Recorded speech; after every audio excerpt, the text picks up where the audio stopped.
Welcome to Table Talk, the place for deep conversations in the Geekverse. And trust me, when we tear into a subject, we go deep. I'm Heath, and I'll be your host. Each episode, I'll be talking with one or more creators, authors, illustrators, publishers, or other movers and shakers in games, TV, books, movies, or other areas of the Geekverse. Regular guests include Douglas A. Burton, the author of Faraway Bird, a multi-award-winning historical fiction novel of the Byzantine Empress Theodora.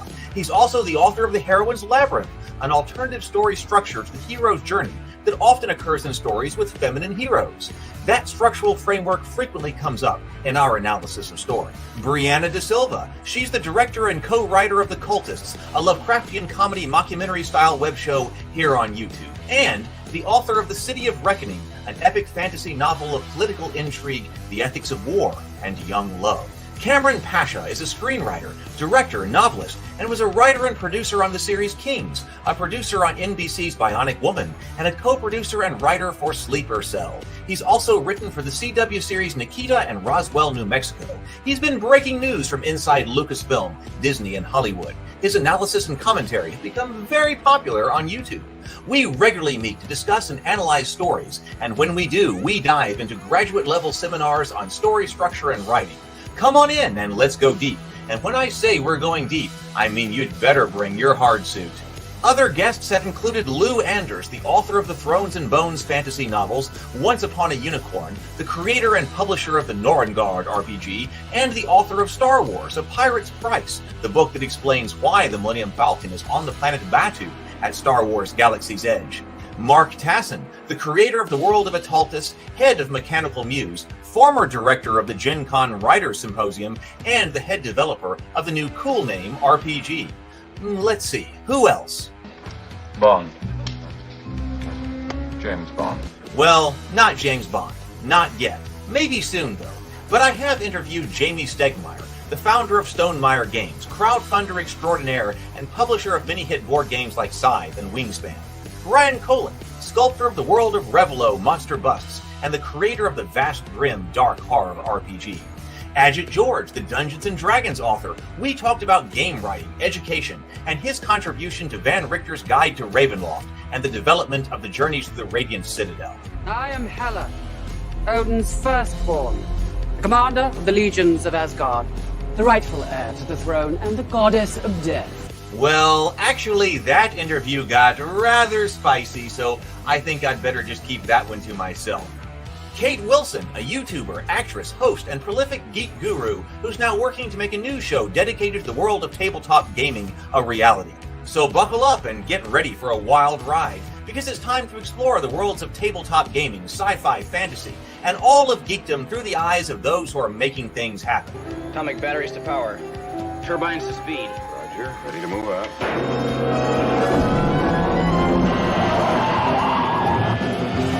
It's time for Table Talk. Good evening, everyone. Welcome to Table Talk. I am so glad to have you here. We are doing it again. This is Star Trek Episode 6, which I think is going to be the most comprehensive, by the time we're done with this, analysis of Star Trek 6, The Undiscovered Country, that exists on the internet, because Doug and I have already been at this for like 5.5 hours, and we got like 40 minutes through the movie, and so we have got to come back at this again. So welcome to... Wait, what? My camera is blank. What? No, that can't possibly be right. Here. Let me bring on Doug, just so you can see Doug. Hey, what's happening? You still can't see your me? camera, your screen, it's all black. Well, I'll log it. It's showing it to me, so I'll go back and come back in. So take it, Doug. On screen. Well, what's up, everybody? Good to see you. I'm visible. I got my Star Trek shirt on with Gorn and Kirk. I'm ready to go. And I have to laugh. I was explaining to somebody how I was going to come on here today to talk about Star Trek 6. And I told them we spoke for 5 hours last time to only make it 32 minutes into the film. Can you see me now? Yes, totally. You're totally visible. Okay. Well, that's weird. That's weird because it looked fine to me. That's odd. Okay. And you could see me before the show. So I wonder what the problem is. Yeah, totally. Okay. All right. So yes, Star Trek 6. Welcome everybody. Welcome to everybody who is in the chat. We got lots of people here. We got James Bacon here, of course. Welcome, James. We've got Druden Fuzz. Missed part 1. That's all right. That's all right. You can go back and come up to it. It's I have deep. to check that one out. This is our favorite Star Trek movie too, I guess.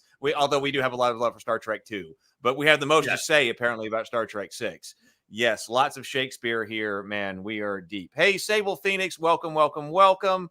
Good to see you. Sherry Lee, welcome. Glad to have you here this evening. Wild Barley, good evening. We got lots of people here. Hey, we have 13 people watching right now. Please do hit the like button. Okay, please do hit the like button. We're dual streaming on Heath's Geekverse tonight. We can take super chats on Heath's Geekverse, but also please do watch, if you will, on the new Table Talk channel. I'll put the link over here.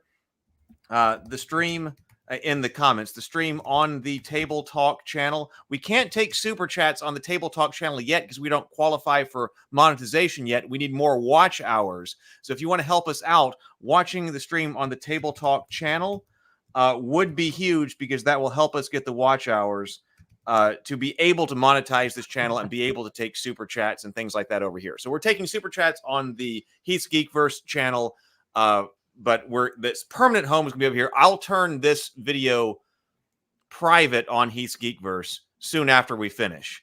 So our permanent home of this live stream will be archived on the new Table Talk channel. We are marching toward monetization, though. we are marching toward it. Let's see. Yeah, Sable, James is agreeing. You know, this one, Wrath of Khan, they're both Sid Meier's, the Myers movies. Hey, BGD, welcome. We've got, all right, conversations on different mythology tonight.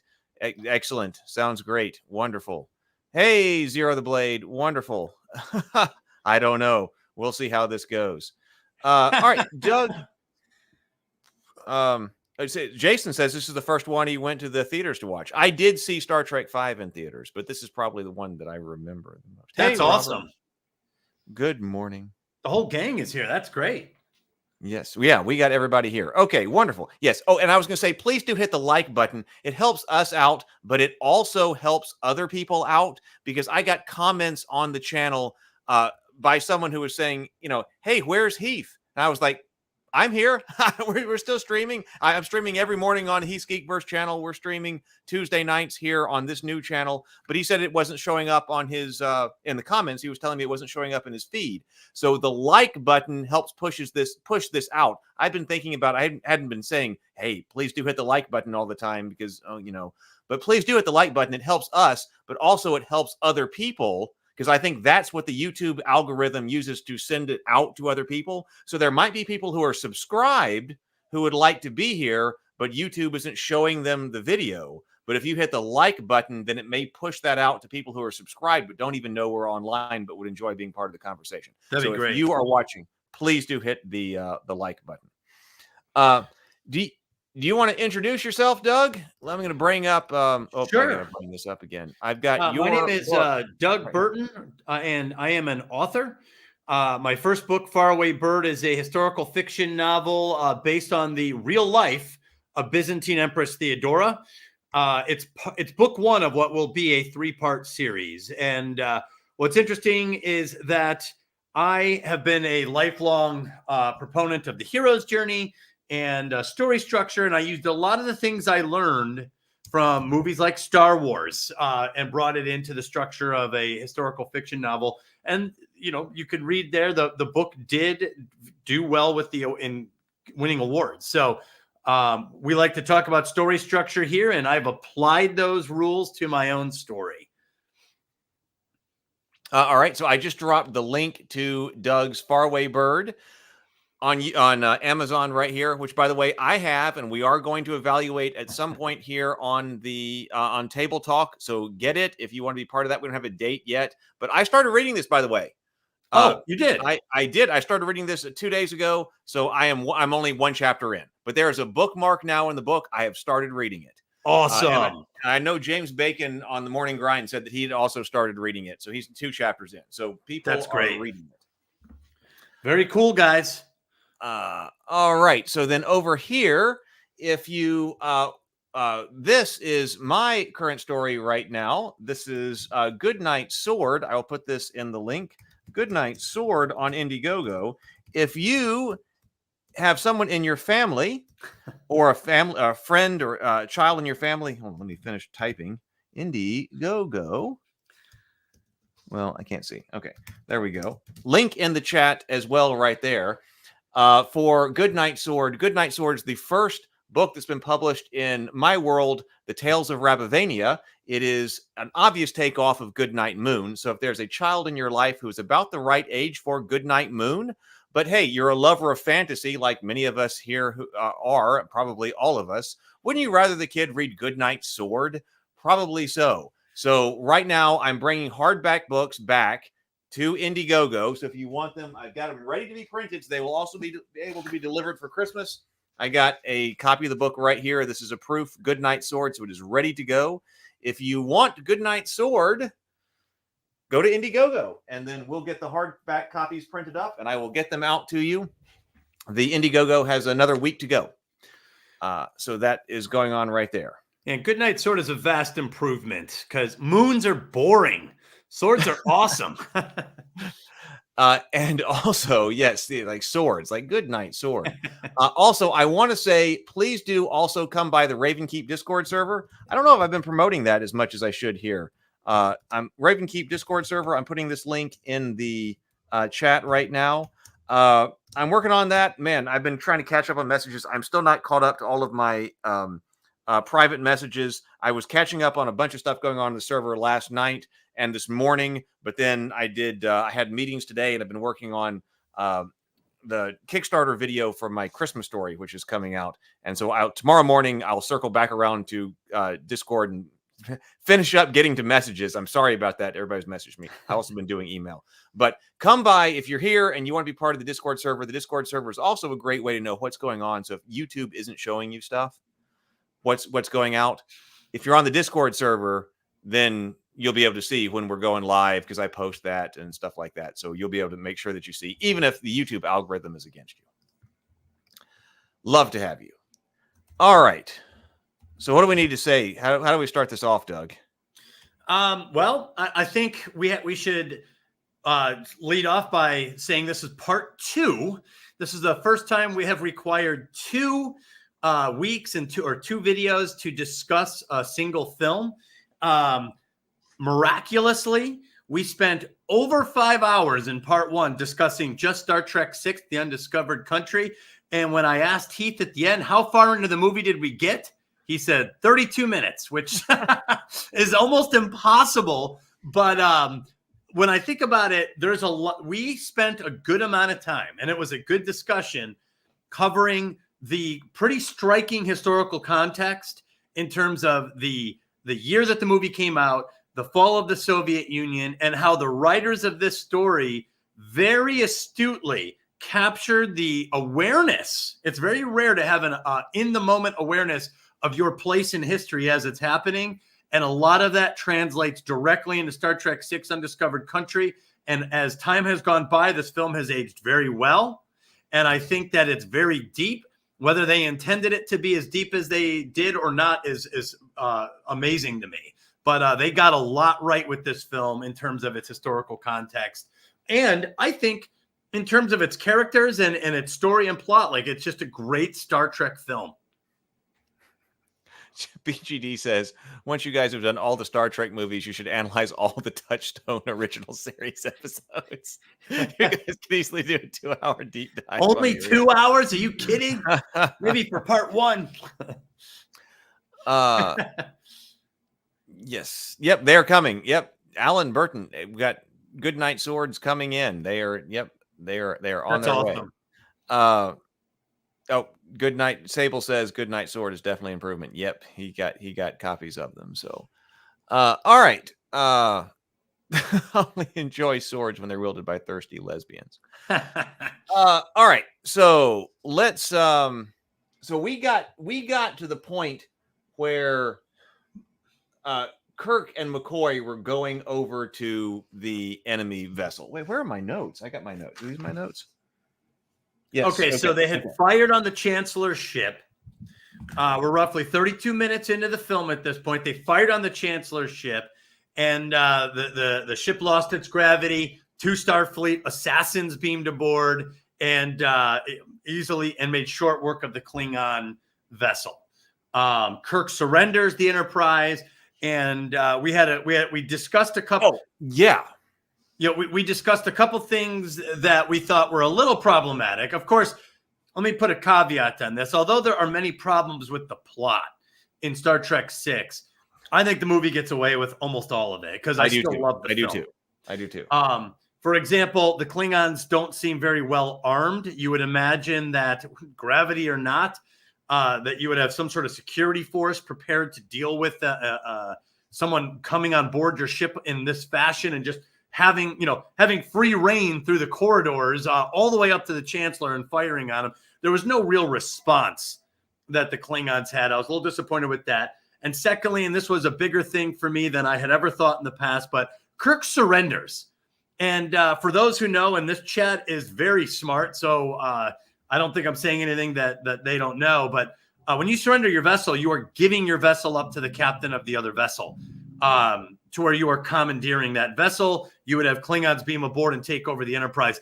Although Kirk surrenders, that never happens. The Enterprise kind of just floats, it just takes off and goes in another direction. Whereas the consequences should have been that he is giving up his ship to the command of the Klingon commander of the bird of prey, or the battle cruiser, which doesn't really happen. Which doesn't happen, right? Right. But it was brought up in the chat, and I forget who it was, and I'm sorry, because I had started, because I was like, okay, how do you rewrite some things? But if you were going to rewrite it, I would prefer to fix the things that are wrong from the plot perspective in a way that does the least violence to the rest of the movie and require the least rewriting for the rest of the movie. Yeah. It might have been BGD. Oh, God, somebody's going to remind me. I'm so sorry if I called this wrong.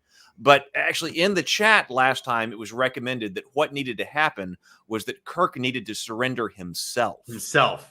And I was like, that's perfect. Because I was like, if I had to rewrite this and then like, okay, now the Enterprise is actually commandeered by Klingons who are on board the vessel, that changes a lot of the rest of the story, which I'd rather not do, because the story overall, which is different from the plot, the story is completely working, but we got a couple of wonky things in the plot. But if Kirk had said, tell them I surrender, because the communication was Enterprise surrenders.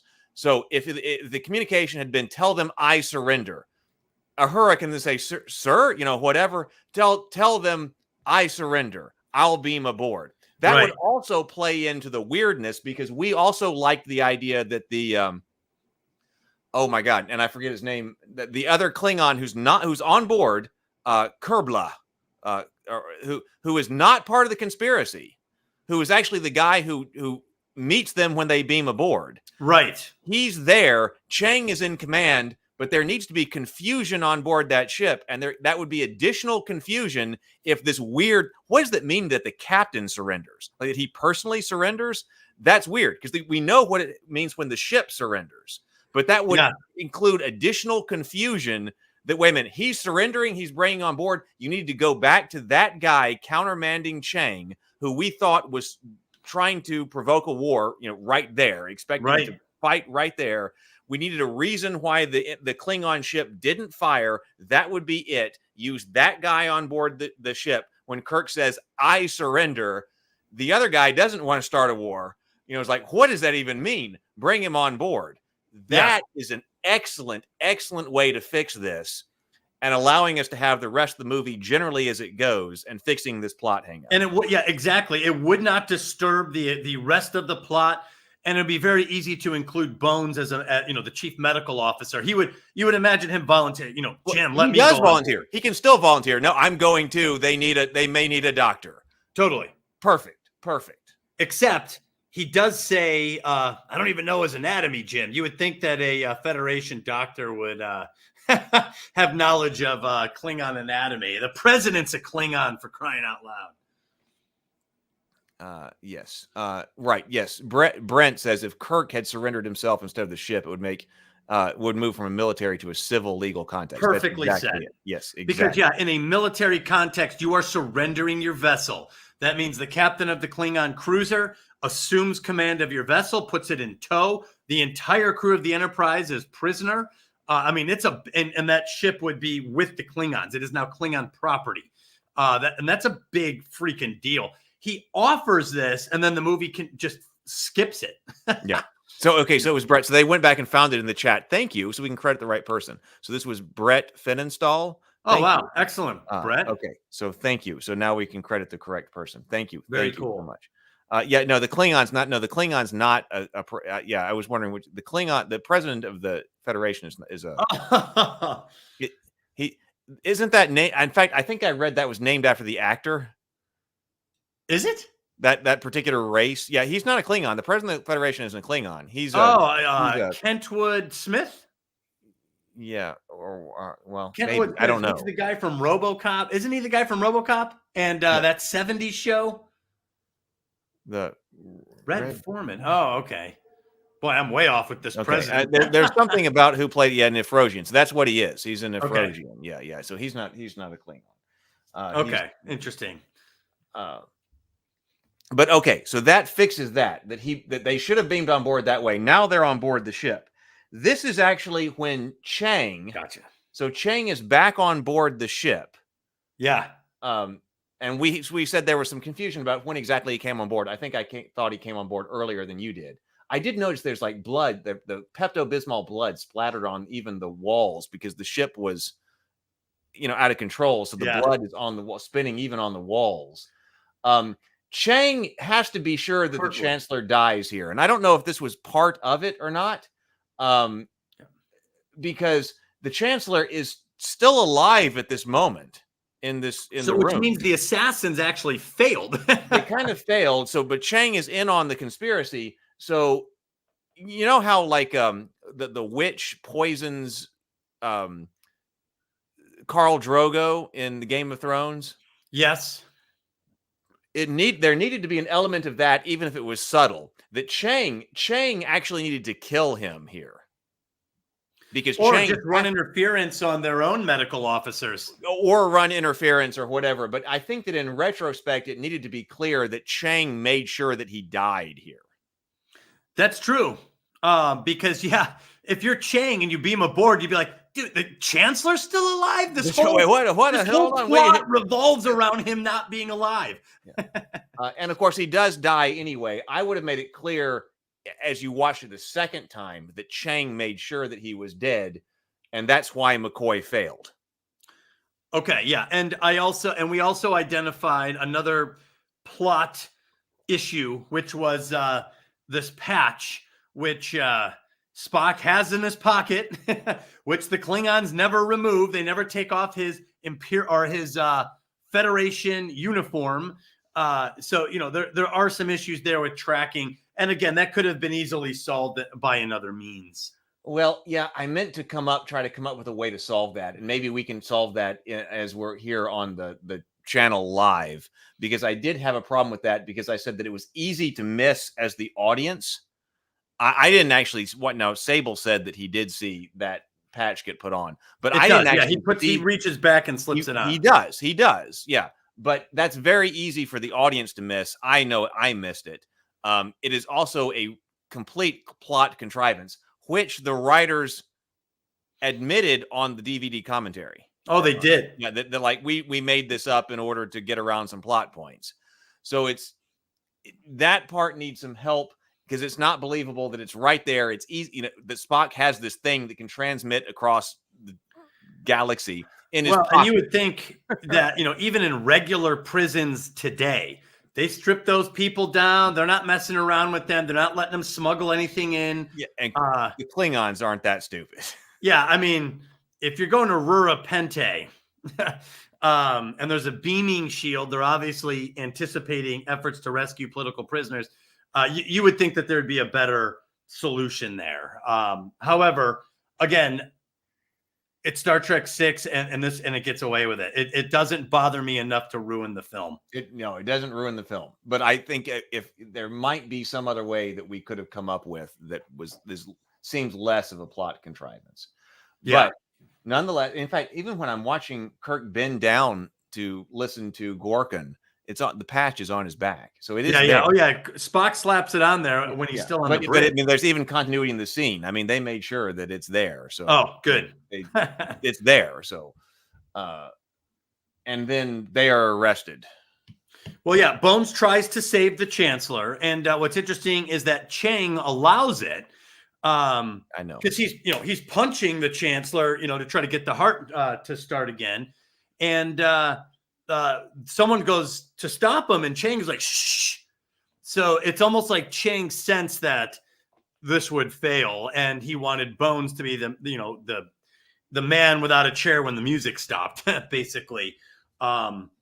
So there's really good creepy music and film work done to create a lot of tension as Gorkon expires. There is does have a good last line. He reaches up to tell Kirk, he's like, don't let it end this way. Yes. So there is a dying wish. Very, very classic storytelling there. And what's interesting is you have the dying wish of the Chancellor of the Klingon Empire is to Captain Kirk, the Cold Warrior of the Federation. It's not to another one of his advisors. That's a great point. He doesn't say it to Chang. He doesn't say his daughter. He's got these other people around him. His final words are to James Kirk. So it's very interesting. So Sable says, 2, the vertical elements separate Gorkin's daughter on one end and the commander at his feet from the trio of Kirk, McCoy, and Chang over him. Oh, interesting. And then the trio of Kirk and Chang over him. So they've got I didn't notice that. That's separation in the scene between those. That's fascinating. A trio is framed by darkness as opposed to the gray of the outside elements. It's not quite as John Ford level, but it's the same deliberate cinematography. Because actually, I don't know if I read this one, but I put it up on the screen. Well, and we talked about how. Well, we talked about how in the one of the opening shots, the council in the beginning was all in blackness on the outside and just the council table in the middle in spotlights, which is a very low budget, very elegant solution, and it also looked very authentic to me. It looked like top brass with the ambiguous room that they were in with no walls and things like that. So this would be comparable, I guess, in a sense of framing the scene in an ambiguous, without ambiguous boundaries. And we did talk about that. Gorkin is intentionally looking like Abraham Lincoln. That was I thought this is very interesting. So that there's a shot of Lincoln on his deathbed that they're invoking here. I didn't know that. That's very interesting. But also Gorkin and Gorbachev. Yeah, so that one's pretty obvious. Gorbachev, but Gorkin, the name is a combination of Gorbachev and Lincoln.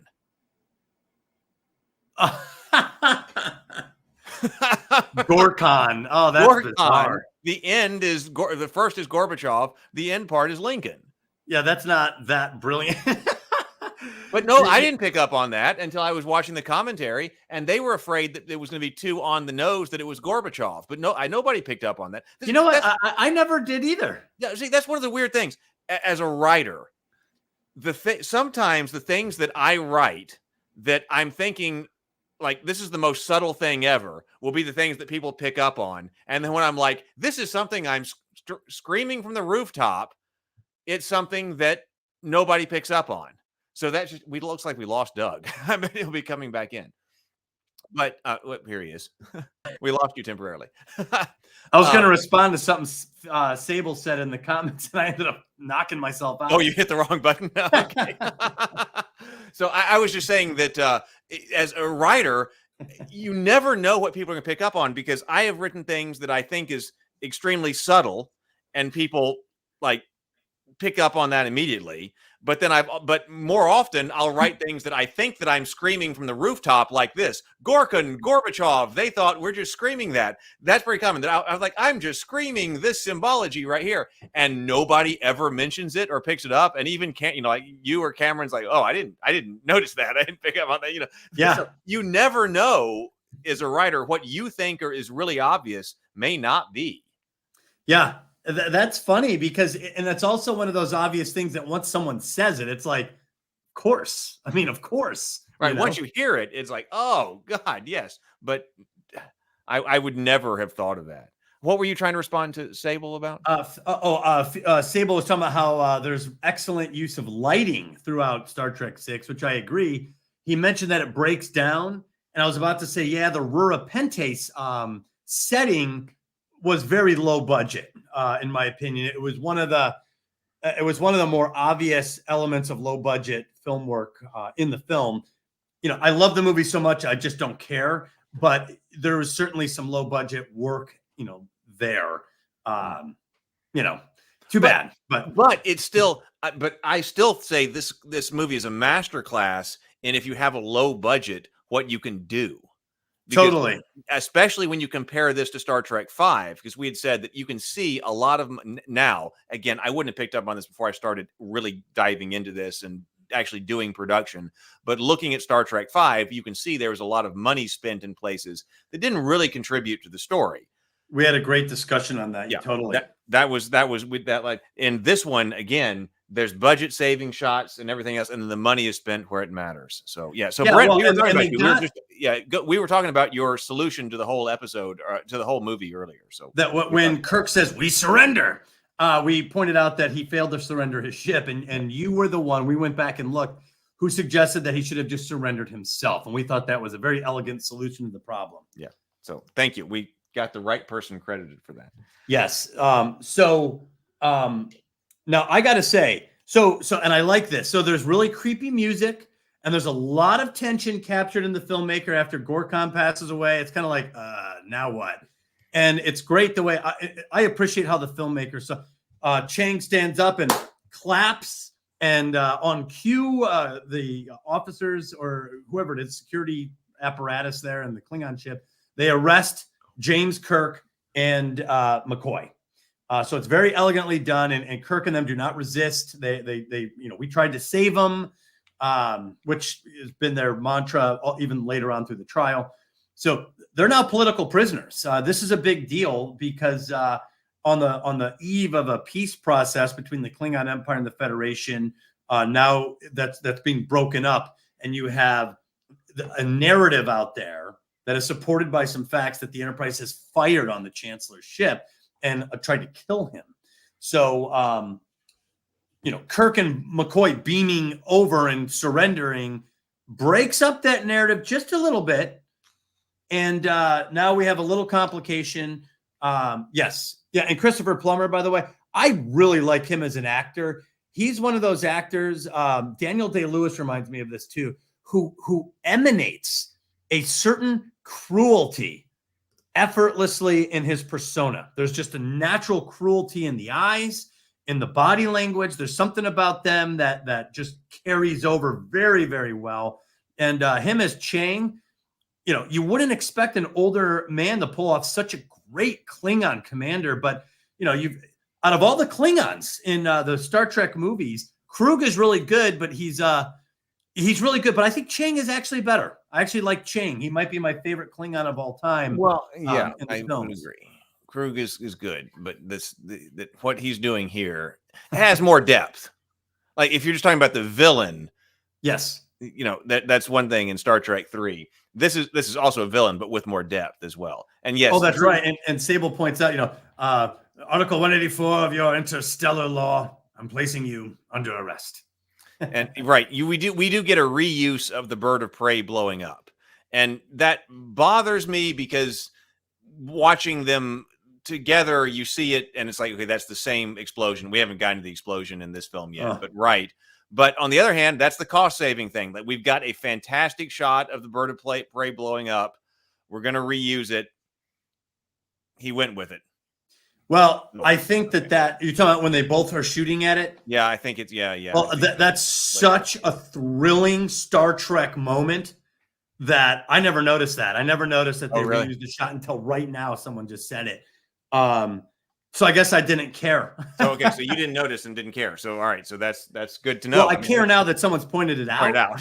But again, it won't ruin my viewing experience. And like I said, and we'll get to it, but that's one of the most thrilling Star Trek movie moments I think of all time, when both Federation ships open fire. But we'll get to that. We will get to that definitely. So yeah, good. Sable's got the line. But yeah, so I have to say, my one thought here is, after Kirk is placed under arrest, there's frustration. I think the Federation, they've been placed under arrest. There's a little bit of, actually, so actually right here, Spock assumes command of the Enterprise here. Yes. And I have to say, this is the first time Spock is back in Star Trek in full force. I actually wrote down, this is the Spock moment. So Spock dies in Star Trek II, The Wrath of Khan, as Spock, a pinnacle player. It was a great portrayal of Spock. Star Trek III, he's MIA. Star Trek IV, he's back, but a little off, and kind of played for comedic effect. Very well. It was a good comedic effect with Spock in Star Trek IV, The Voyage Home. Star Trek V, they reused him for comedic effect, and I thought this time to not produce good results. He wasn't that funny. A lot of the jokes didn't land well in Star Trek V, The Final Frontier. So Star Trek VI is the first time that we've kind of restored his character, and although he's been restored, this is the moment that Spock reasserts himself as an absolute powerhouse in this crew. On screen in this film franchise is right here when he assumes command.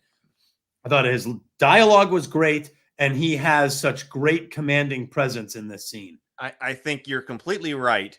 This movie, and you're right, starting with the scene, I'm assuming command, I think is one of the reasons you love Spock. I mean, it's Star Trek II and it's Star Trek VI. But this is I think this movie is one of the reasons why I love Spock so much. Yes. And then that gets back propagated to the TV show and all of that. But really, you're right. I think it's this moment. There's a lot that's going on in this moment. Sable Phoenix, I'm going to bring up Sable Phoenix's shot composition here in a second. But I do want to point, did you watch this movie again, Doug, before we did this? I did not. I have all my notes from the last time. I would have watched it again. I was listening to it as I was sitting here working on some stuff on some of the commentary because I didn't finish the commentary. But I wanted to point out, because you said next time you watch it, you were going to pay attention to the clocks. I wanted to point out that when Spock assumes command, he gives the time that he assumes command, which is like what does he actually say? What's the military? It's 2:30 in the morning when he assumes command, and he gives the time according to the ship's log that he's assuming command. And there is a clock behind him in the shot. Wow. That shows exactly that time. Why would you? And again, I've never heard anything about this in the commentary that's official about why that is, why there are 3 clocks on board the Enterprise bridge. But yes, when he actually gives the time that he's assuming command, the digital clock that is behind him in the shot is correct. 14:30 hours. Okay, yep. So 14:30 hours. He says 14:30. Okay, so that would be not 2. That would be not 2 in the morning. Excuse me. I'm not watching. I don't have the sound on. But nonetheless, 2:30. So actually, that's wrong then, because it's 023018 in the shot. I'm looking at Spock. So that would be. I thought that's why I was like. So why I was like, this doesn't sound right. That it should be like 0230. Well, are they not using military time? Yeah, well, so if he says 14:30, he says 0. Okay, so he's right. Okay, that's why it's 0230. 0230 is what he says. Okay, which is what is on the clock behind him. Regardless of the military, the time, what he says syncs, which is on the clock. I was just pointing that out. I'm just saying that what he says is on the clock in the scene. Well, the best theory I heard when we were talking last time is that they intentionally put these clocks in so that nobody could edit it. Well, I heard that's what somebody was saying in other places that I'd read, but I don't have any official source on that. Right. Agreed. I'm just saying it's one that I could believe. That one sounded pretty believable because And I think we talked about it last time. Putting clocks in a movie from a continuity perspective would be a nightmare. So I would really like to know from a continuity perspective. That doesn't mean there's no reason to have clocks in here, but anyway, because he could have been given the time. He could have just said the time, and then you wouldn't have ever had to match anything in the shot. Yeah, totally. Exactly. So Sable also says, back on the Enterprise bridge, note the diagonal set elements, diagonal ceiling supports. On the shot of Spock's face, he's tilted to match the tilt of the monitors. Oh, man, these are very nuanced things that he's... Brianna would love this as a director. Yeah, yeah, totally. Even once the shots levels and they're entering the turbo lift, it's just slightly off of level. In fact, it looks handheld. Everyone is stunned and disoriented, off of balance. There are many smart and subtle shot compositions and cinematography choices in this movie. That's the amazing. That's the fantastic director. That's all that. Well, exactly. And I think a great director is the key. And Heath, you kind of said part of this before with Star Trek V. An experienced director can do things with a low budget to make the film work, to complement the film. Things like Sable's pointing out, these are very subtle things that your mind will pick up on, whether you're aware of it or not, to help create a sense of confusion or create the sense that something's off kilter, that the filmmaker is doing and cueing you as the audience, that an inexperienced filmmaker like Shatner in Star Trek V might not do, or spend too much money on one scene that may not even be that important. Like all those shuttlecraft scenes, like building. Yeah, the shuttlecraft scene is what I was and all. So right, Brent says arresting Kirk and McCoy under Federation interstellar law also moves it from a military to a civil legal context. Starfleet is a military exploration organization within the Federation, but laws are established by the Federation Council. Great point. Great point. That's great, and consistent with the adjusted plot line that we came up with. It would continue to work here. So, and the now my thing was that means a nightmare. It's a nightmare. well, one of my things with this is, and this frustrates me every time I watch the movie a little bit, because I'm always like, if you can visually account for all the torpedoes on the Enterprise, you've got proof that you didn't shoot. Right. So to me, it's like that's a case closed. I mean, if someone's like, Doug, you shot this guy, and I'm like, yeah, but I have all the bullets in my gun. I couldn't have shot him. Exactly. So that was also my point. Again, when you're watching it, you're still going with the story, right? And I'm completely okay with all of the confusion in the moment, right? Until Spock assumes command, and actually a little bit even after Spock assumes command. But because Spock's got to figure out what's going on. There's been all this confusion. But eventually, you're going to find out the Enterprise could not have fired. And it seems like as the audience, we find that out before our heroes. And so I would have not had that. That's a bigger mystery in the movie than it should have been.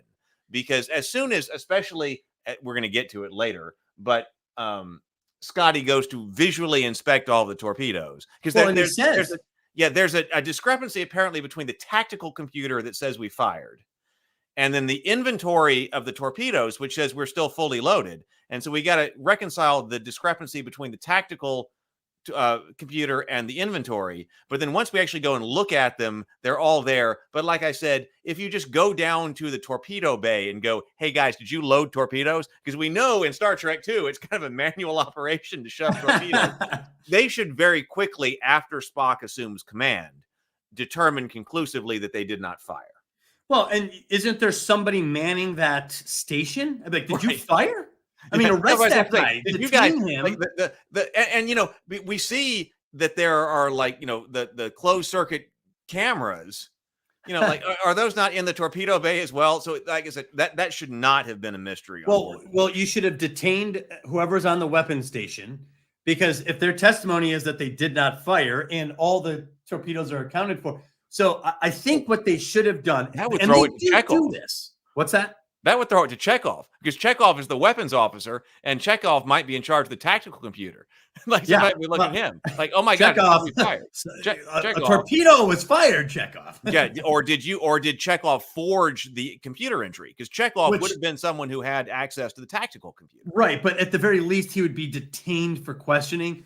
I think the real issue was that once they get back to Starfleet, things will get scattered and go sideways. So the idea is to avoid going to Starfleet, to make sure we solve it before then.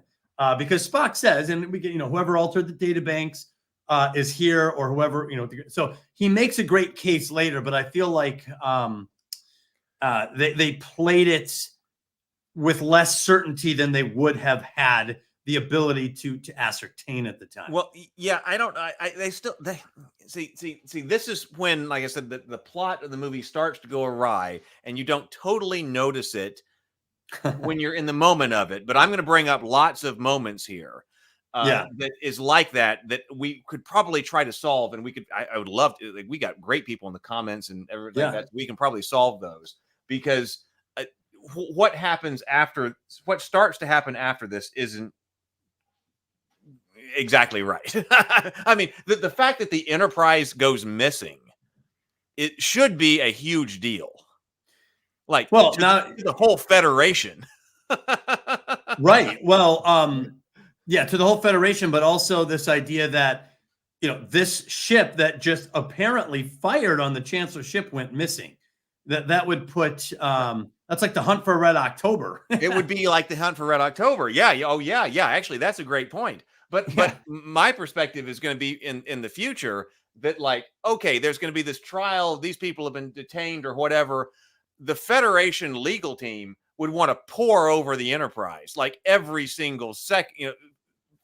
Enterprise computer data banks, interrogate the crew. I mean, like, if this international incident has occurred, if it occurred aboard a U.S. aircraft carrier, and we were trying to decide whether or not we had, like, blown up the ship that had Vladimir Putin on it, and they're like, no, we didn't, and then all of a sudden that ship that was involved, like, goes missing on the high sea. Well, first of all, that's a big deal. We got to go find that thing. And the second of all is that we would not be happy with the trial going forward until we had, like, and figured out, like, the evidence is on board that ship that's accused. Totally. Like, we got to, and so the Federation ultimately seems very okay with, like, our battle cruiser has gone missing that's involved, and we've never actually been able to look at it or bring evidence, or we lost the USS Gerald Ford. Right. We don't know where it is, even though it's accused of, like, this major, like, incident that could spark World War III because it blew up and it's just missing. But, oh well. Like, well, it'll sort itself out. Yeah, those are functionality issues, and I'm a little sensitive to those. So anyway, it's funny. He understands why it took us 5 hours last. Yeah, and we got more into the political stuff. Right. I know. If you're new here, you're now finding out. Right. Yes. This is the key.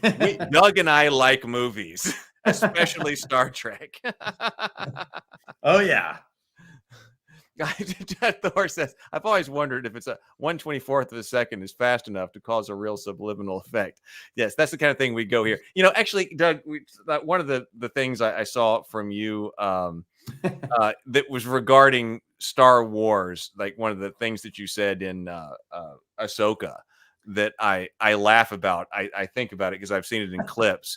When you talk about a particular starship, I think it was the shuttle. That's in the very first episode, the enemy shuttle that, that's holding the bad guys that's approaching this. And you said, you were like, okay, I'm okay with this. And one of your comments was, the shuttle is moving at an okay speed. And I was like, okay, that's right. Because, like, this is the level of commentary here. Because, like, we're watching the shuttle. Hey, like, we're watching the scene. Doug, okay, is this spacecraft moving at an okay speed for you, Doug? A little too slow. Is that an okay speed for you for this movie, Doug? Is that nope? Well, you know what I mean? Like, you know when it's off. It's weird. It's like, when it's off. Like in Star Trek 5, there's that scene where the Klingons shoot at the Enterprise and the Enterprise just suddenly accelerates out of the way. and it looks horrible. So you're aware when it doesn't work. So you can also appreciate when they kind of get it right. When it's right. Yes. No, I completely agree. But that was when I think of that moment in your commentary there, that's a director thing. That's a director. This ship has to be moving in. And is it moving in? I mean, you do have to think about that. Is the ship moving in at the correct speed for what we're trying for this universe that we're creating? Does it work? Yeah. Well, yeah, and those are directing cuts. And that's why I appreciate some of what Sable's pointing out. Those are very nuanced things that complement the film and also speak to the film's excellence. So there are mistakes. There are also a lot of excellence in the story. So then we moved. Oh, go ahead. Well, I was just going to say we move into the president's Oval Office. Exactly the sentence I was about to say. We move into the president's office. Okay. Yeah, which is interesting because you get to see that this conspiracy has apparently influenced these ambassadors, because he's like, Romulan ambassador, you can't actually believe that Captain Kirk killed the Chancellor. Like, he's like, come on, man, this is absolutely insane. And the Romulan ambassador, as if he was coached, Mr. President, I don't know what to believe. So he defers. And these are all in a diplomatic corps, the position of the Romulan government. So the Romulans appear to have been influenced by this conspiracy on some level. Well, we know that he's in on Romulan ambassador is in on it. That's right. They actually do finger him at the end. That's right. But it shows that this conspiracy, I mean, it spans another empire here, the Romulans. And it shows that the clue is right here in this scene where the Romulan ambassador defers with, I don't know what to think. And it's also nice to see Sarek. Sarek is here as well. Still with us. I think he passes away in 1996. So this is 1991. We still get him as the Vulcan ambassador. I think it makes the scene a little special for me. I found out in the commentary that, wait, who's the actor's name? Mark Leonard. Is that right? Yes. Who's that? Mark Leonard. Yeah, Mark Leonard. Yes. That his role as Romulan commander on the original series Star Trek was his first role in Hollywood. Really? First role that's what it said on the commentary. That was the first role that he had gotten it. So that Star Trek has been with him from the very moment that he came to Hollywood. God bless him. He was great. And I really liked him as Sarek. And he was especially excellent in Star Trek 3. I liked him posting up the Klingon ambassador in Star Trek 4. Your men did fire on U.S. Grissom. So Sarek's been a very effective character throughout the entire saga, really. There are two things about the physical set here. One of them that I noticed for the first time as I was rewatching this for this analysis, and then one thing I picked up on it was said in the commentary, and I went, "Oh my God, it's true." Talking about So Sable Phoenix says next. There we go. Next, they cut right to the president's office in Paris.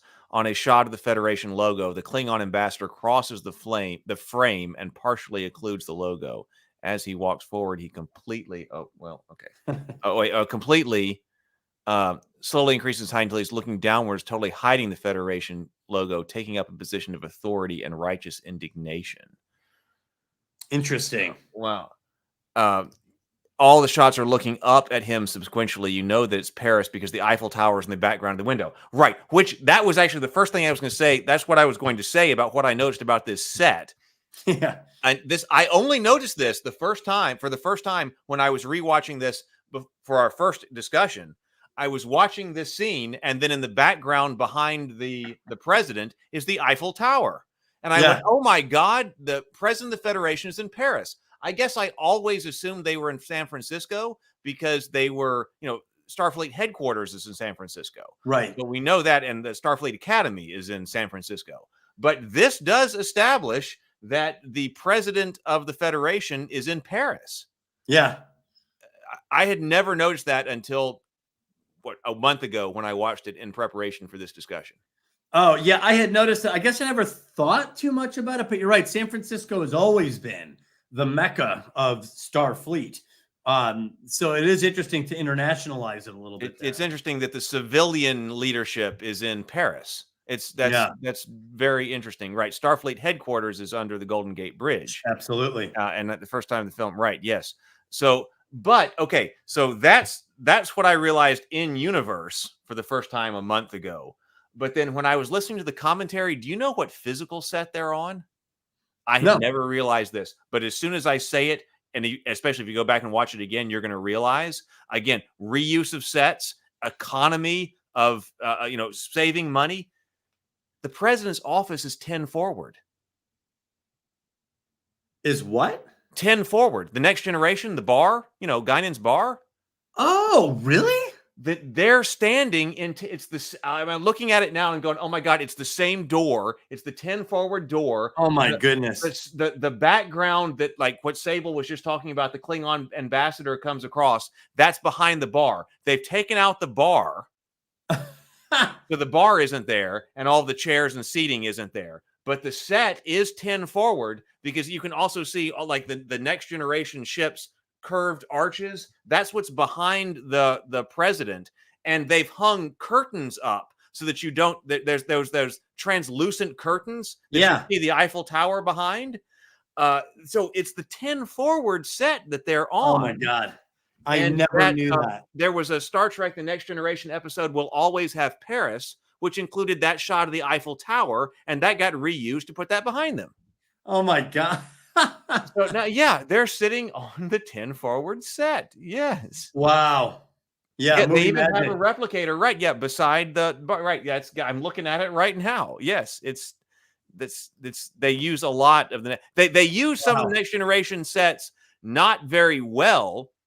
But they use them in Star Trek V. We pointed that out because they're like, oh my God, we need a hallway. And for some reason they are now, see, this is disguised. I didn't realize this. This is dressing a new set and reusing it well. So I would never have realized. I could have watched this 1,000 times and would never have noticed that until it was brought up in the commentary that they're on 10 forward. Now I look at it because I know both of them. Like, you're right. My God, they're on 10 forward. Oh my God, that's hysterical. It's dressed so well. I never would have known it, but I instantly know in Star Trek V that, oh my God, that's the hallway of the Enterprise D. They didn't even try to hide it. It's just, we need a shot in a hallway. Oh my God, we have no money. Let's run over to the Enterprise D. And it's exactly what's on the Next Generation set. The shot. Yeah. And it's obvious that's exactly what it is. This is not obvious. So set dressing, the set department, heroes here. You're right. This is a reuse set, and I never would have noticed.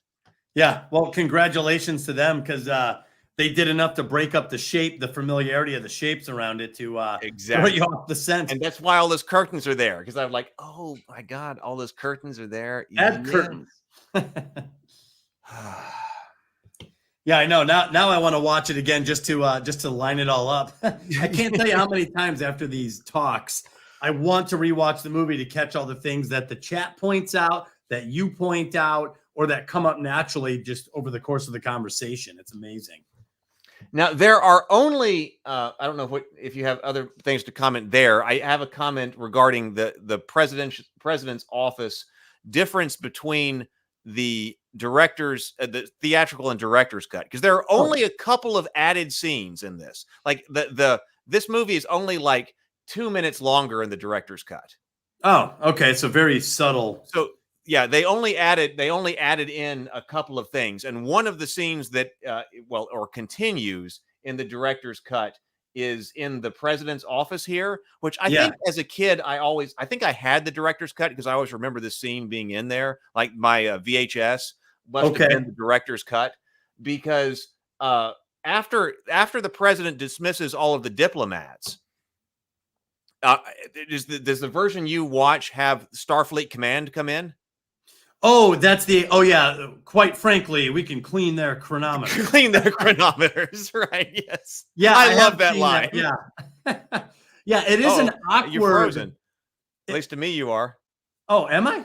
Oh. Can Who's you see frozen, me? me or Doug? I see you. Everything looks fine. Oh, here you are. Wait, Doug? Okay. Yeah, I'm here. Okay, you froze according to me. So we were just saying cleaned their chronometers. Yes. I love that line. Yeah, it's hysterical. It's funny too, because I do think it was a little ham-fisted. but it was still a fun one. They just kind of come in there and set up their easel with their.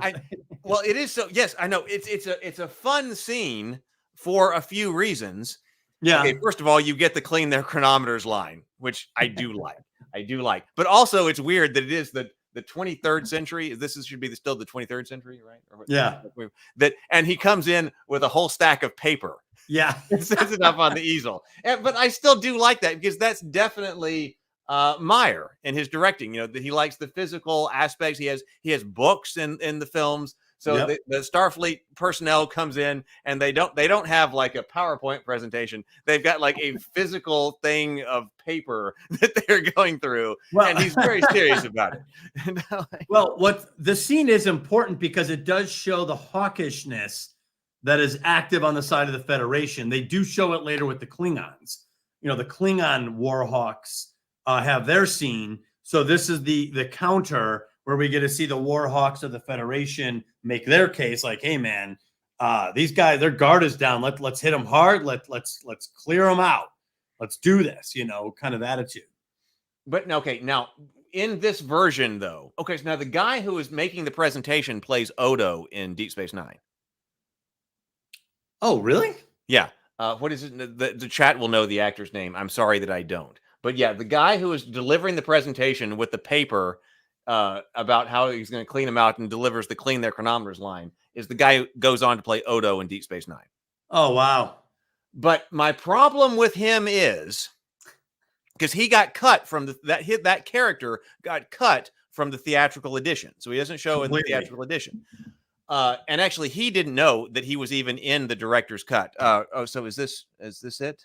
Odo. I should look this up. I need to know his name. Odo actor. Auberjonois. Right. Yes. That's exactly Rene. Oh man, how do I pronounce that? Auberjonois. Auberjonois. Yes, that's who it is. Yeah. So that's them, right? Yes, exactly. That's who it is. And he didn't know he was at a Star Trek convention, and he knew that he was cut from the theatrical version. And then somebody told him later at a convention that his scenes were added back in the director's cut. So, how awesome is that? Well, that's weird. They wouldn't tell him. Well, I mean, I can see. He goes, "You show up for work." In the commentary, it said it was one day of work. The Meyer invited him in to come and do this role, so it was one day of work on the film. And then you do one day of work, and then, oh well, I got cut. That's Hollywood, I guess. I know, but if you're on screen and you have speaking lines, doesn't that? I guess he gets paid up front, so I guess he wouldn't care. Yeah, I guess you don't know, but I always have a problem with this guy. Oh, you do? I have a major problem with this guy because he makes no sense. Okay. Because he is Colonel West. What sense does that make? Colonel is an army rank, and we have never seen a colonel in Starfleet. Starfleet is all Navy ranks. We have never seen a colonel in Starfleet before. What in the world is that? Captain, then you go up to your, possibly Commodore. We did have Commodore, but that's still a naval rank. And then to your levels of Rear Admiral and Vice Admiral and so forth. That you don't have colonels in Starfleet.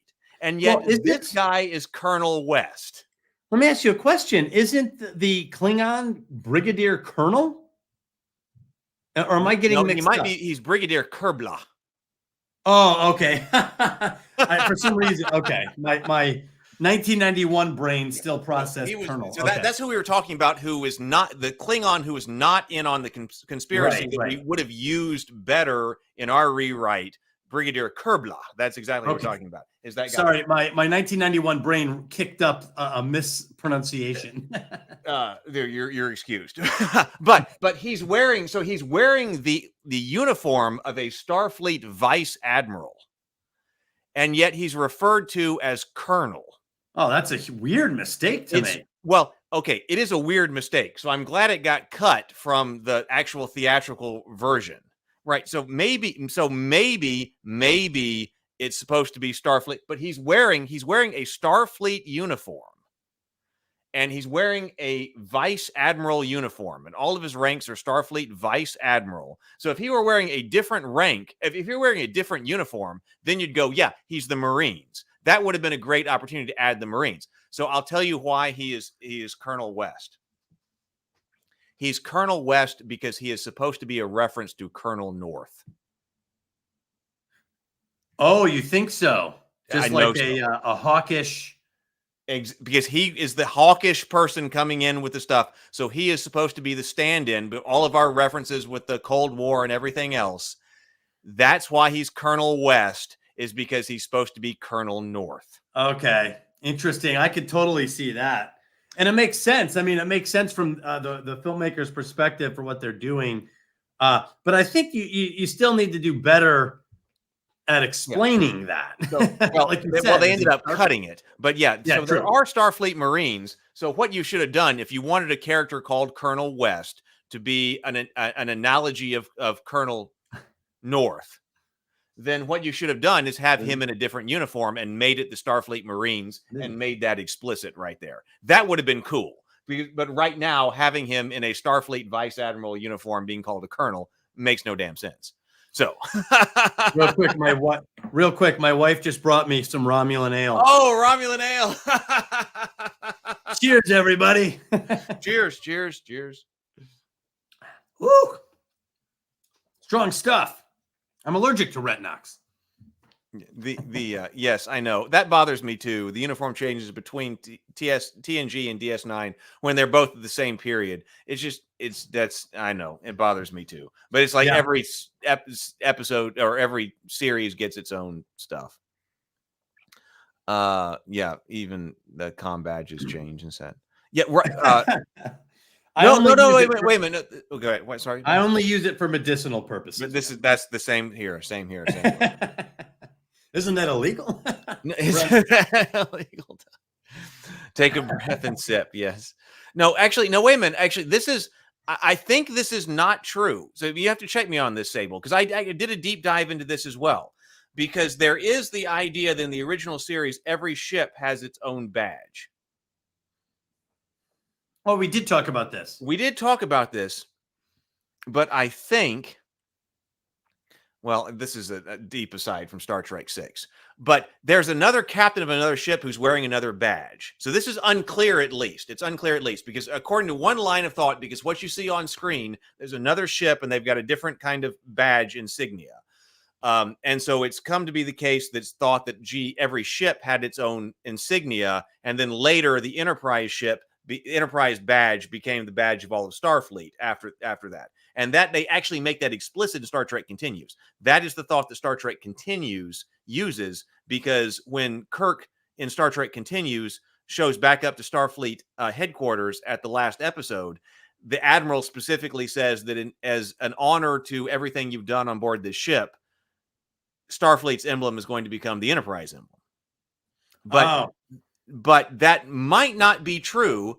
I have it. I can't cite my source right now, but I believe that it's under good authority that the captain who was wearing a different badge in the original series is actually a costuming mistake. That's caused all of that because it was shown on screen, but that was a costuming mistake. That what it might have been is that Roddenberry was trying to distinguish star ship personnel from star base personnel. Okay, because you do see different badges, and he was trying to make that arrowhead, according to this other line of thought, the symbol of an astronaut. That if you were on board a star ship, then you would wear the arrowhead badge because you were like an astronaut. But then if you were star base personnel, then you had another emblem on your shirt. Because you do see another emblem on the star base personnel. But then there's a potentially costuming mistake of another starship captain who's wearing not the arrowhead. So this is a highly but I've heard that that's actually a costuming mistake, and that wasn't the intention, even though it spawned the entire mythology. They need to just go back and edit it. Yeah, so I don't know. So yeah, so Wild Barley says it's true in TOS each ship had a badge, but they quickly retconned that in Strange New Worlds. Oh, really? I haven't seen Strange New Worlds. So that's interesting. So they might, so that's interesting. They might have actually gone back to that idea in Strange New Worlds. I don't know. I haven't seen it. Where, okay, that the arrowhead means astronaut. That maybe they did that. So that's a highly controversial thing, apparently, in Star Trek lore. Wow. I don't know what's right, but I've heard two very convincing explanations of that. Man, that's just amazing how you can make one little mistake and it throws off the entire. Well, I know. It's like that's like a costume. Like, if that's true, it's just like a costuming error on a TV show in the 60s. And it throws everything off. And if that's what it's like, oh my God. Oh yeah. That one guy on that one episode in a 1960s TV show had the wrong little patch on his shirt. And yet, like, possibly, and that has so much ramifications because of, you could just retcon it. He spilled coffee on his shirt. He had to wear a different shirt. right, exactly. Things like that, you could totally see that, like, oh my God, the guy was wearing the right shirt, but then, like, 2 minutes before he walked on set, he spilled his coffee all over his shirt. And the only other one that we had to fit him was this one, which had the other patch. So we just put it on. So because we had to shoot the scene. And then it became Star Trek canon ever since for the next 50 years. Like, I can completely see something like that happening on set. Well, what's weird too is, you would think there would be somebody for continuity on something like that, because there is a structure to reference in real life. So, I don't know, like, you have linguists who pay better attention to, like, the Na'vi language or the Orc language but this is something easy to kind of mirror or to parallel in your story. So it seems like an unnecessary mistake to me. Well, but again, an unnecessary mistake in a low budget 1960s show. True. I mean, it's like, true. Like, what are you going to do? If it was a mistake, like I said, I don't know which one of those stories is true, but both of them sound credible to me. I gotcha. So in the film was there anything else you wanted to say about the director's extended version? No, that was it. This scene, but this scene is in it. Okay. Well, and this scene is important because of the other scene that they cut out of the theatrical version at the end. Well, actually there was. Right. The other scene, right. Actually, there was something, because I did think it was still strange that Starfleet headquarters is coming in to give this classified military briefing. But the scene is strange for two reasons. That, first of all, the Romulan ambassador gets to stay. Yeah, so he's hanging out in there. He hears everything. For whatever reason, that's pretty weird. The Romulan ambassador gets to hang out, and then when they leave their pad of classified paper that has the war plan on it. They don't pick that back up. So I did notice that it was weird that you would. Now the Romulan ambassador ends up being, he's even in on it, but it's weird that the Romulan ambassador would not have also left. For some reason, I don't know why they didn't have him leave the set. They should have. He should have left. And then also, when Starfleet leaves, they need to take their highly classified pad of paper. Well, yeah, you don't leave classified documents laying around. Secondly, the Romulan ambassador should have been like, I don't know, Mr. President, that sounds like a good idea. If he's in on it. Yeah, you're right. If he's going to be there, he should have promoted the military. He's like, well, it makes sense. Yes. Oh my God. Another thing with the 10 forward set, that when the doors opened and they left, it was definitely the Enterprise D hallway.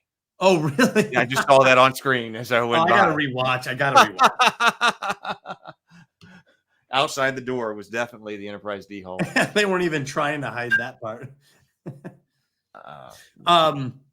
So I had a question about the next scene too. Okay. So the next scene, we're back on board the Enterprise, and it's one of the rare scenes with Chekhov, and the Starfleet wants the Enterprise to come back to base, and Valeris comes up, and she gives this little analogy story about the Dutch flinging their shoes called sabot into the machine to, hence the word sabotage, which is a very good dialogue. I always appreciated this, in the film. But in retrospect, I'm not sure why Valeris is the one who devises the sabotage. If her goal, if she's aligned with the conspirators, her goal would be to get the Enterprise back as quick as possible so that all the conspirators can scatter and the evidence can be tainted and all this. Because we even said that they might have even expected the Enterprise to have been destroyed. Like, correct. That's true too. That they might have thought that Chang is going to turn around and destroy the Enterprise right there. So she might have been on a suicide mission. It doesn't appear that way, the way this came out. I never thought of that. But she might have, fudged the Enterprise. See, that would have been a good way to deal with the reason why the inventory computer doesn't align with the tactical computer and stuff like that. It's because she didn't need it to. She just needed the confusion for 2 minutes, and then Chang was going to blow up the Enterprise. But I think that's a great point. What they needed is one line of dialogue. We shouldn't even be here. If somebody says we're lucky to all be alive, we should have been blown out of the stars, like Chang said. We're lucky to be here, and she should be the one to acknowledge that. That would clue me in. If that would at least give me a clue that the writers intended that for the plot to work that way, and that she was on a suicide mission.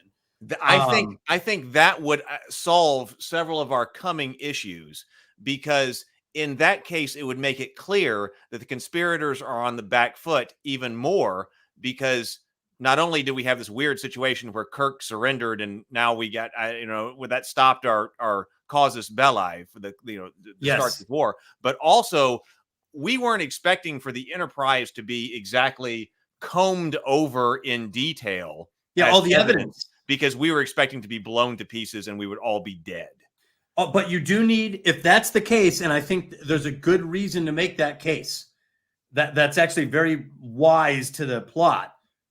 You needed a line by Valeris or one of the conspirators saying, well, the Enterprise should have been blown to bits. Exactly. And that's because that would let us know that they're concerned that it has not been.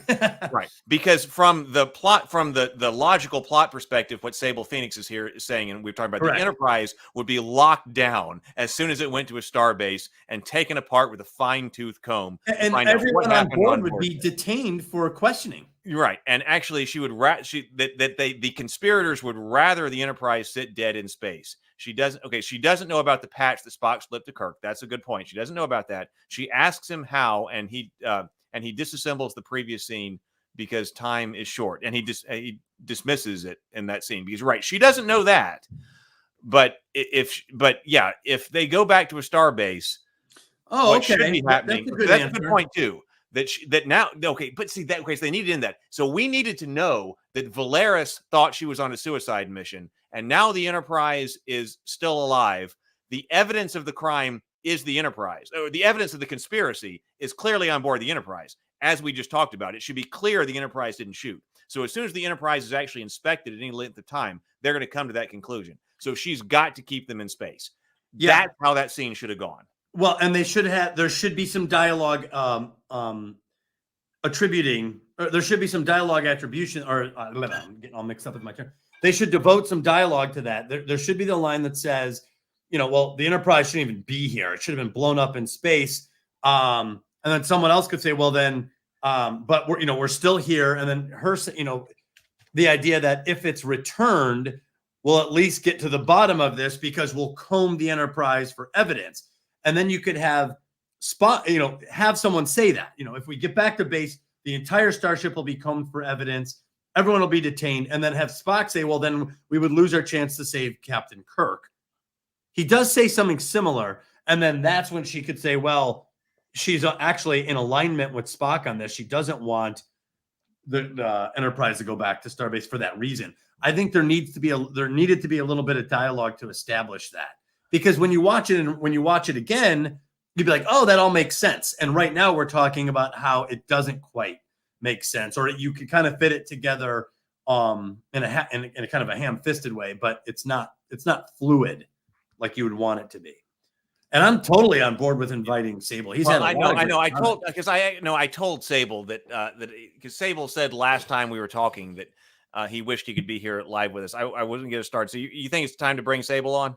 What do you think, Sable? You want to come on? Yeah, I already told Sable that that I'd bring him on. So okay, I think it's ready. All right, and the audience is asking for it. So Sable, the audience, by audience demand at this moment, audience demand, you are being brought on. So that's great. Yeah, he's had so many great comments. Going over to the Discord server, Sable, and you're getting the invite link right now. So you have the invite link. So Sable will be on by audience demand. That's awesome, Sable. We were gonna have you on. Sable. I know you had stuff to say. Especially, I figured you would not be able to type out your mythology stuff in the comments. I didn't want you to do that. Definitely not. But you need to be able to just talk about your mythology aspect of this. So we'll go ahead and I'll bring you on. So here we go.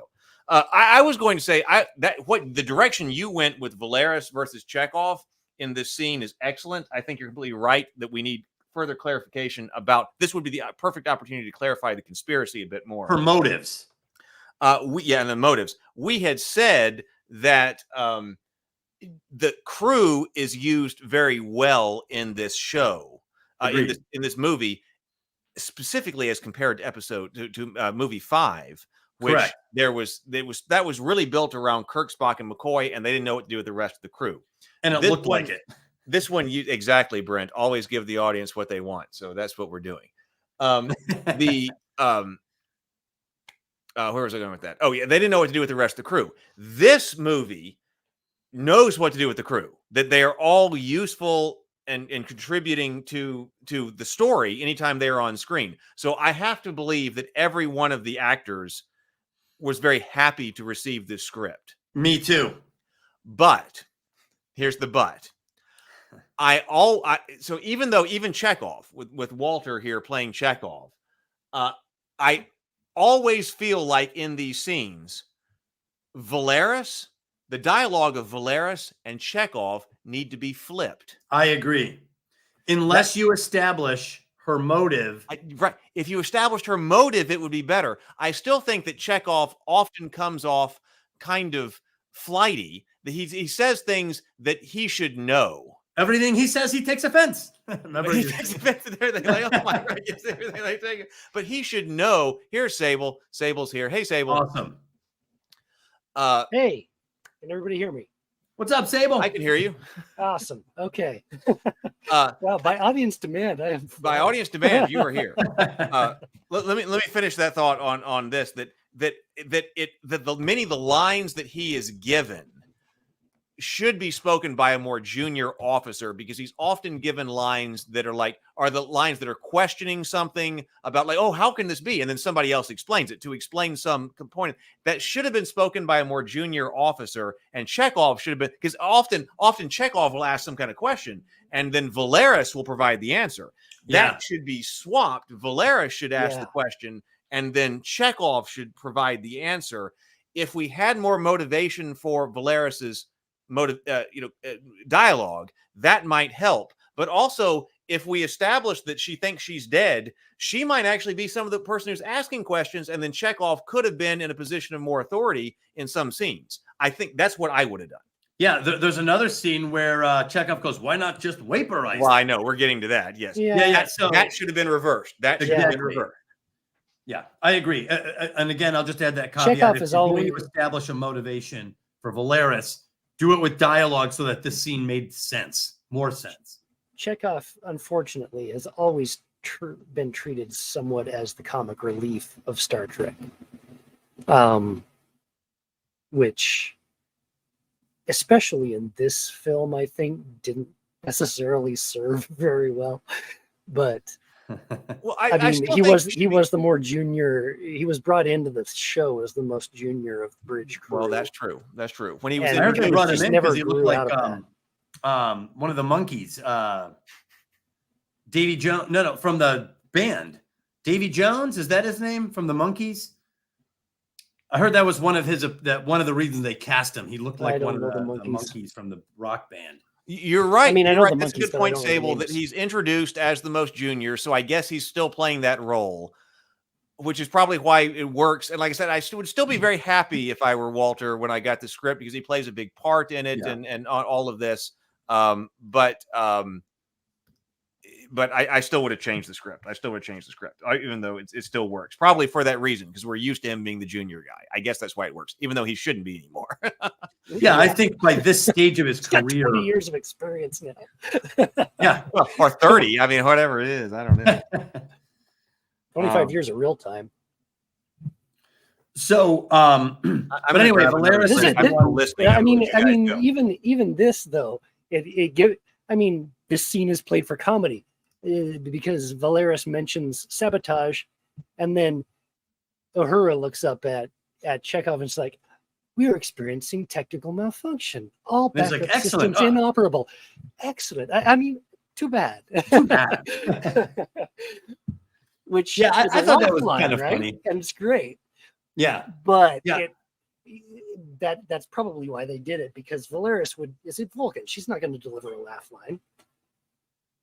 But the guy who says nuclear vessels is going to. Oh my God, that line has lived on forever. I mean, even normies, even non-Star Trek fans know nuclear vessels. It's amazing, right?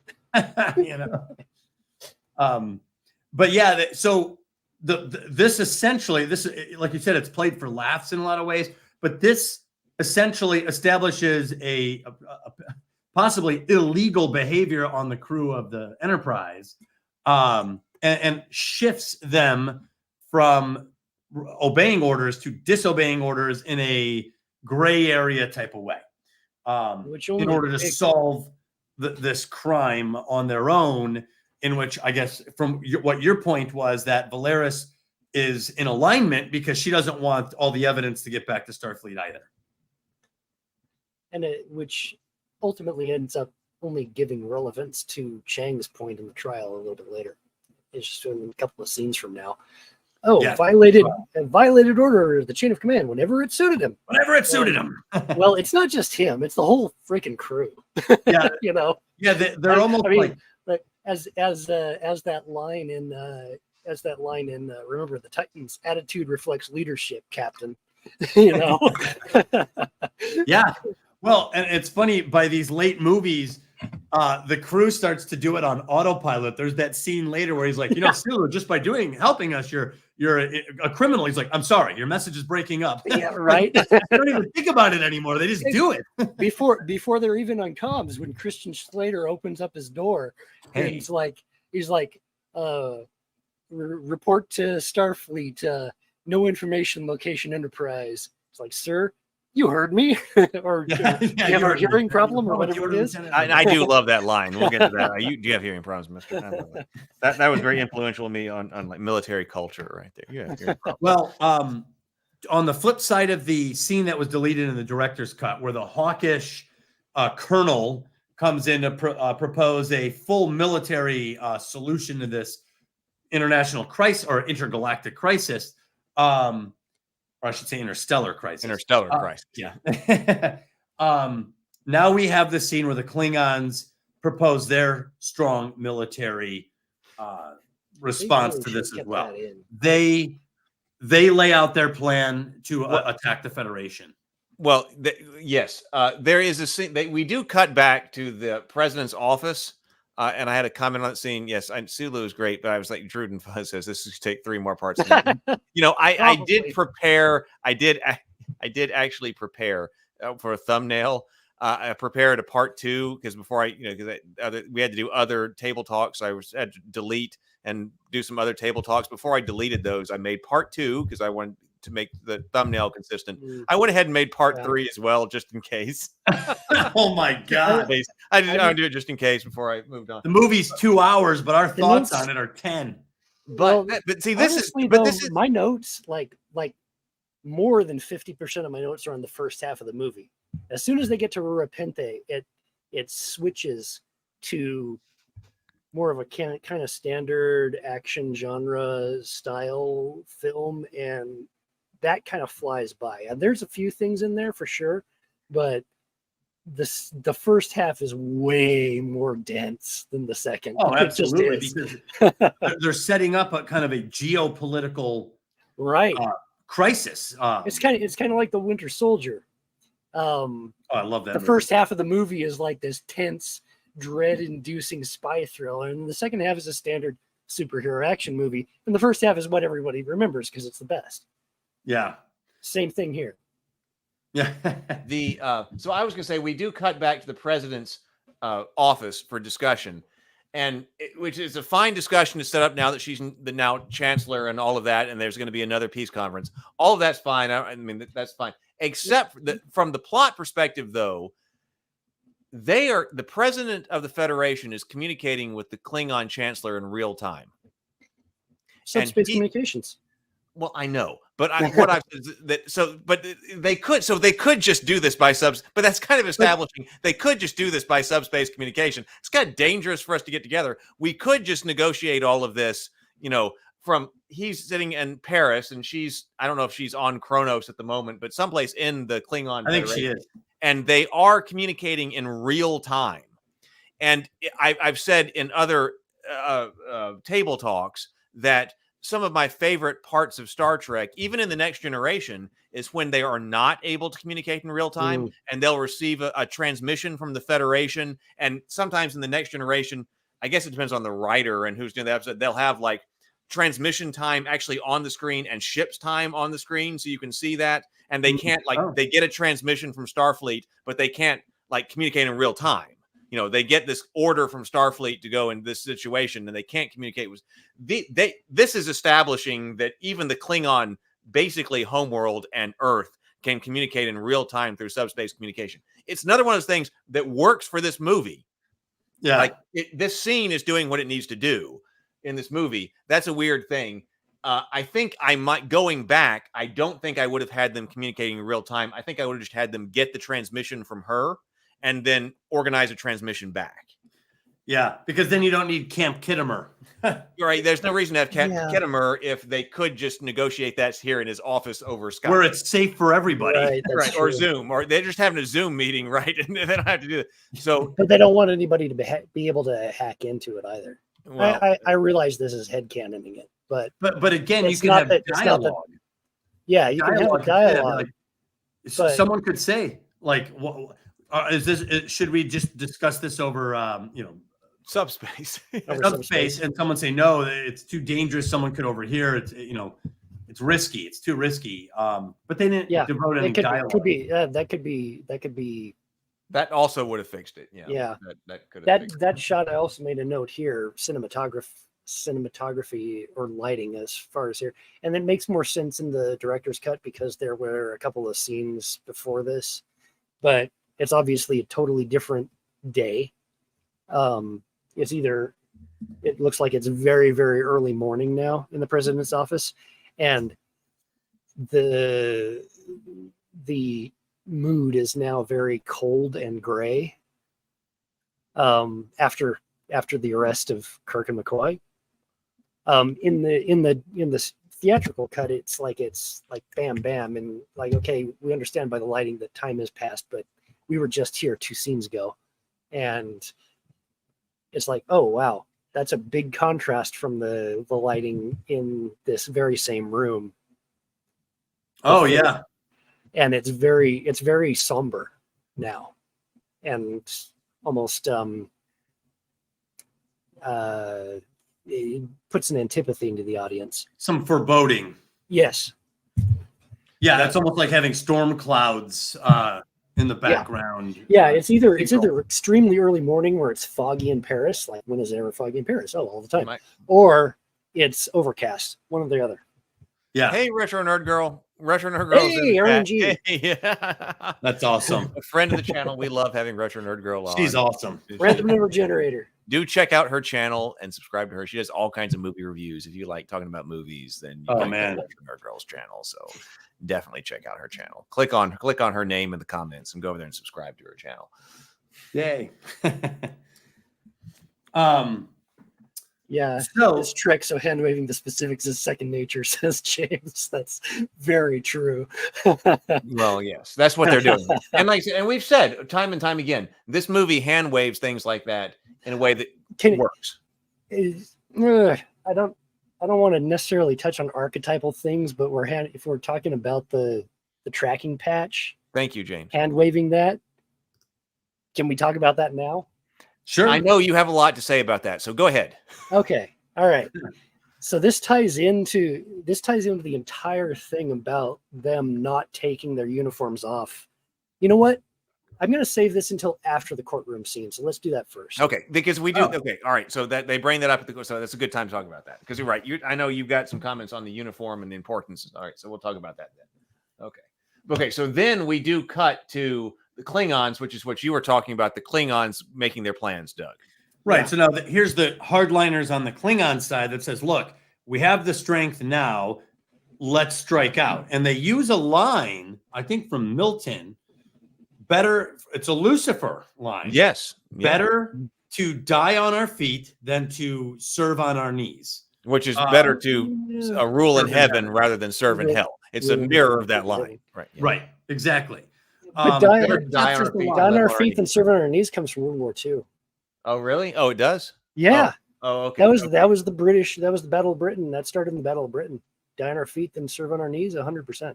I thought Milton too. I didn't know which ties in later on. No peace in our time, right? No peace in our time is definitely World War II.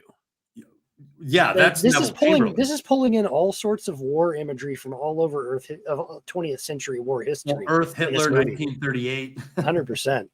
We need breathing room. But I do think that World War II line is predated by Milton's version of it from Lucifer. Sure. Better to die on our feet than to, or better to die. How does he say it? Better to live in hell, rule in hell than to and serve in heaven. Yeah. Right. Yeah. I thought it was a mirror of Lucifer too. But I would think that they're probably referring to the. But they may be referring to World War II then. By the way, everything else in this film is true. American history of the wars, basically. Well, American history, but there is Shakespeare too. War. Yeah, there is a literary element. There is a literary element. That is true, but that would be the only Milton reference, which I didn't pick up on in this film. Yeah. So I mean, it could be. Absolutely could be. I thought that I meant to say this last time. Like, Roman military there was history. something I meant to say in the last 5.5 hours that I didn't. But we didn't. True. We forgot to say that the Hamlet quote "to be or not to be." That was highly controversial because because it had already been established in the Klingon language that there was no verb to be. That's why it's to continue or not to continue. Or I thought it was to die or not to die, to continue or not to continue. Right. The literal translation is to continue or not to continue, but that is what they're talking about. To live or not live. Right. That's basically what they mean. Right. To live or not to live, to die or not to die. Perhaps, literally, you're probably right. I'm sure you're right, Sable. To continue or not to continue. But like when Micah Coda was told that, who wrote the Klingon language, because he already established there is no verb to be in the Klingon language. And then what needs to be said on screen in Klingon is to be or not to be. And he's like, they don't have that verb form. How do you do that? and I think when they translated it, they actually did come forth with to die or not to die. And whatever the sound of it was, whatever the language was, the words in Klingon, Christopher Plummer didn't like the sound of it. So he's like, no, I don't like that. Go make it something else. Oh, They're really? like, what? They're like, what? Okay, fine. Here it is. To continue or not to continue. And it sounds ironically enough, very similar to be or not to be in English. Talk bad, or whatever it is. You know? That's funny. Yeah, okay, that's fine. So that's like 3 levels of that. Right? You can't say to be or not to be in Klingon because I was trying what does that mean? You can't say then in Klingon, then you would not say I am hungry. In English, you say I am hungry. That just means that in Klingon, you would just say I hungry. As a lot of languages actually on Earth. Or I hunger, too. right. Yeah. Yeah, a lot of languages on Earth do that too. Right, exactly. That's not unusual, although it is unusual. Like if you only speak English, you're like, wait a minute, there's no to be verb. Like Yeah, that's English what is that the outlier in a lot of ways, and that's one of them. Yeah, so we have a to be verb. So Yeah. Klingons don't. And so what do you say? I love that there's another level to that they come up with to die or not to die, and they're like, no, I don't like the way that sounds. So come up with something else. So it's to continue or not to continue. But that makes it sound like, honey, it's late. Should we keep watching this Netflix show or just go to bed? To continue watching this Netflix show or not to continue watching this Netflix show? Hey, did you watch though the I don't know what the special features were on your DVD, but did you watch the special feature about the Klingon Hamlet? I Or my have, best friend? but not immediately before watching this. I have watched this previously, and I saw them perform Klingon in Hamlet in Klingon, but I haven't watched Right. it in a long time. It's so the whole thing is, culturally speaking, the play would be actually very disturbing for Klingons, because if somebody is vacillating on a course of action as much as the main character in Shakespeare's play, you are a mentally ill Klingon, right? Right, Like because they should go kill they people. they value direct, forthright action and decisive motivation over all things. If this guy's sitting here talking to skulls, something's really wrong with him. Well, we haven't really seen it in the Continue or original not to Klingon. continue. It's just like, Right? I mean, they thought of this. Philosophizing. Just Maybe act. humans got a hold of it and made it into this vacillating thing, but maybe But yeah. Hamlet gets solved in the first act in Klingon. that's yeah, but that's Yeah, on no, the I think special features. That is great to actually see the Shakespearean troupe that translated Hamlet into Klingon and then actually performs it. and performs it, and they have clips of him performing it. I think Yeah. they say that though too, is like, if this was an actual Klingon play, it'd be over in one act. The first act, you'd be done. To be or not to be? To be. To be, Do it. or especially Let's if go. it's to die or not to die. Wait, to die. Let's go. My father's been assassinated. I will find the assassins and kill them. We're done. That's it. Anyway, that's actually a rabbit trail. Okay, Drew and Fuzz says it's late for me too here in Europe, 4:45 in the morning. Well, thank you for hanging with us until 4:45 in the Awesome. morning. But I think we'll continue to watch you guys. Well, thank you. Thank All you. right. I'm glad you found us. And that is James, have you ever seen the way Shakespeare's portrayed?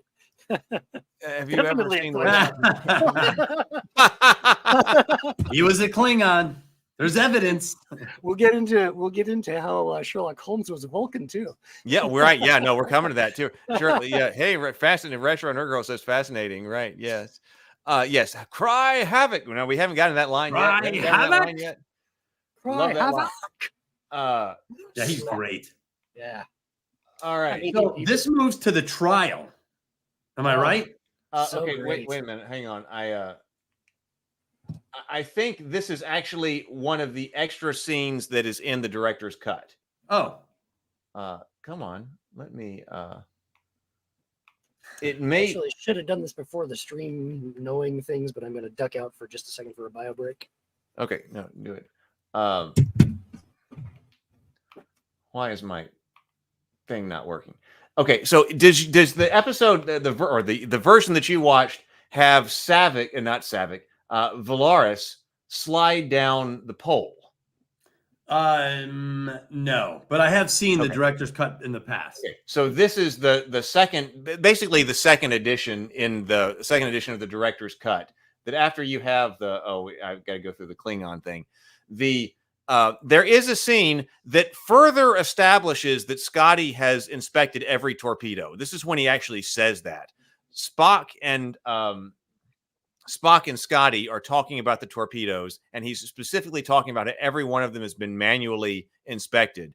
And Valaris comes and slides down a pole, which I think is pretty cool. They're like, how do you get around the Enterprise, especially in like a more submarine type Enterprise? She slides down a pole, and arguably, yes, the information in this scene is communicated later, because later Scotty's gonna go, no, everything has been visually inspected. That's Right. later. but he's recalling actually what happens in this scene. But I think the reason why this scene got cut is because when Valeris slides down the pole, she slides into, she lands on the wall beside her, and the wall shakes. And so the wall is obviously not like a metal part of a starship. It's obviously a set. And so I bet that's why this was cut, because if you're watching, yes, she hits the wall of the Enterprise and the Enterprise wall shakes. Because Scotty and Spock are inspecting all of that. And this is basically when they establish, according to this version of the script, that we could not have shot, because everything we have looked at, the Enterprise wall shakes. And then this is when she delivers some extra line that, like, she's been made chancellor, the woman's been made chancellor and stuff like that. And they're into more mystery. Is this the scene that was added where Scotty says the Klingon bitch? The Klingon bitch, yeah, right. Yes, that's it. That's right. That's the scene right here. The Klingon bitch killed her father. Yeah, I thought that was this is after the die on their feet and live on our knees, right? Yeah, just after. Yeah. And there's even there's great dialogue in this, because I bet the Klingon bitch killed her father. They don't have the same value of life as we do, Spock. And I do like that. Oh no, trust me, she did not shed one bloody tear when her and Spock goes. She's a Klingon, inclusive, because they have no tear ducts. Right. This is in the director's cut. Right. And I also, it's fantastic dialogue still. And when she comes out, like, Spock asks Valeris, has there been any communication from Starfleet? And she goes, yes. And he goes, and do we have any? Oh yeah, we're experiencing technical difficulties. Curious. Okay. That's right. That's right. So arguably, it's okay. Go ahead. Sorry, I didn't mean to interrupt, but I also didn't realize I didn't realize we were moving past the scene already. But of course, I just took a quick break. But it's interesting to me that Chang, in that scene when everybody else is speaking Klingon and we have no universal translators, he speaks in English the whole time. Oh yeah, he's silent. He's like, shh. And then he says, your father died for what he believed, for what he wanted, or for what he wanted, right? Yeah. No, everything he says is in English. I think it's significant that he speaks in English there. It's almost like he thinks in the way the enemy thinks by this point. Oh, do you think that's what he's communicating? Because he does. He knows 184 articles of their interstellar law. He knows Shakespeare. Yeah, he's well versed in the original Klingon and in English. He is thinking as their foe. I like that interpretation for why he suddenly speaks English. I love that, actually. Because that wouldn't make sense otherwise. He barely speaks Klingon unless he is on the bridge of the Bird of Prey. I mean, that's like one of our military guys suddenly speaking in Russian. Right. It would be awkward. It'd be like, "Whoa, what's with this routine here?" But if exactly, right, 100%. That would be like the president is saying, "We're going to take this course of action," and then somebody one of like your generals in the Oval Office turns around and goes, no, and speaks in Russian. No, that's not a good idea. Like, whoa, that's not what they're thinking. It would get your attention, wouldn't it? Everyone would shut up and listen. But it also establishes now. And Sable, if you're right, if the Klingons understood this about him, that Chang is the best possible guy here because he knows the enemy so intimately, he's basically immersive in the enemy's culture, then this would not even alarm them. This would be like, okay, Chang would know. You know, and if he breaks out the English and nobody else can really, apparently most people in the room can understand him, but if he speaks, everyone else is speaking Klingon, there's no need to have a universal translator. There is no universal translator there. So they're understanding him in English at that time. Yeah. That would be the way to cut through the noise and say, hey, I'm the one in charge here, everybody. Well, he makes a good point, and it's pure to his ideological position according to the film, which is there is no peace. Like we shouldn't be making peace with the Federation. Gorkon wanted it. We tried it his way, and your father died for what he wanted. Yep, this is the result. We see the result. And it's right. not. So he's saying it's a failed hope. Like there is no course of action besides a military one. That's essentially what he's saying. Credit to Gorkon's daughter for sticking to his She is an course interesting in the character. face of Chang. And she kind of compromises there, doesn't she? Doesn't she say Kirk will pay, like vengeance? I will give in to the vengeance, but we're not going to attack the Federation. Well, that goes back to Hamlet in the original Klingon, though, because like, hey, my father's been murdered. Oh, I must find the assassin and kill him. Done. Yeah. The fact that they're equivocating at all is that's okay. That's also part of the theme.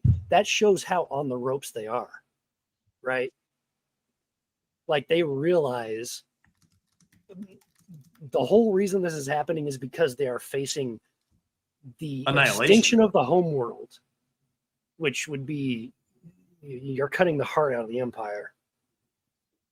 Yeah. So they are so on the ropes that even Vendetta is playing backseat to the daughter of the assassinated chancellor's vision.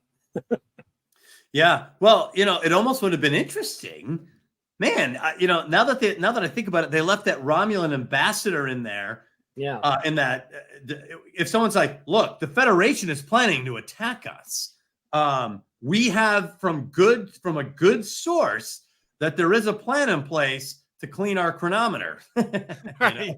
What do you want? He should have been used more. If you're going to introduce the idea of the Romulan ambassador, he being incarnate, he needed to be used more in the film.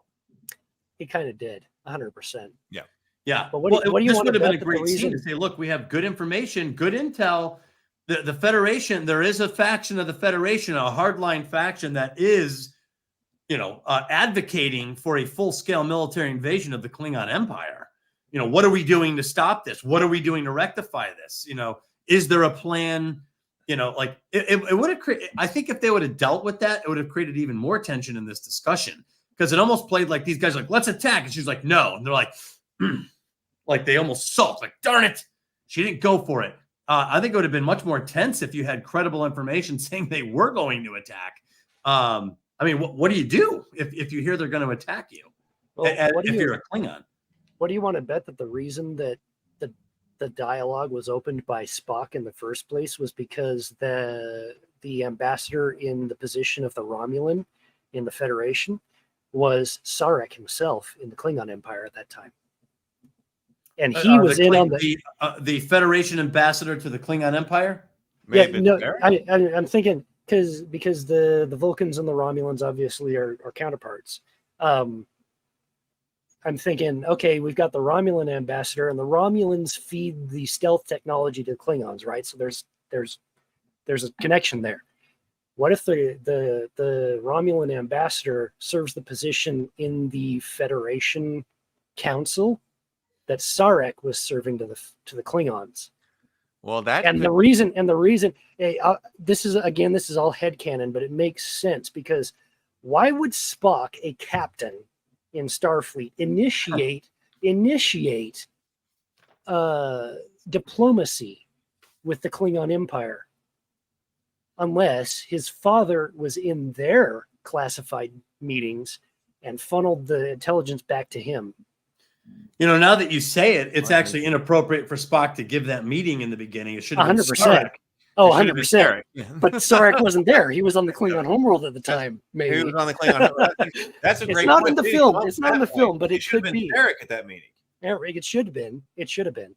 But we know about subspace frequencies. You could just put him on the hologram and put him on the podium. Again, Star Trek plays fast and loose with the inconsistencies, and it always has. But yeah, well, this movie does get away with a ton. It's actually funny how many mistakes we pick up on as we are going. Even though we love it. What's that? Again, going back to your point, Heath, the story moves at such a clip, and everything resonates, and it does so archetypally, which we'll get to in a while. But it resonates so much that the plot holes, so to speak, aren't even speed bumps. They're small enough that we don't even notice them go by. they're like minor potholes. Yeah. You know, I'm always a big stickler for making sure the plot is right. Yeah, me But, too. but it needs to serve the story. The story comes first. And I had this experience today when I was talking to Brianna. I'm not going to give the specifics here, but I had this experience today because on Tuesdays, Brianna and I meet for a story. We talk about our scripts and stuff on Tuesday afternoons. So Brianna and I had our meeting, about a 2-hour meeting today, this afternoon. And she was having trouble with a story point. I'm not going to give specifics, but we solved it. We solved it from the story perspective perfectly. Set this up, then you see this, and then at the climax, you bring it all together. And we were both like, oh my God, that's perfect. From the story perspective, that absolutely works. It had to do with something catching on fire. Okay. And then later, after the meeting, we were both like, that's perfect. This solves this problem. And then about 30 minutes after the meeting, Brianna texted me and goes, I've been researching the actual flammability of that substance and whether it can actually catch on fire at that particular temperature that it would be ignited by this other thing. And it's like, she doesn't think it can be. And I said, I can't believe I'm about to say this. Do it anyway. It doesn't Everything else matter. in that story fits so perfectly. Like thematically, this works so well. You need to go with that and leave it to somebody who is doing a 12-hour breakdown of your movie on YouTube later, Right. to bring up the point that perhaps substance A couldn't, burned at 30 degrees less than substance B actually requires to ignite. And that's where we are. So I was actually advocating at that point, let's go with the story and make those things happen, which is what we're seeing here in this movie. Well, and a good story, people are just willing to forgive. A bad story, people are unforgiving. They will say everything is egregious. They will not forgive you when you tell a bad story. But if you tell a good story, people are going to, like in this show, like in this discussion, they'll point it out. They'll say, this is not okay, but I still like it. And that's what you want. You want them on your side. If you have to break a rule, if you have to go through a red light. So returning to the Enterprise scene, if we're there, I think it was clearly okay, I guess, if the scene got cut, even though there was great dialogue in it. I think it was cut because of the physical element of that scene, but Probably. But I still love the dialogue. But arguably, it gets the point across in later scenes. But it does establish earlier that they should really have known they did not fire. But anybody should have known that they did not fire at that point. And then we head to the trial. Right. Now, the trial, this is one of those rare cases in Star Trek where it looks like, because Star Trek is so utilitarian. The ships, there's computer consoles, there's seats, Myers, computer screens. It's very utilitarian. This setting looks like it came right out of the concept art. It's unbelievable. Fridge logic, right? It's like this giant tube where all the spectators are several rows up, almost like a spire. They hold these sort of spears, but they're like lantern tips, which are very, I would say, from an archetypal standpoint, the imagery is incredible. And it's almost like it is the way they film it. And Sable, I'm sure you will agree. We're not skipping it. We're here now. It's like a faceless crowd. Yeah, all the spectators seem a little faceless. It's like a little dark in there, but there's these points of light. It goes up, and there's this like chanting. I thought it was excellent. I actually really appreciate this setting. Notice the intro as well. And I don't know why this is the case, but referring back to Ender's Game, any science fiction from ever since I read Ender's Game, the enemy's gate is down. Oh, the film work going down that tube. The tube, obviously, they're going up in an elevator through the tube, but visually speaking, filmically, there's no distinction of whether or not that is going upwards or down through towards the center of something, right? Like so at a subconscious level, the filmography of it is okay. Yeah, we can assume because we're going towards a light, we're probably going up.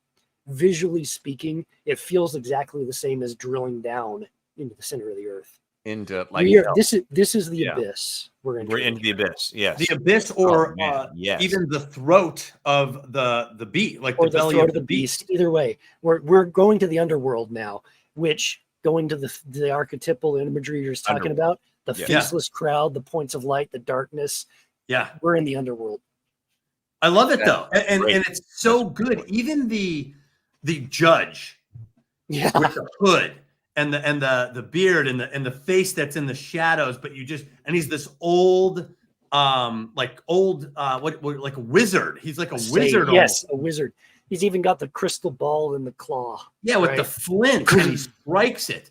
Yeah, it's abnormally creative from a Star Trek point of view, which is a little bit more scientific and dry, and dry not in a bad way. Utilitarian. This is very creative. This is very fantastical imagery. Yes.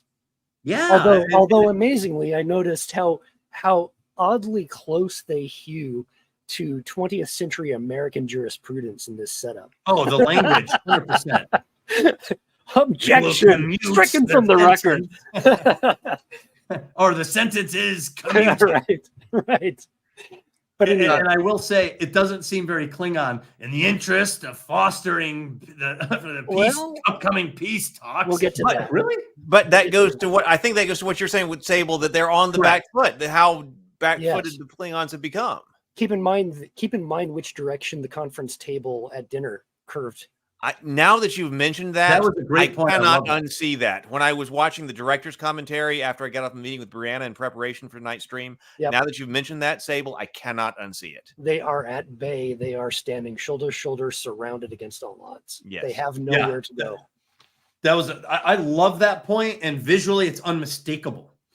You in military terms, you've been flanked. Yeah, you've been flanked. They are standing at bay against flanking. Just like I said last time. Oh, did you say that last time? I did. Oh, I said keep in mind the visual of the curved table. They are on the concave. I remember that. They are on the concave, and everybody else is on the convex. They are at bay against flanking. Yeah, it's like a pincer maneuver. Yes. They have nowhere to go. They all of their options have been cut off, and they can't maneuver, and it's killing them because they're playing against their nature in this situation. From start to finish. That's a great point. They are on their back heel. They are willing to discuss peace, and I think there's something to say about that. This war culture is entertaining this sort of diplomacy that they don't really like or prefer. And again, just the set was abnormally artistic, in my opinion. By the way, I don't know if I don't think you brought this. I will bet you anything that the set which they used for that dinner scene is also the same set as the conference room off the side of the bridge of the Enterprise D in TNG. Oh, I'll give you money that they used that set and just redressed it. Well, given everything else we've seen in terms either of that or it's 10 forward. Either that or it's 10 forward. Either that or it's 10 forward. It's one of the two. I bet it's not. Well, they use the 10 forward set. Oh my God. I've never heard that, but you could be right. I just looking at it visually, I'm like, oh my God. They just when I move look at it again, I'm going to check that. They just move the camera back a little farther, and there it is. It's either that or it's 10 forward, but I'm pretty sure it's the former. Anyway, it's got to be with all the other overlap. It's like probably what was going on is like this Star Trek. I believe TNG season 4 was going on at this time. I think it was season 4, so it could have been like the off season for shooting, the off season for shooting, and that they just had the run of the place to do. Could be. Like we got that, we got to use it. James just put a good point up here. This is an echo of that dinner scene where the Klingons were on the back foot, except now it's instead of welcoming Klingons, it's Kirk and Co are being indicted.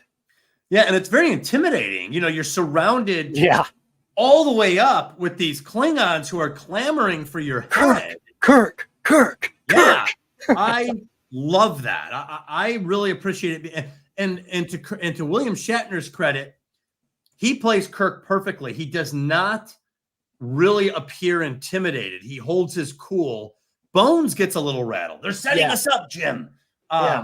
Kirk is like, I cannot confirm or deny what actually, Kirk keeps his cool despite this very hostile environment that he's been put into. So I think true to their characters, I think they both hold up under this scene. I was just doing some quick Googling. Oh, seeing if that was the right set. Okay. And someone does bring up this scene. Yep, it is. God, stable. Yes. The redress of the set must have taken place about the same time as the set was being used as the dining room scene for Star Trek The Undiscovered Country. At least according to the website. At least according to the website. In the following TNG scene, the set looks somewhat different. Most notably, the golden ship reliefs were gone. So at least according to this, I don't know this website. I'll put this website link in the comments right here. Set link. I just put that in here if you want to check that out and read in more detail. I haven't had time to read in detail at what it says, but this is apparently some kind of thing about all different kinds of set reuses. So yeah, it's showing those windows. God, Sable, yes. Man, right on. I love it. Cool. Vindication. I love it. I love that kind of thing because the producer perspective, yes, getting the most out of whatever you've got. Big time. I love that. When I was in college, when I was in art college, one of the first classes I took was a film appreciation class, specifically to do this. And this is why I say, like, this is not necessarily John Ford level on this movie, because we analyzed the searchers and we had to go and pick a shot or a scene out of the searchers. And man, that film, every frame a painting, I tell you. But John Wayne. But you get an eye for shot construction, and you pick up things like, where are the diagonals, where are the verticals, how is everything being divided and focused. And I was like, oh yeah, that's the conference room from TNG. And we do see, like, right here, this right here, just going through here, is showing you 10 forward. Yep. And here's the president's office. It's the same set. And there's a lot here. Now, we do know, and I was going to bring this up later, but we had already said when we did our analysis of Star Trek movie 1, the motion picture, that the engineering there is the same as the Enterprise D bridge. So this is, the Enterprise D engineering. So this is a situation where they had built the Enterprise engineering for the movie, because even that elevator that Kirk comes down, Picard comes down on this, and it's just a redressed set. So they took that and then made it the Enterprise D engineering, and then they remade it the Enterprise A engineering. Yeah. It's the same set. It's the same set. But you know, some things like that you might notice. I would never have noticed the other one. So things like that, when you're like, gee, you would never notice this. Or if you do notice, it's a fun fan thing. It's like we're doing now. Yeah. That's economy. That's getting the most bang for the buck. That's reusing sets. I absolutely love it. There's other things like this that I'm going to point out in this movie as we go on. Yeah, you got to put that link in there, because I'll want to go through. I dropped that link in there too. That's just a fun little exercise. Yeah, I want to look at that too. I put the link in there. In fact, let me also put this link. I'm going to put this link in the Discord server under Table Talk. I'm going to post that in here. So we need to be making use of the Discord server. Like I'm catching up for Table Talk right now. It's amazing. Link on set reuse. The next generation LCARS design aesthetic that they came up with, it's amazing how well that distinguishes the eras. I mean, imagine how much money you save. Yeah, you just make the Okudagrams, is what they were called, because Michael Okuda designed the LCARS look. You just make an Okudagram on a transparency that you would put on an overhead projector, right? And you just paint that up and stick it on the console, and there you go. You're in TNG. Boom. Or you take it off, and now you're somewhere else. It's great.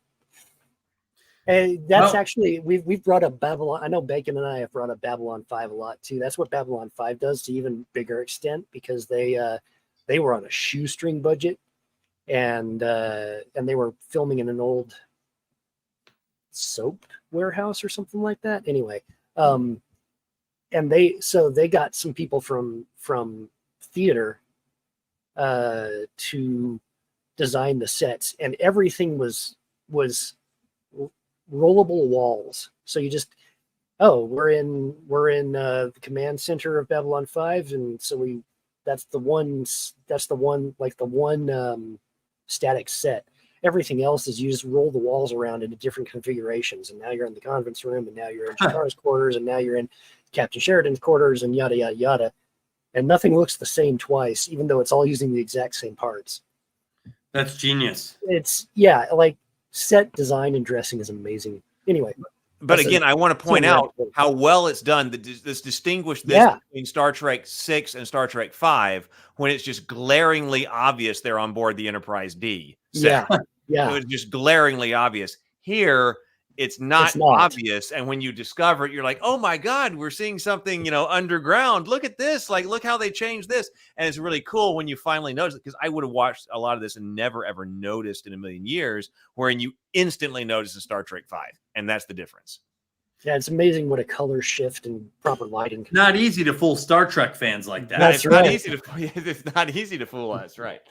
And I want to say, when we're talking about this trial scene, I remember something from the commentary that's like that Myers is saying that he's always conscious of the budget.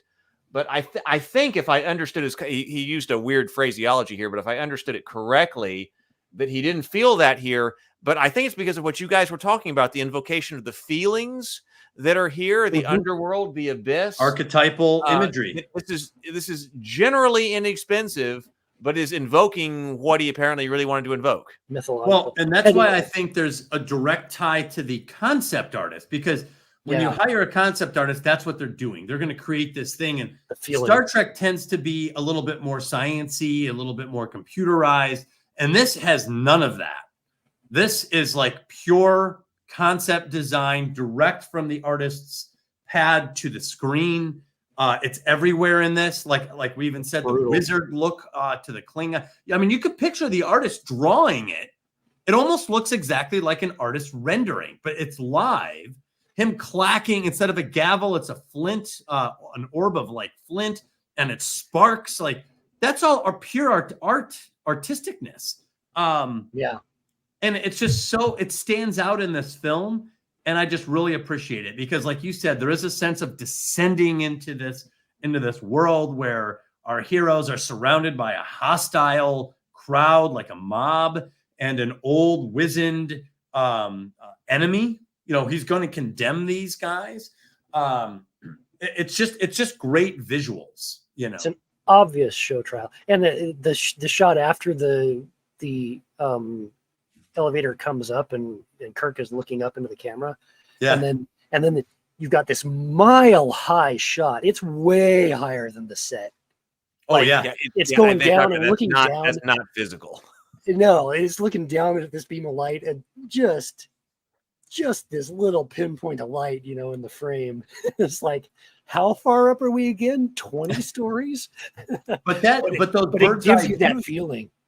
Well, it creates a sense of smallness. Yes. And menace. What's interesting is my notes on liminal space actually apply to this, even though this isn't. I don't think I would call this liminal space per se, but usually there's a tunnel like. Oh, it's totally the transition period. Absolutely, it's liminal. Yeah. Oh yeah, I guess you're right. It wouldn't make sense. They're not. This is the middle. They're not in Rurapente yet. It is. Yeah, you're right. Midpoint of the film, they are smallness. Liminal space. Usually liminal space is a tunnel-like, which I always signal is like a birth from one place to the other, or it's vast liminal space, like a desert where the characters look really small. And now that you just said that, they took the throat imagery or the tunnel imagery and made the smallness. They recreated the idea of the smallness of the character. It's reinforcing, again, subliminally. It's reinforcing the imagery of going up through the tunnel towards the light, which could just as easily be down. We have no perspective reference. Or birth. Or birth, either way. Yeah, that's okay. Yeah, that too, which is going to tie into something else that I talk about with Kirk later. But they reinforce it with that mile high shot. It's like they're at the bottom of something, right? Way down there. Way down there. Way down there. Hades levels. Wait a minute. No, I just wanted to bring up what James is talking about. So yes, Michael Dorn, who played Worf, plays the defense attorney. Consumed by the Klingon justice system like that. Okay, sorry. Yeah. So, but is he actually? No, I guess I didn't pick up on this point. Worf, son of Moog. So he's Worf, son of Moog, son of Worf. Yeah, so he's Colonel playing Worf again. Colonel Worf. Yeah, Michael Dorn is playing in this movie Colonel Worf, the father of Moog, the father of Worf. TNG. Okay. No, I didn't know that. Okay, so I'm glad we got that. So he's actually playing a character named Worf again. Yes, Colonel Worf. Colonel Worf, father of Moog, grandfather. Worf of Worf. He's Worf he's Worf the first. Yes. But I thought that was a great use of this actor, because it also shows, because he's the defending attorney. Again, to your point, that's very jurisprudence-like to the United States or the Western system. It shows that this family, the Worfs, were sympathetic to the Federation on some level because they're that's true. You know, I just appreciated that. It was. I remember even in 1991 when I saw him, I was like, "Oh, that's Worf." Or I understood that it was a prior generation. But if you knew it was Worf, then you're right. Then apparently, that's Worf. No, you're right. It is Worf. Oh yeah, genius that they reused the name, right? That's cool. Yeah. But yeah, it was fun. It was like cool. It established a level of continuity that the Kirk trilogy or the Kirk films rarely had with the Next Generation. So it was fun to see that. Well, they said in the commentary that the co-writer, Klingon attorneys at law. Worf and Worf. That is perfect. So they're the ones on all the Klingon late night commercials. That's amazing. Did a Federation battlecruiser clip you? While they're making their plans, you call us 444. I like that. Worf and Worf. Justice. The co-writer was saying that originally he wanted to be more direct, and they didn't actually address this in the commentary that's watching. Worf and Michael Dorn being there, they didn't directly address that, but they did say that they had wanted, the co-writer had said that he wanted at the end to directly hand this off to the Next Generation crew, and then he found out they're actually 70 years apart, so that won't work. So there was an original idea, though, to try to hand this off. I'm glad they followed up on it the way they did. Like I said, it establishes really one of the only examples. You're in the same universe. Crossover. Yeah. What? That you are in the same universe. I mean, it's the same thing. It's showing you some continuity. Where else do we get that kind of continuity between the Next Generation and the Kirk franchise? So, I'd say that this scene, and it's interesting. I checked the dates because as I was rewatching this, I was like, "Oh, that transition from foreign language to English, right?" It's like they go on to Chang rather, speaking Klingon, subtitled.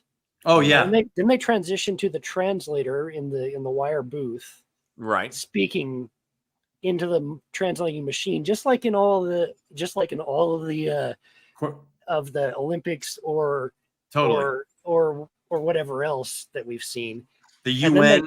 I've got commentary the UN or whatever. The UN back. Exactly is more of the UN, and then we cut back to Chang, and he's speaking English to the camera, and it's not quite as seamless, but it's almost as good as the transition from Russian to English in The Hunt for Red October.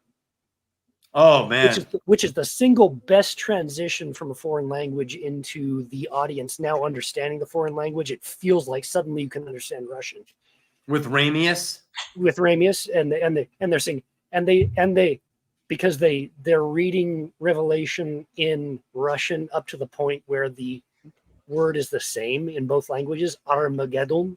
And they come together on the place named Armageddon, and then he switches into speaking English and reading the rest of the passage in English, and you think, "Oh, I can understand Russian now," for just a second. This is almost as good. This is 1991. Hunt for Red October is 1990. Oh yeah, you're right. Exact same time. One year later, I bet you they copied it. I'll bet you. You know what? You're probably right. Probably someone ran into the same problem And then it's like, dude, I just saw Hunt for Red October. Here's how they solved it. Like, look, That's let's right. do that. And I had it, and as soon as I watched that again, I'd forgotten it before rewatching it for Last Table Talk. And then as soon as I watched it again, I was like, wait a minute, that's Hunt for Red October. And then I went and checked the dates. And yeah, it is. Keith, we should add Hunt for Red October to our list because Absolutely. I rewatched that about a year ago and I loved it. Just loved it. I should like to have seen Montana. Oh man, yeah, and it's star-studded in a weird way. Star-studded. Like, it's great. It is. I will marry a round American woman and raise rabbits. We will and she listen will to cook the them for me. rock and roll. And we went, yeah, right. I love it, man. Yeah, it's a great film, and that's where we get the term "Crazy Ivan." I still use that to this day. Well, I mean, the film got it from the Crazy Ivan was a maneuver. Like the film got it. Well, from, I know, but what I'm saying is the story Right. of the film popularized it and put it into public consciousness. right Exactly. regular usage. Yeah. I know. We're Crazy going to Ivan. end up doing Table Talk 3 nights a week to get through all of our movies. No kidding. In fact, well, and there's a Cold War tie-in, a big one coming up in this trial that I wanted to. Oh, is that don't wait for the translation. Answer me now. Yes. Yes. Cuban Missile Crisis. Right. So Sable But obviously I understands this, and probably a lot of people in the chat. The chat's pretty smart when it comes to history and knowledge of things that play into these movies, all the way the movies are pieced together. But there's that scene where he's like, don't wait for the translation. Answer me now, which I love. Christopher Plummer just blows that line out of the water. Well, that line is from a UN delegation during the Cuban Missile Crisis when Adlai Stevenson is talking to Zoran, the ambassador for the USSR, and he says he's calling out the Cuban the placement of nuclear missiles in Cuba, and he goes, "Don't wait for the translation, yes or no." Yeah, and then the Zoran is like, "We're not in the American courtroom. You know, I don't respond to persecuting attorneys." And he's like, you'll get your answer in due time. So he punts. And then Adlai Stevenson is like, well, I'm prepared to wait until hell freezes over. And then it's a famous line in international diplomacy or international, what would you call it? Politics. Communication, or I guess diplomacy. Geopolitics. Especially where public opinion is at stake. Yeah. And it kind of sells the fact that the Russians were indeed up to no good in Cuba. In front of the world audience. Well, so they were tapping into that here in this Klingon show trial. I've got. You may have noticed backstage because of this. I actually found Stevenson giving that line. No, really? Right here. Yeah. So I got a video. Here it is. Right here. So if you're wondering, you want to know where that is in the historical context, I actually prepped this for yes. So awesome. Here is the ambassador giving that line. Here's the origin to right here. He's just staring.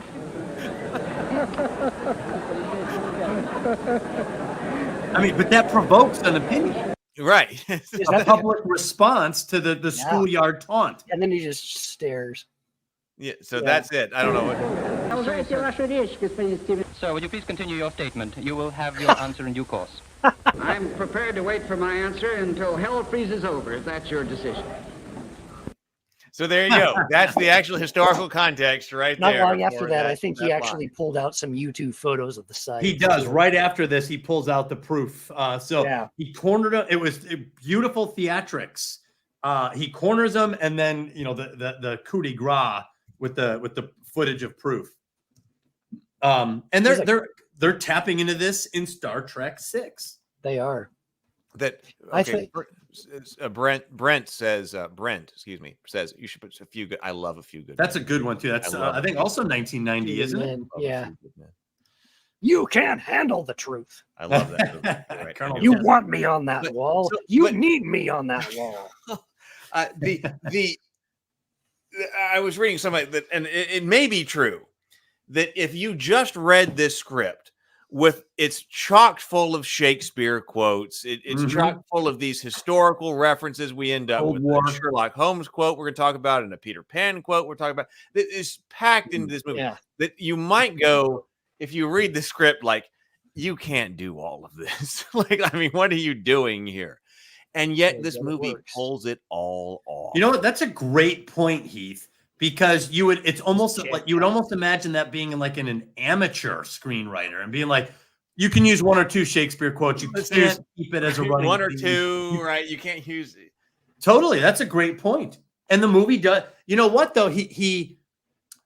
This is I think Harve Bennett and Nicholas Meyer, right? Is Harve Bennett involved in Star Trek 6?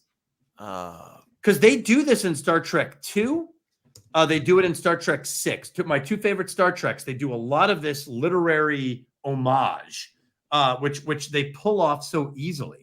Even the Botany Bay, Lost in Space, like Khan quotes Captain Ahab. Like you could almost, to your point, Heath, when he's like, to the last breath, I stab at thee. You'd almost imagine a screenwriting person going, "Ooh, you can't have him directly quote Ahab in the final scene." It works. The book was on his shelf, and the book was on his shelf. Oh my God! Yeah, Paradise Lost was up there, wasn't it? Yeah, and Paradise Lost as well. Yeah, I believe it was. Yes. Yeah, Moby Dick for sure. That's just Chekhov's gun. I mean, you might not notice it on the first viewing, but it's there. That's the difference between a team, number one, who works well together, and number two, they have a lot of experience, especially in this film. They had a lot more experience under their belts, and it shows. It's not seeing Star Trek 6 on Harve Bennett's IMDb. Okay, I was wondering about Harve. I think he may have retired before this came out. Okay, fair enough. But this is Myers at least. But it's like it going back to, I know you've seen it, Doug, Arcane. Love Arcane. That's where you get a team of experienced writers who have. Arcane's a little unusual in just the time that they were able to hone it, but literally every scene, almost every single line of dialogue has multiple meanings. And it's on our list. We want to talk about Arcane. I loved it. One table talk per episode, I swear. If we did, we could do it. I mean, easily. 100%. Talk about an animated style that just is immersed in archetypal imagery. Arcane. I mean, it's unbelievable. I love it. There's so much to talk there. That's a whole other table talk, so we won't get into it. But I want to say about this scene, starting off early on, interestingly enough, when they cut to the other people watching the courtroom scene, when they go to the bridge of the Enterprise, notice that Valeris is watching. Everyone on the bridge is watching the view screen and the trial except Valeris, and she's watching Spock. Oh, interesting. Really? I don't think I noticed that. Yeah, no, she is watching. She is zeroed in on him. And he's in the foreground. She's in focus. Everybody else is outside of full focus of the scene. It's so well. This film is so well shot. Well, and you know what? And I think we talked about this before. It was originally intended to be Lieutenant Savick. Yeah. And we discussed what the emotional impact would have been if Kirstie Alley's version of Lieutenant Savick from Star Trek 2 had this character arc. The impact of her being on the wrong side would have been incredible. I've heard that Roddenberry actually vetoed it himself. I haven't heard that. That's what and I don't know if it's true or not. Like, everything's attributed to Roddenberry, and by this point, who really knows? But I've heard that Roddenberry himself actually vetoed it because Savick was so. I mean, he liked her. She was beloved. She was introduced in the second film, and she went all the way to the fourth. Well, she was supposed to be Kirk's replacement. Yeah, Spock's mean. Yeah, in fact, as presented. She was Kirk's replacement as captain and also Spock's successor. Yeah, which makes more sense when he says, "I intended you to replace me." Yeah. But at the same time, they didn't want to kind of undermine, she disappeared for the fifth film and now she comes back as a traitor. And also, plus, Kirstie Alley was the highest paid actress in television at the time. They couldn't afford her. But, so they didn't want to recast her for a third time either. But I don't know if you guys have seen this. I know I sent it to Heath, and I don't know if you can pull it up and post it in the thing, but somebody did a deep fake for Star Trek 3 where they replaced all of Robin Curtis's scenes with Kirstie Alley as a deep fake. It's uncanny. Yeah. You cannot. Yeah. Have you seen it? We saw it in the Discord. I think Heath or somebody I put think it I in there. talked Maybe about that on the morning grind one day, but you're right. Yeah. There is a Awesome. deep fake. So I need to post that. So what I'll do, Yeah, it is I'll a little post that uncanny. link. I just found it. Somebody did deep fake Kirstie Alley into Star Trek 3. Star Trek 3. I'll put it in the comments and then I'll post it in on the Discord server on Table Talk. It's Star incredible. Trek 3. I found that one, but I have never found any deep fake of Kirstie Alley as Valeris. And I wish my God. That would be cool. somebody would do that. That would be cool. Oh my God, he's got to do that too. I'll take We should I'll take find that guy and reach out to him I'll- because he I'll obviously play- has the face. Yeah, that would be awesome. You And know I'll what? play Heath, devil's why don't we do that? advocate. Why don't we reach out to that guy? That's a great idea. I'm going to play devil's advocate with Robert Romano a second here because he's talking about how it would have been character breaking for Saavik to turn on that, do a face heel turn. But at the same time, remember, she was the one who was going to be killed until David saved her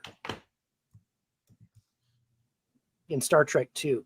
Oh, so you think she might have had a little beef with the Klingon? Well, so yeah, she was like, so she could logically, again, you can't make a decision purely by logic. There's always an emotional root. So I almost died to the Klingons for no reason except I was in the wrong place at the wrong time. I can't trust them. Well, and Therefore, Sable- none of us can trust them. Sable, the Klingons blew up her ship. That's The a Griffin. great They also point. blew up I her love ship, that 100%. I Like love that. there point. isn't. It's not like there's no precedent for this. 100%. In fact, I totally agree with you. I think that who said that? Romano. Yeah. It's Star Trek 2. Saavik may not have done it, but after the events of Star Trek 3, there is a motive. Yeah. That's a Just the fantastic same as with That's Kirk. Fantastic. So continuing with this scene, because this is the most important scene in the movie. Hold on, real quick. Yeah. That would have made the scene. Holy cow! Right? Your line of logic with the precedent of her also having a beef with the Klingons from Star Trek 3. Yeah. The scene where she spies on Kirk, he has a picture of David, and that's where she approaches him Right? for the first time. So Oh, I that didn't even actually make that would have been connection. perfectly consistent. Right. Whoa, that's good. That would have Wow, totally. that would have resonated for sure. You're right. You know what? Can you imagine if it was Holy cow. Saavik's face, Kirstie Alley, and you'd be like, "Oh, dude, she sees that Kirk is still wounded from this. She was there. It's Kirk very- wasn't there the way she was there." She Man, thinks- now I really want this to she happen. thinks I it's- know, she right? thinks he's on board, man. Totally. She's willing, She'd be like, she's "Oh, willing to he's go on a suicide mission, and she thinks he's going to die with her to Oh my continue the war. oh." She would have been like, cow. "Oh, Kirk, you and I've me, got you, we man. see eye to eye, I've got brother." you. Right. Yeah, wow. Great insight there, Doug. Oh, Man, I didn't even think of that. Let's reach out to that guy because now I'm trying to imagine watching this with Valeris as Saavik. You're gonna also have to do some voice cloning of Leonard Nimoy to get him to, or other people to say Saavik instead of Valeris. We could do it. We could. Right. Well, he can Yeah, do it. He grab can do from it. He can do Star it. Trek. I'm sure he can do it. He's got the technical capability. We can do Yeah. that. AI, Yeah. AI filmmaking technology. We've been talking about in the morning grind. AI filmmaking technology is coming along to make this happen. We can Well, definitely you know, make like this that happen. scene. It's coming up later where she goes in to kill Burke and Sam now, Yeah. and Spock swats the phaser out of her We're talking hand. about that, yeah. That person, because the way he does it, it conveys a lot of sense of personal betrayal. Yeah. Had that been Saavik, I think that scene would even be more of a gut punch. It would be. you know? You're right. That would touch You are me even logical. more. Oh You my must goodness. shoot. Yeah. I do not What want to. What you want is irrelevant. What you have chosen is at hand. We haven't gotten there yet. Great scene. But it's one of the. It's like it's such the standout line of the movie. So, Oh man. But it just goes to underscore again, this is Spock's movie. Oh, for sure. Spock is back. Spock is as competent as we've probably ever seen him, and likable, because he was competent in Star Trek 1, but he wasn't as likable. This Right. one, Yeah, right. I mean, you're just embracing Spock in this one. Yeah, $1 million Vulcan. Yeah. Neither of us was listening Euthanized. very well that night, Lieutenant. Yeah, neither one of us were listening very well. Man, I'm telling you, Or neither of us were hearing very well. That's what he says. Well, this is also from just the plot that we've been talking about theme, which is much more important than story. But from the plot perspective, this is really when the Federation is watching this and the Enterprise is missing, and they're like, "Wait a minute, there's a trial, and we haven't even been able to inspect the evidence on board the Enterprise." Like, come on, like, Yeah. I mean, what's going on here? Right? Like, So, where is the Enterprise? That's like what we were talking about. The USS Gerald Ford is. It's just Been gone. in charge, We don't know. We'll been in find charge of assassinating Vladimir Putin, and we don't know where it is. Like, oh, come on, we would be inspecting the Gerald. We would It was go in the and find Bermuda that. Triangle. Right. Every U.S. naval vessel would be looking for the Gerald Ford at that moment to figure out. They're taking advantage of the distances in interstellar space. Well, and there's another Shakespearean quote here where he's like, "Let us sit upon the floor and tell the story of the death of kings, eh, Kirk?" Or, Yeah. Remember he quotes him there again? Yeah. What's Oh, your yeah. story? And I- I actually do love from a dramatic point of view where he's like the whole exchange with him and McCoy. Good point, Bruce. Where he's like, "What's your medical status?" And he's like, "Besides the touch of arthritis, I'd say pretty good." Pretty good. He looks around One- for laughs. One There's person one laughs. Klingon who's like, There is one person who laughs. It's like, Right, ha, one ha, ha, ha. you know that all the other Klingons who are like, Kirk are like, and one of them got the joke. And and if you laugh at that, you The outed Undiscovered yourself as like a pro-Federation guy. yeah, and it's also that's another reason I have got a note later on. But McCoy, throughout all of this, and we did talk about elements of this in the first stream on this as well. McCoy, comes off very well throughout this entire movie. So I was McCoy desperate comes to off save well. him. He's Yeah. got great dialogue. Again, DeForest Kelley must have loved having this role in this film. He was excellent. I was desperate to save him. Yeah, he conveys pleading. He's pleading when he says that. So hold on, what was I going to say? Oh, real quick. As far as the drama, capturing a dramatic moment where Bones tries to be funny. He lands with one Klingon. He does land. But he's like, you had a rather generous amounts of Romulan ale, didn't you? He's like, oh, we all did, you know? And then he's like, I was nervous. And then Chang, in dramatic pauses, no, you were incompetent. And of course, everyone's like, ah! Everyone like totally reacts to that. And then, of course, Chang takes off his like cape and he's like, you're incompetent. It's great. He's like, you're incompetent from age and according to drink. I loved it. It captures that courtroom drama. I'm glad you brought that up. The removal of like a robe thing. It's like a ceremonial robe. And I was thinking about that as I was watching this again. Like, what a great directorial thing to do with costuming, that you're going to be moving over here and we're going to start with the ceremonial robe on. And then here at this point, you're going to take it off and then you're going to hand this to this person. Then you're going to charge this way. That's great. You know what that conveys? Combat. You know, remember the Jedi, they have to remove their, you can't fight in a cloak. So you're removing it. And now you're preparing for war here. And right after that is another. I don't know if it's the first shot or the continuation. We go back to the Enterprise bridge, and again, Valeris is still staring right at Spock the whole time. Well, Spock is the key to all of this. He is the key to the Federation's response. Well, it makes sense that she's clocking him. She's taken all of her cues from him later on in the Sherlock Holmes scene. We'll talk about that too. Oh, I do like his dialogue there. That's great monologue. But yeah, this is like, I found that so interesting that like she already knows what's happening. She already knows what's going to happen. The outcome's predetermined, right? So she is not concerned about the show trial. Oh, that makes sense. She's not concerned about the spectacle in the least. What she's concerned about is the effect the spectacle has, and specifically on the other Vulcan, the one who's going to be the one to figure it out, if anybody. Well, and also I would say she's aware, perhaps, that Spock is the only monkey wrench in the plan at this point. We don't know what he's going to do. Because he's smart enough. He's the only one who can figure it out. Because He's Spock. She's trying to. I'll bet you she's trying to figure out, because she asked him how. He said, "We have means to find them," and she said, "How?" And he's like, he doesn't tell her on time. He just bypasses it. I think she's still trying to figure that out. Well, how can you achieve this? And he's like, yes. Time is of the essence. Yeah, he doesn't tell her. That's fantastic. He doesn't tell her. Yeah, he punts. So she's watching him like a hawk the entire time.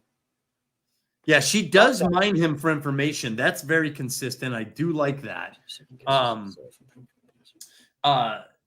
And this is also where we get the excerpt from Captain Kirk's personal log, which I got some stuff to say on that. Yeah, anyone who's paying attention would know to incriminate. That incriminates Valeris only. She's the only one that can be incriminated there.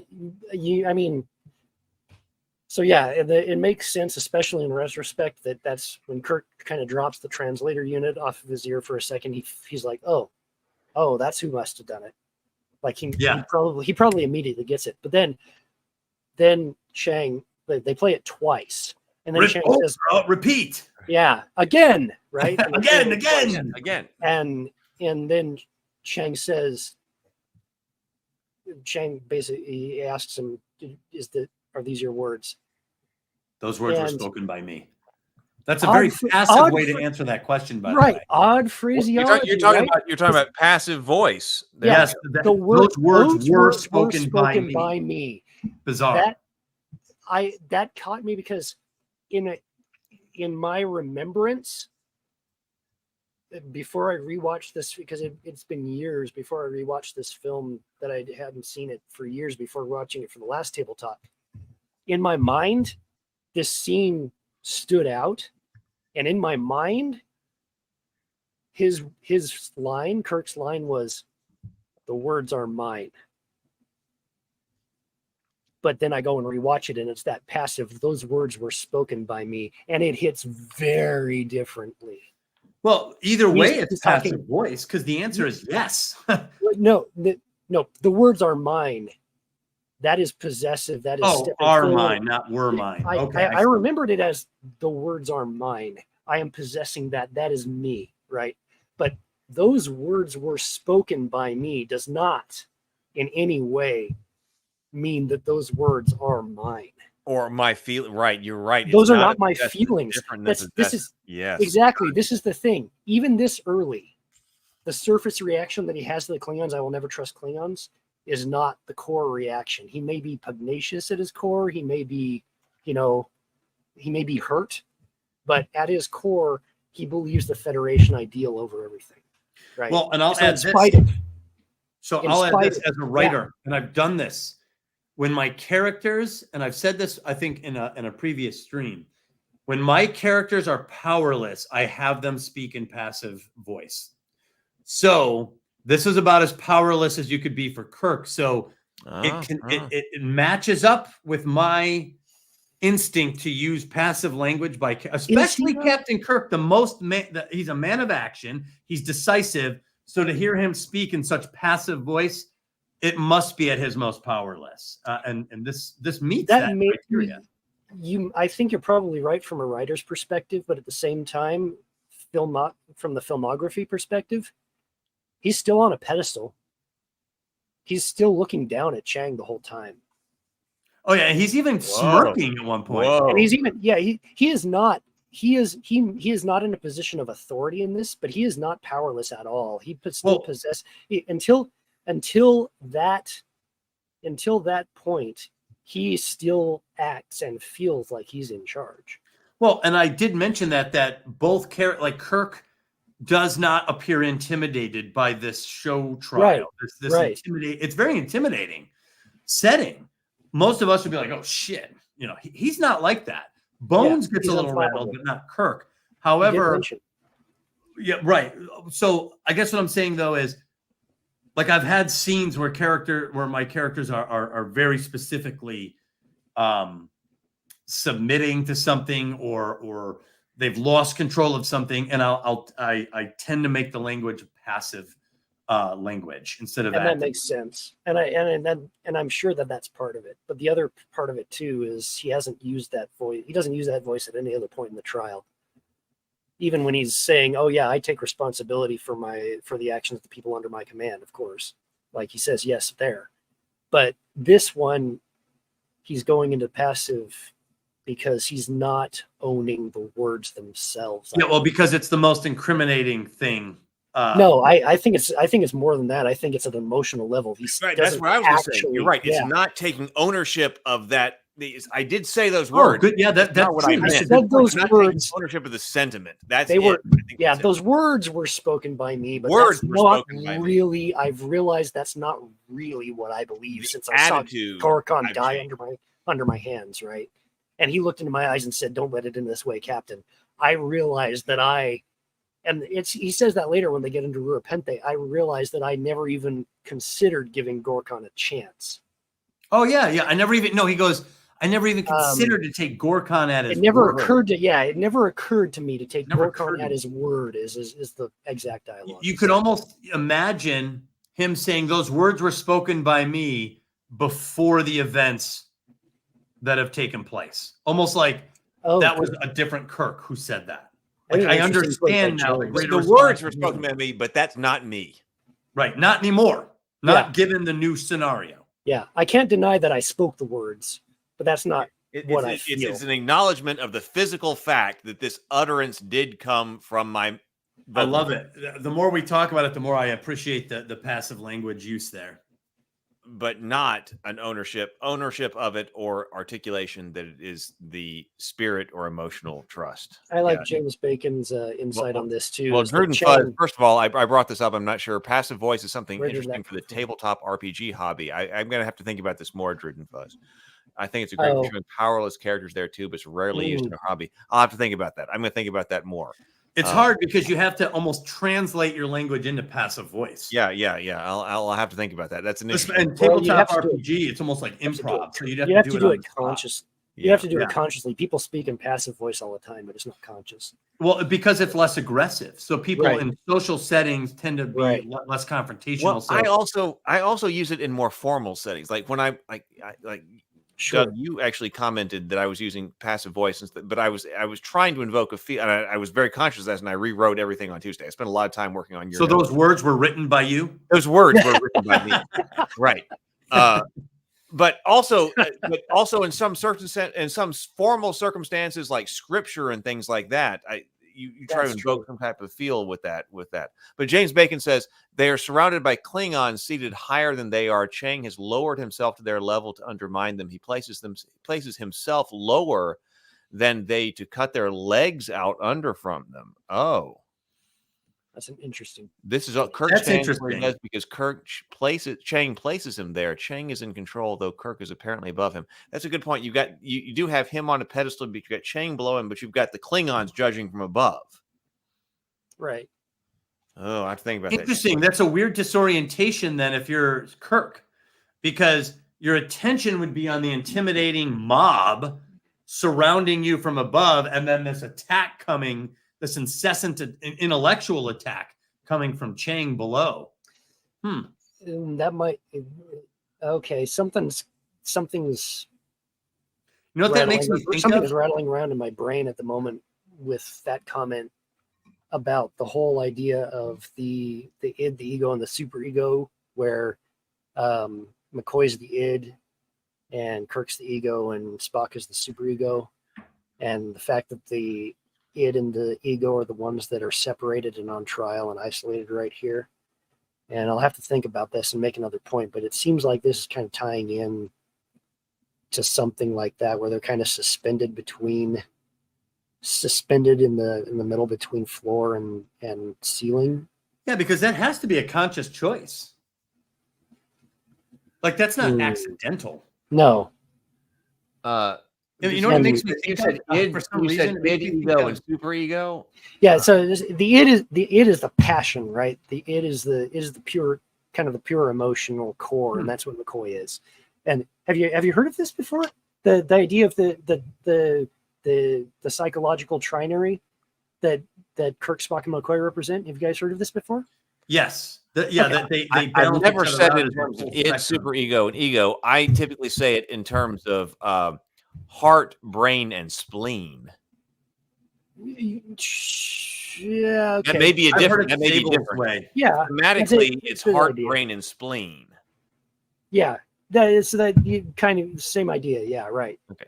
Where I guess you'd have the spleen as being like the pure kind of almost reactionary, emotional. Well, no, spleen is heart's bravado. Spleen is bravado. Kirk. Kirk plays spleen. Kirk plays bravado. Okay. Yeah, right. According to this schema.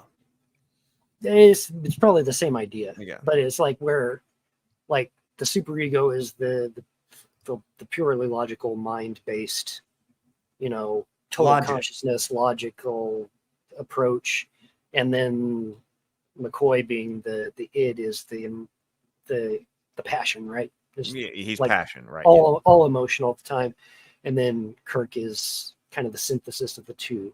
He takes the logic, he takes the pure logic, and he takes the pure emotion, and he's like, okay, now we're going to put it into action, right?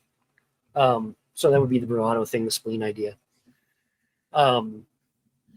Something about this, and I'm going to have to think about it and put it maybe in the Discord, but something about the idea of id and ego being suspended in space, above the floor, below the ceiling, somewhere in the abyss, almost is evocative of something, and I can't remember what it is at the moment. But Bacon's comment just I'll have to think about that. Well, what I was going to say earlier is very cool. The idea of an attack from below. The first image that popped into my head was Hudson from Aliens, when he's shooting and that alien comes up below and pulls him down. There's something horrifying about being attacked from below because it's the last place you'd expect it. Well, and also, God, now that you say that, Chang's cloaked ship was below the Enterprise. No. Yeah. Dude.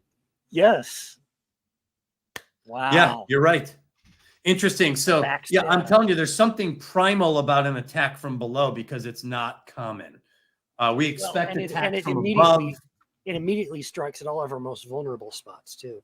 Yeah, exactly. Even There's this idea of vulnerability, especially with the distraction from above.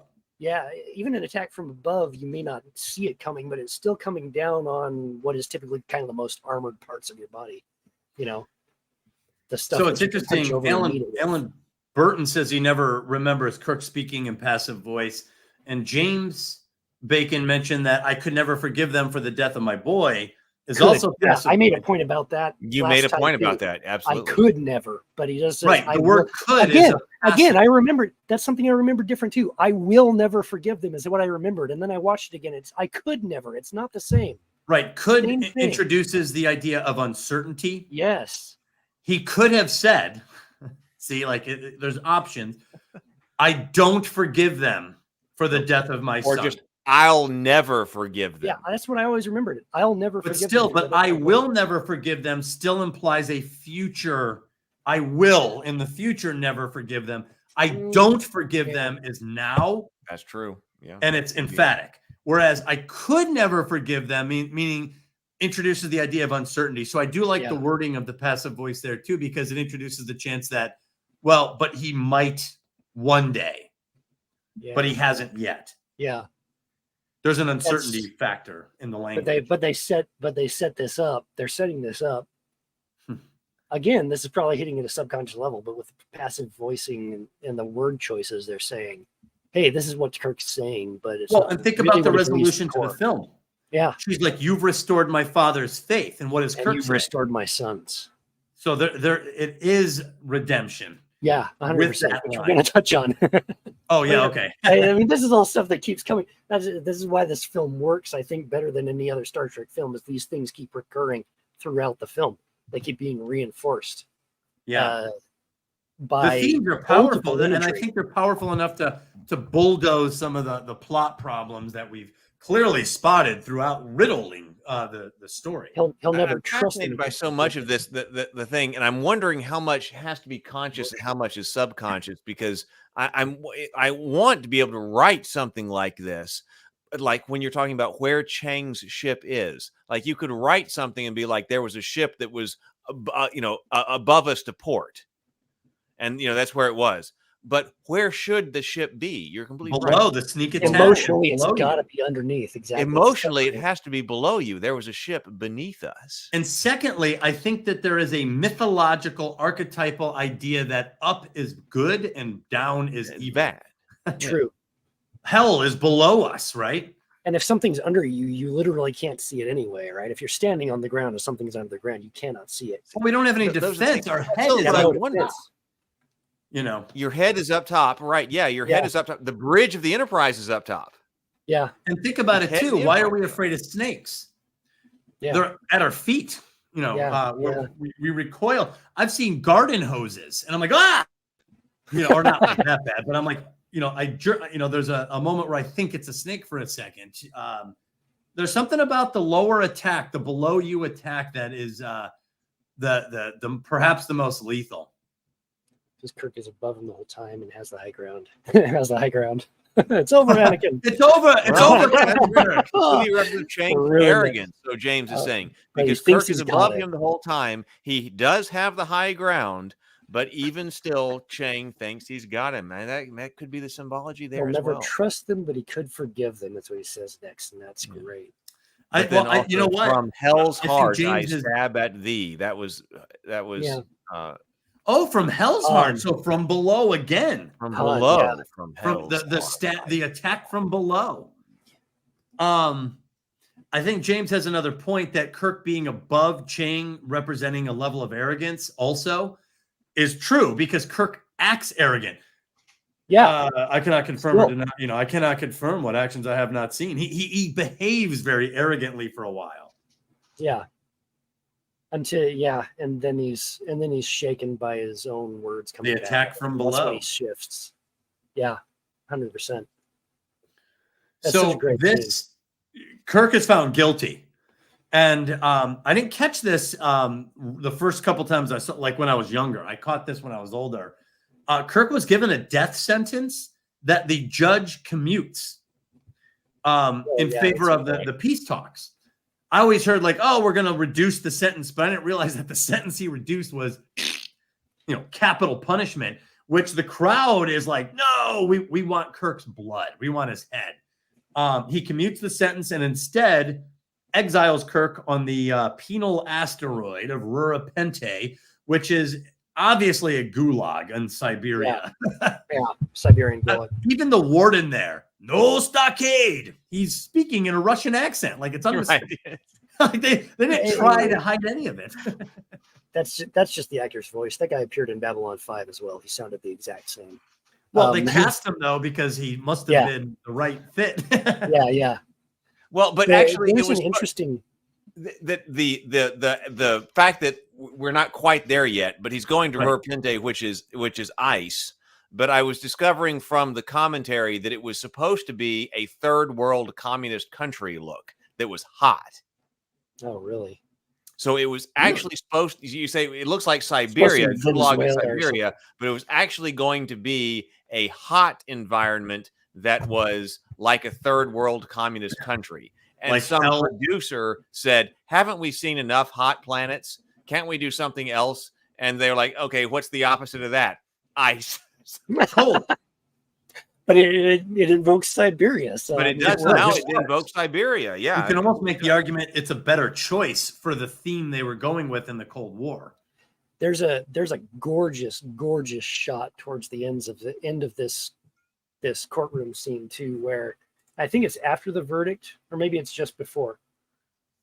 No, it's just before, as they're coming in to, I'm just playing it right now, as they're coming in to deliver the verdict, where it's the shot through the door at the dais, so that through the door at the dais, so that the it's this black, nothing on either side, and this pillar of light coming down right at the middle, and then it slowly dollies forward through the doorway and you see all the curved lines because it's exactly level.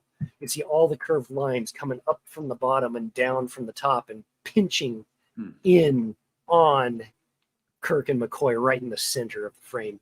Absolutely filmographic perfection right there. Awesome. That's a great observation. I was thinking. Isn't there one scene too? I would have thought if it were warmer, I would have thought Afghanistan. Yeah, I would have. It's in terms of like footage. Isn't there a scene of the announcers and the cameras behind, like almost like a grill, like a chain link grill, and they're like, and the courtroom erupts, and there's like, and there's kind of a response from like the translators looking on like through the. You do see them through like a chain link fence or something like that. Yeah, I always love scenes like that because it pulls you out of the movie scene and from behind. Now you're the observer. You know, you're not in the scene with the actors. You're observing. I always like those cuts. Hey, and if you're here, I just want to say, if you're here watching us, please do hit the like button. It helps us, but really it also helps other people because people have commented. I didn't know you were still streaming, Heath, or where's Heath? So there are people who are subscribed who YouTube may not be pushing this live stream out to. So if you're here watching and you're enjoying it, please hit the like button. It does help us, but it also helps other people who may be subscribed and would want to be here, but aren't being notified by YouTube. So please hit the like button if you're Save Kirk. Click like. It's the moral thing to do. Yes. And the human thing. It is the human thing. It is the human Exactly. Just the quick human moral interval. and definitely not robot thing to do. That's awesome. So they're guilty. They have these huge political prisoners. They're going to be sent to this penal asteroid with a beaming shield. So there's no way, no one's escaped Rurapente. So now the drama, Kirk is essentially neutralized in the sense of the story for now. And the drama shifts decisively to Spock on the bridge of the Enterprise. And earlier I said we had a Spock moment. This is Spock moment part 2, in my opinion. Like you said, Sable, Valeris was clocking Spock the whole time for his reaction to all this. Here is his response on the bridge of the Enterprise. What is his first line? Is it, can we see the torpedo hit again? Is that his first line after seeing the show trial deem Kirk and Bones guilty? Something like that.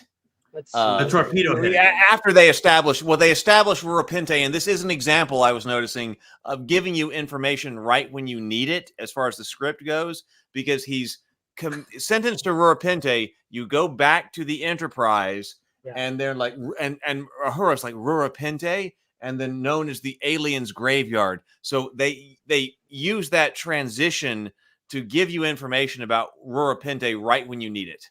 I was very aware of that.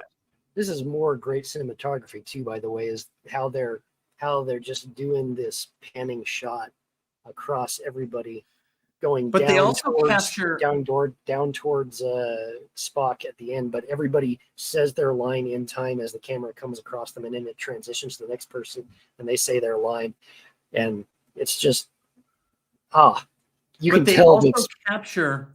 And I think this would be hard to do. So they had to have thought about this and decided for it.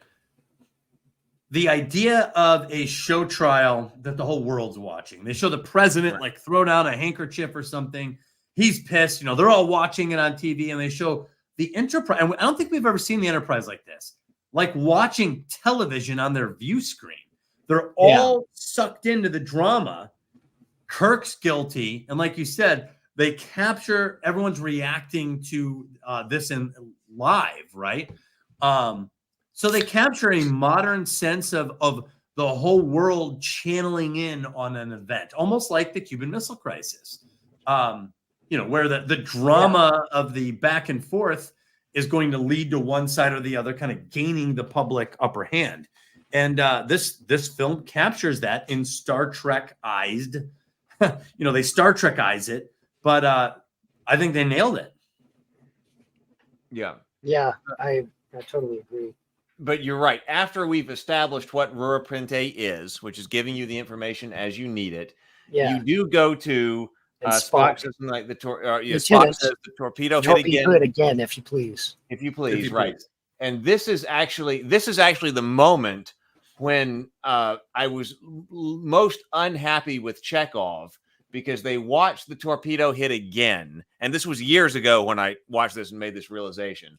And they watched the torpedo hit again, and then Chekhov goes, it is the Enterprise. We did fire. But that was completely wrong, and that does, again, undermine Chekhov. Chekhov should know that, because I was like, at that point, because I was like years ago, I was like, they should be able to follow the trajectory of that torpedo that they are watching on screen and realize it did not come from their torpedo bay and that they did not fire. And so it's disappointing that Chekhov, who is often the tactical officer, goes, it is us. We did fire. Because we've already seen the torpedoes. So actually, it's at this moment, which is now, by the way, we are now 53 minutes and 38 seconds into this film. To an hour. It's not even an hour in. Yeah, that's where we are. It's at this moment that I wanted them to make the realization that we did not fire. Chekhov needed to go, that can't be us. It did not come from us. We did not, our torpedoes are still on board. It's at this moment in the film that I wanted them to know that it was not them and to shift the mystery to something else. So I think that's underwhelmed by Chekhov's analysis there. The trajectory is something that's difficult to, I think, prove. Well, I don't know. Ballistics do it all the time. It depends on whether or not the torpedo is guided or not, because it could change trajectory. So there's an issue there, but there should also be, I'm thinking, hyperspectral.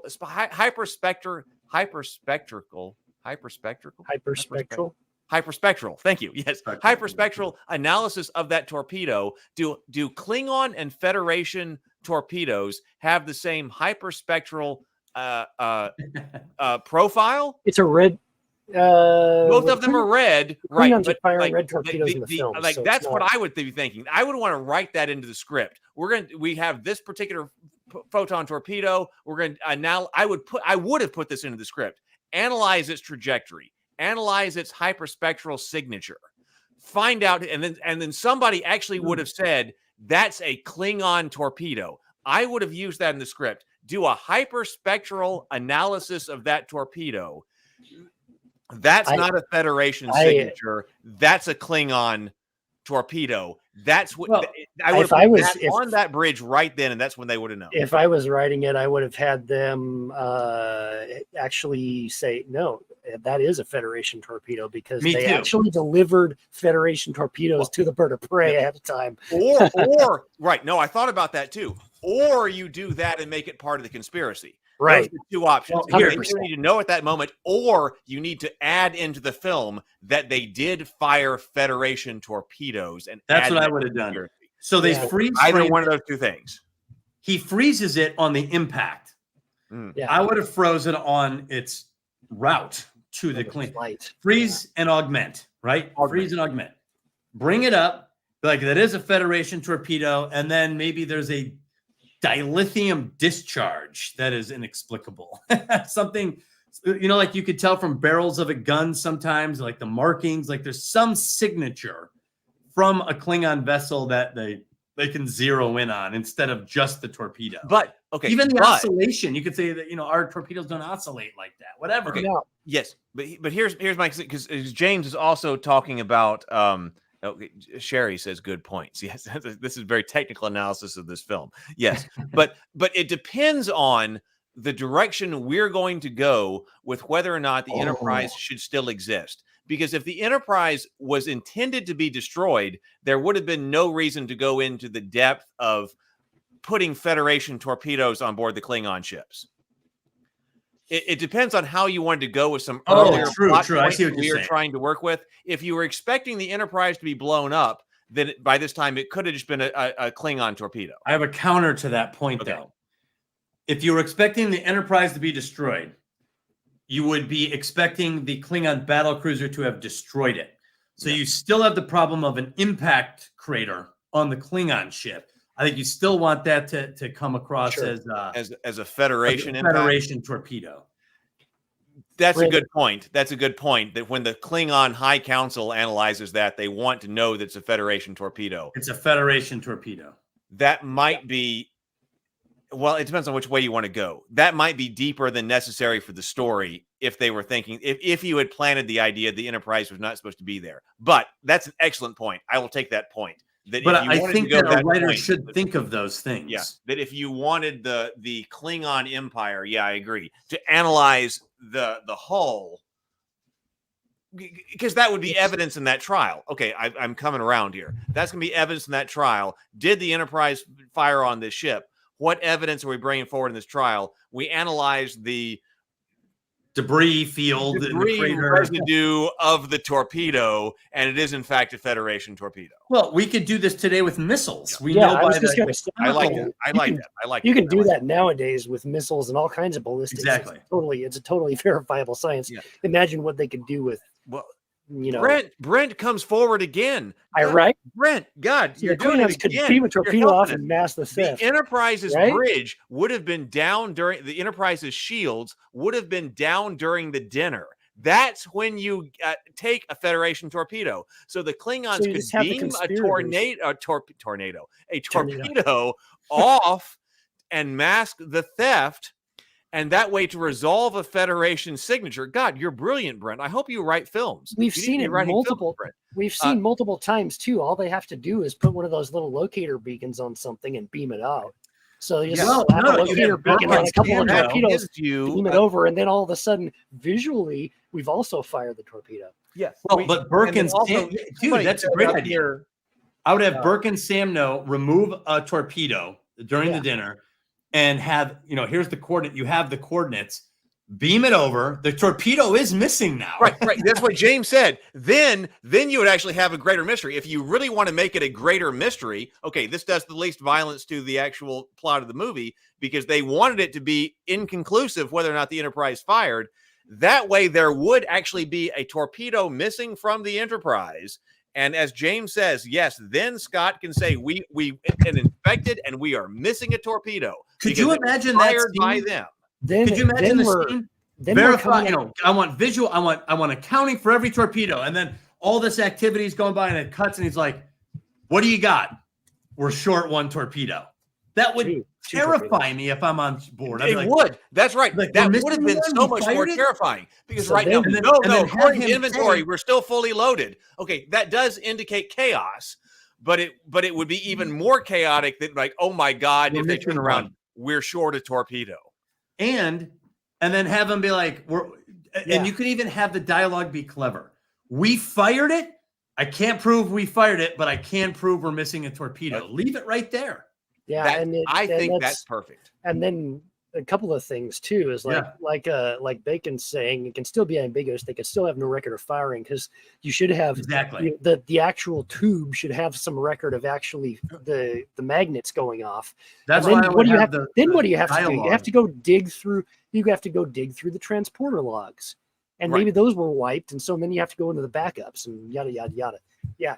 You could have drawn the mystery out a bit longer and made the film the first half of the film is the best up until like that would change the whole dynamic. Yeah. Spock would be like, if we're missing a torpedo, remember he's like, well, this one, all things being equal, I would agree with you. However, all things are not equal. This one can. Yeah. He'd be like, well, if they beamed, if a torpedo was stolen, it must have been beamed to what? So you would still be able to logically zoom in on the conspiracy with just that plot line. Brent Finestad. I love it. That's two. And going back to I knew we were going to be able to solve this in a better way. I didn't get to completely think about this in the depth that I should have, but I was like, I knew with the people we got in the comments, Brent and everybody else, and that we would be able to solve this. I love this so much better. I want to touch on something too earlier on that Drudenfuge says. Okay. And overall, the drama in the film feels very much like a stage play, at least for the first half. 100%. Agreed. This is very much everything that's going on is a stage play, and we'll talk about why a bit later on too. Everything that's going on is very, very. I want to say archetypal, but it is more than that. It's more like a stage play. It's more theatrical. And that's for a purpose. It's not just for the film. I think Right, there's a sense of stagecraft to it. It's a sense of stagecraft, and I think that stagecraft is playing into the dramatic purpose. Playing in the dramatic purpose of the film. We'll talk into why when we get into its mythological structure, because this is referring to a very specific mythological form. It's Shakespearean. Kinda, yeah. I mean, I'm sure with all of the Shakespeare influence on the script itself, it probably kind of bled into the actual cinematography as well. But it's because what is happening because it's supposed to happen, not because it entirely makes sense. And we'll touch on why later on. It's Space Beard. What?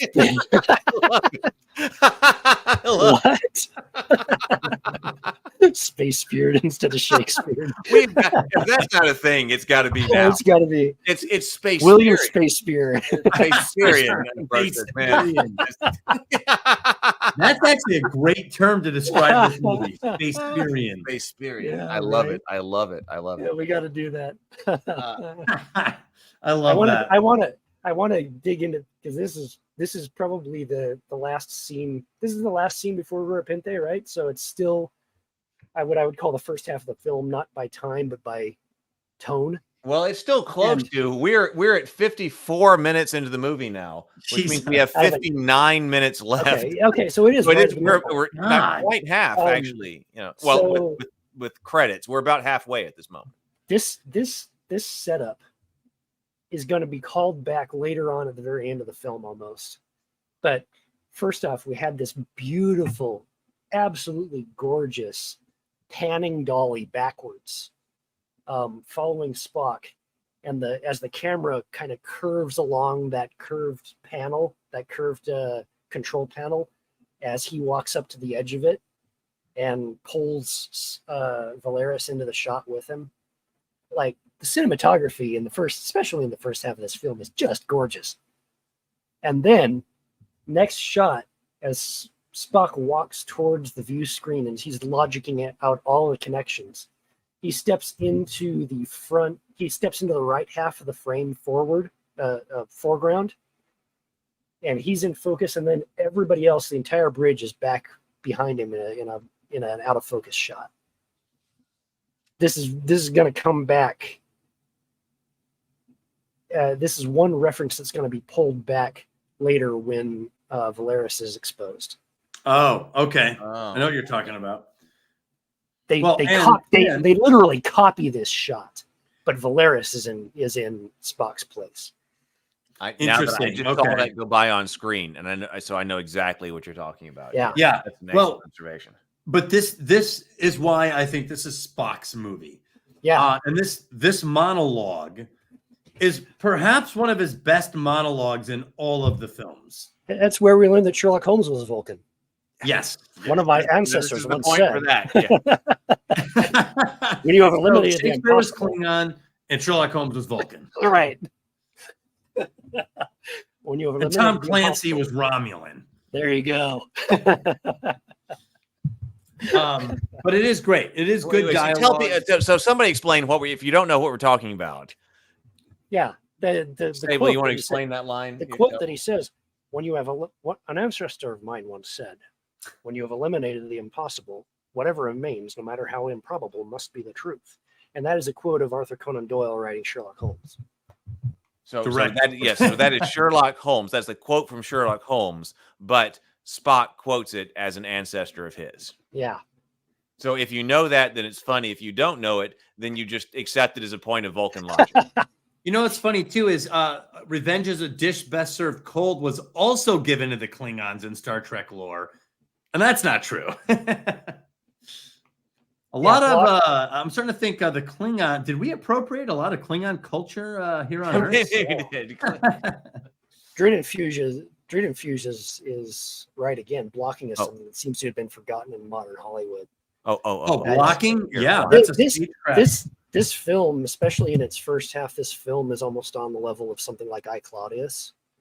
Like, there is very little that is a static shot. Just the way everything is framed, foreground, midground, back. It's just gorgeous to watch. If you look at films that way, you can see the visual language they're employing, and it's yeah. The more I watch a film, the more I fantastic. pick up on all the director's decisions. You get to that point where you appreciate every decision behind every scene in it, and good movies hold up the more you unpack them like this. Absolutely. Oh, Drudenfuss did not like the reference to Sherlock Holmes there. Oh, really? I liked it because it felt like it was in line with the level of deduction that the film was going for out of Spock. Isn't Gok also best served cold? Yeah, I saw that. That's Gok is hysterical. best served alive, man. It still has feet, according to Jadzia, or according to Ezri Dax, it has feet. It's in this scene as well that James Doohan gets a lot of time. He gets to play James Doohan with Scotty gets to play the role to Spock that ordinarily on the bridge McCoy would play to Kirk. Yes, good point. All of the lines, like if you swap it in your mind, if Kirk were on the bridge, then everything Scotty says at this point would be something that McCoy would say. Oh, they'll think we got a theory of a cloaked Klingon vessel. They'll call us crazy. All of those are McCoy lines if Kirk were in them. Great point. And I think, honestly, James Doohan delivers them perfect. They'll say we're so desperate to exonerate.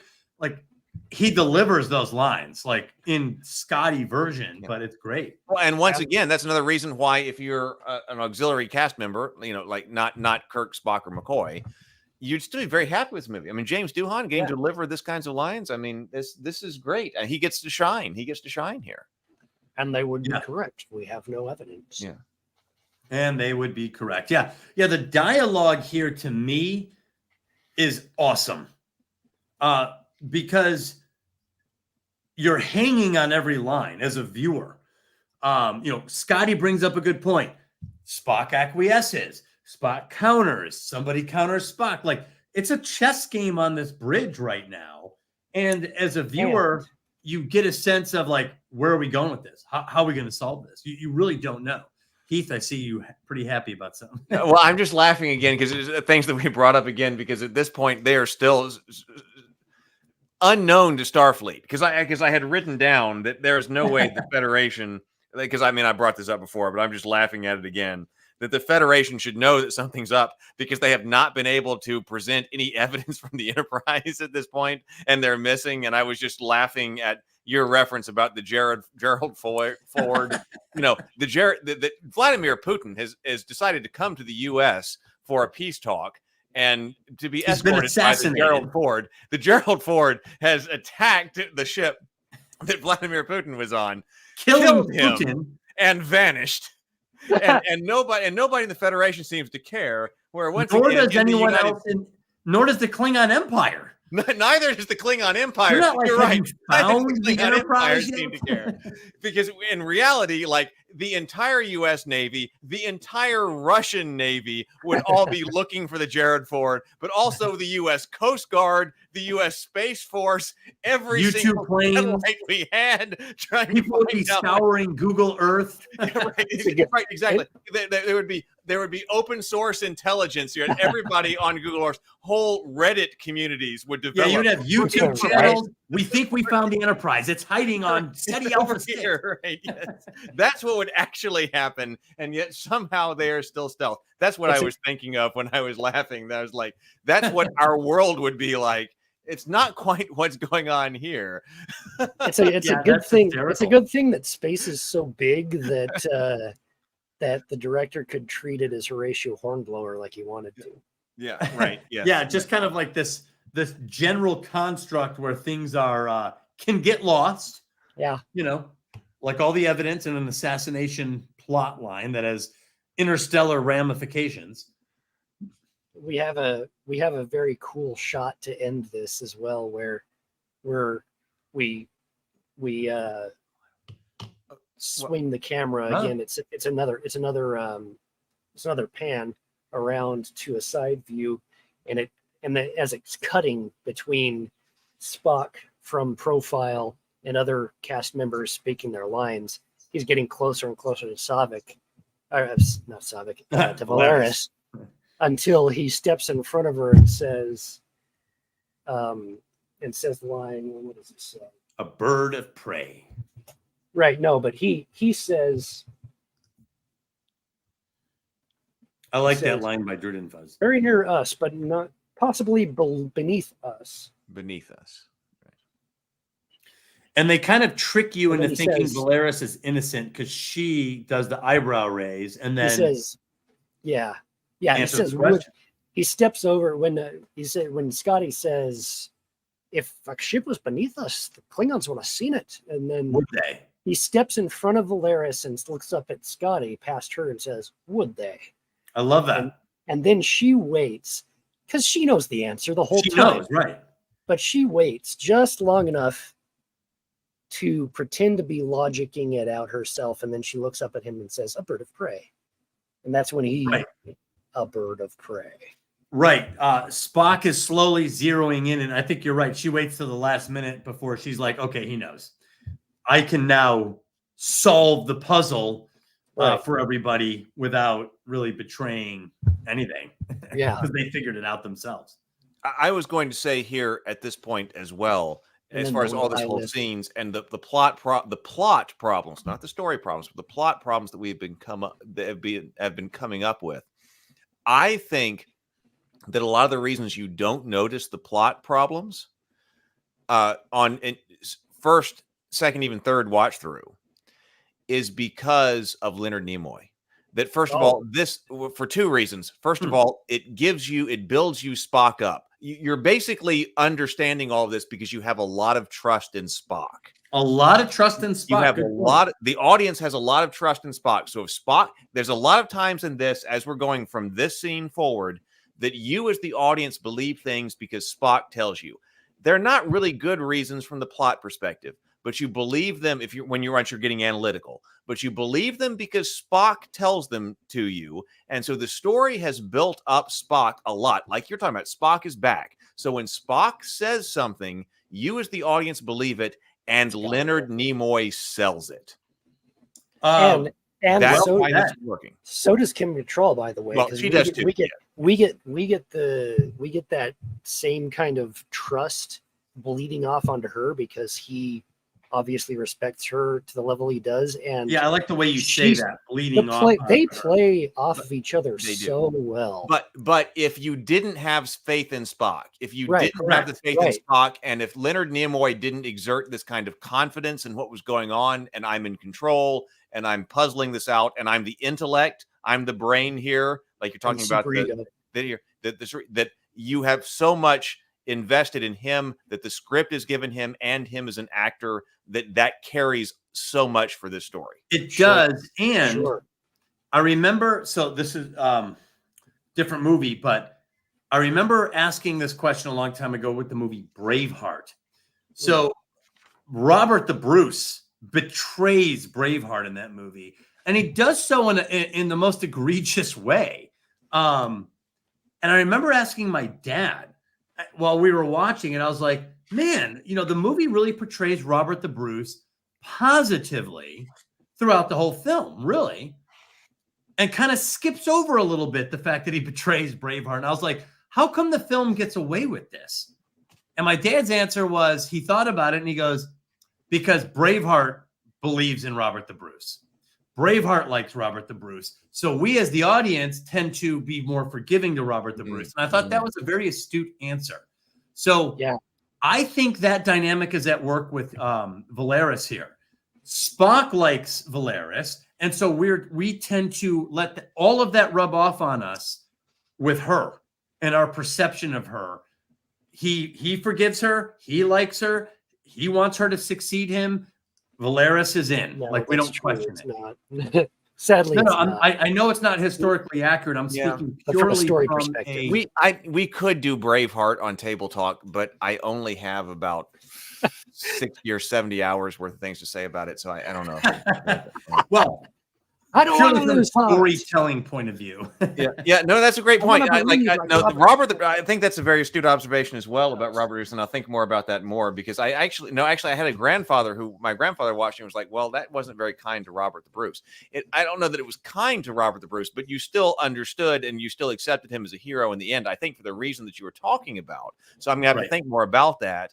Because I even have an uncle who is named after Robert the Bruce. So Robert the Bruce, we heard stories in my family about Robert the Bruce and hiding in the cave and tearing down the spider's web, and then the spider's web would be rebuilt, and then he tore the spider's web down again, and then the spider rebuilt the web, and that's what gave him the realization that I need to go fight again. So even in my family, we heard those stories. You have all bled with William, now bleed with Heath. Yeah. Yeah, that's but in the film perspective, he's kind of immediately forgiven by the audience for that, just because his father says all men betray, all men lose heart, and he's like, I don't want to lose heart. I've already betrayed, but I don't want to lose heart. I want to believe like Wallace does. And he does by the end of the film. The reason the Bruces have handed you land and title is because we didn't rush in. But my point is, why am I accepting that Robert the Bruce is this great hero at the end of this film when he was one of the worst villains technically? Yeah, to right. William Wallace. Right. Yeah. And the point, and my dad's answer was that William Wallace believed in him, and I realized that is the right answer. And that's kind of that is a very similar dynamic to what's going on. Yeah. With Valeris. So when you say that Valeris is also selling it, it is because Spock believes in her. She gets kind of a free ride because of Spock's faith in her throughout the film, and I think that's why Spock reacts so harshly to her. We were even, and we can get into it, when he mind reads her, he crosses a a little bit of a line by. Yeah, we got to get that's such a great scene. Yeah, all right. He goes a little too far with pulling information from her. That's what I'm talking about. Selling it too is just the actors. Like Cattrall and Nimoy really played well off of each other, so well. Agree. They make the film work, in my opinion. Totally agree. It works. So when she, now that we know the plot, is the first one to propose it's a bird of prey, she has done so in a very calculating manner, to Heath's point, and also endears us to her because it seems like she's the one that cracked the case, even though she knew the whole thing the whole time. Yes. I know we're on Star Trek. We're on Star Trek. Yes. Sometimes there's some brief asides, but we're on. Yeah, that was more of a digression. Similarities in the dynamic of how you can. Then we go to Rura Pente. So then the scene hits Rura Pente. Oh, real quick, getting back to Valeris and Spock, though, she solved the bird of prey, but she also solves. He goes, "We are looking for," and she says, 2 pairs of gravity boots. Yeah. Okay. She solves both, but when prompted at the last second. See, Very clever writing. I think that it's clever. I think that the gravity boots are also one of the things that's kind of wonky. That if we came up with a better deal, and I bet we could come up with it to continue. The stolen torpedo. That the mystery of the stolen torpedo would have been better than gravity boots. Agreed. Because my problem with the gravity boots is that there should be a lot of gravity boots on board the Enterprise. That shouldn't be something that's really a weird thing. Yeah, that's not so unique. Yeah, and it's treated like, oh my God, there are gravity boots. Like, well, what if you need to go on a spacewalk, or the engineers need to repair something on the outside of the ship? Like, those should be around. So I think we're on to something with the missing torpedo is a much better way to go than these gravity boots. Agreed. Yeah, the gravity boots are kind of lame because even as Chekhov had said, or I think maybe so, is it Valeris or somebody says later, like, wouldn't the assassins have beamed on board from the enemy ship? Yes, they would. Yes, they would have. But if we need the stolen torpedo, then that gives us an extra element. So I'm completely on. Well, you know what? They never actually address either. once I'm on the Enterprise and I take the gravity boots off, can't I have Chang beam them aboard his ship? Like, here, there's the coordinates. Get them out of here. Get rid of the evidence. Yeah. So the gravity boot thing is weak. Beam to me. well It's cloaked? very weak. It has to. Yeah, that's a good question. Because Chang got back to Konos 1. And also, I don't buy. Yeah, I don't buy also Spock. And again, this is a line that goes back to our trust in Spock. Spock says it in this, so we believe it. That he's like, even logic must give way to physics. Or something like that. That they would float off the pads. Like, but you don't have. They would float off the Klingon transporter pads. So he was saying they have to be wearing the gravity boots to beam off of the ship. But I'm like, that's not true. We know that any ship can target you and beam you off at any location. So the gravity boots thing, because so you do not have to be wearing those. Well, the Federation, presumably they can do that if you're wearing the comm badge, or some way to interface with the ships Well, you're right. There's multiple situations. There are multiple ways for you to do that. You don't necessarily have to be on board the Klingon transporter pads to beam off. That's true. Spock should at least talk about that. So that's why once we get to the gravity boots, this is again where I'm going. This at this point, this is when we're really starting to get wonky as far as the plot. Yeah. We needed the stolen torpedo. Man, every time I think about that, we needed the stolen torpedo. We didn't need the grav boots. Grav boots needed to go. Heck, even in the J.J. Abrams reboot of 09, didn't they beam somebody while he was falling? Didn't they beam Kirk aboard? Terribly. Yes, they did do that. I'm sorry. I apologize. I shouldn't have even brought that up. What is this J.J. Abrams you're talking about? What is his relation to Star Trek? What? He's a Gungan. Okay. So Drudenfuss says, I'm not sure if the plan was to prolong hostilities, then having the gravity boots that show the Federation was behind the assassination makes sense. But only it depends on which direction we're going with different directions early in the film. Because if you were thinking the Enterprise was going to be destroyed, then wouldn't be a thing. We are assuming that. I think they probably. So it depends on what decisions you've made earlier on in the film based on the different things that we've talked about. Yeah. And I love the stolen torpedo idea. That's where we should have gone. Yeah. Well, it's funny.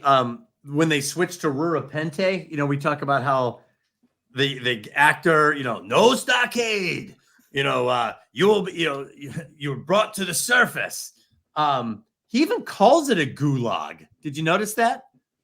Welcome to the gulag. He literally calls it a gulag. So I was like, oh man, they're actually using the Russian terminology here. There's almost like no effort to give a Klingon word to this. They're using the Russian word.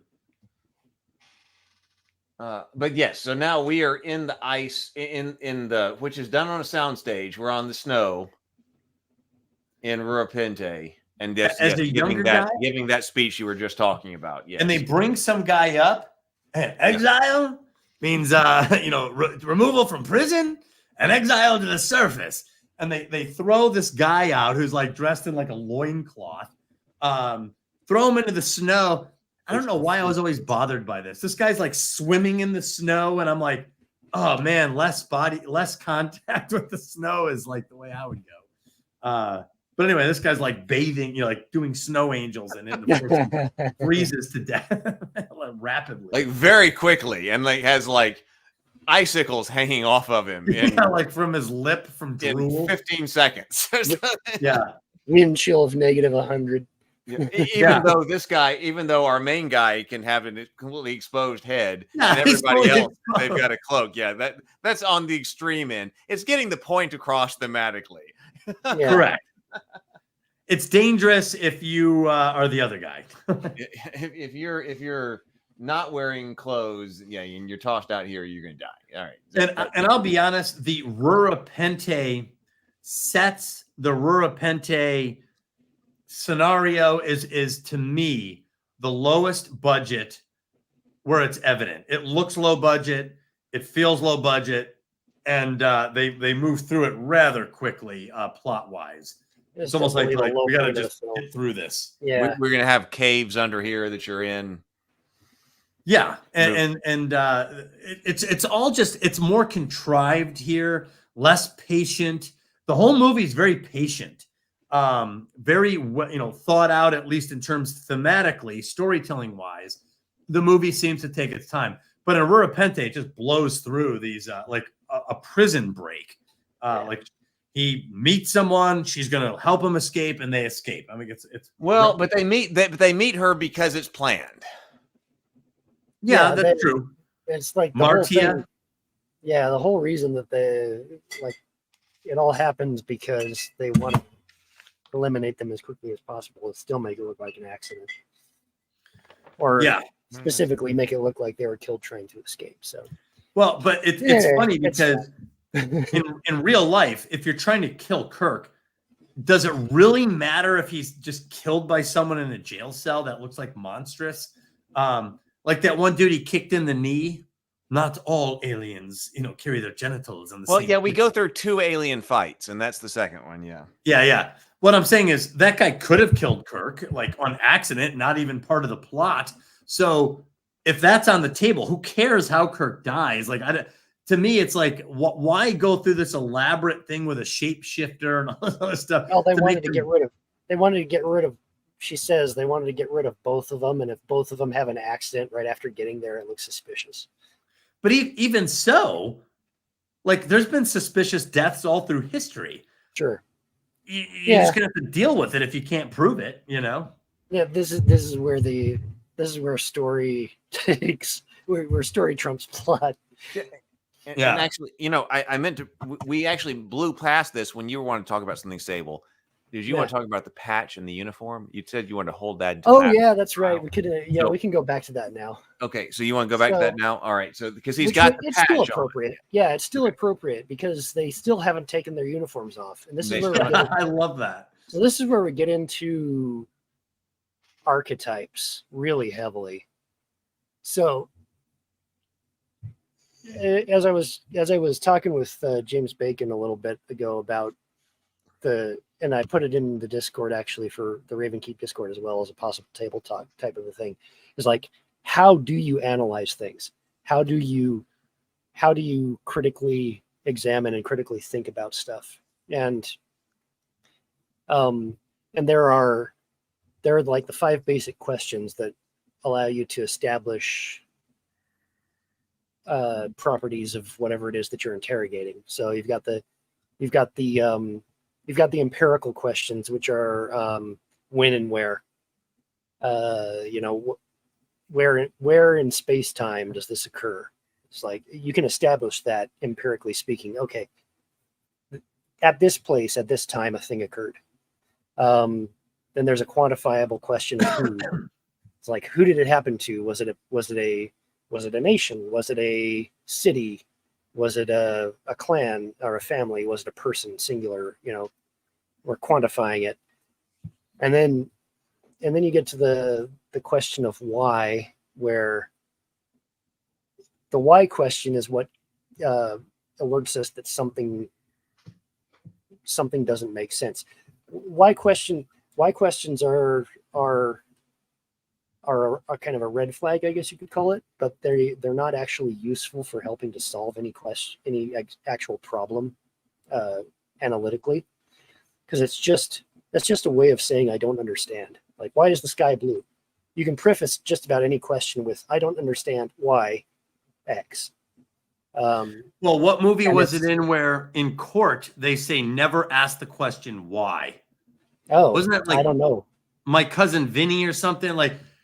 I know where the lawyer's like, why? And everyone looks at the lawyer like, what? You just asked him why?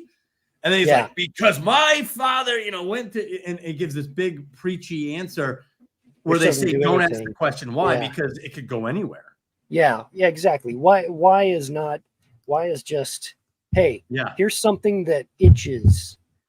It's a mental itch, right? I don't get it.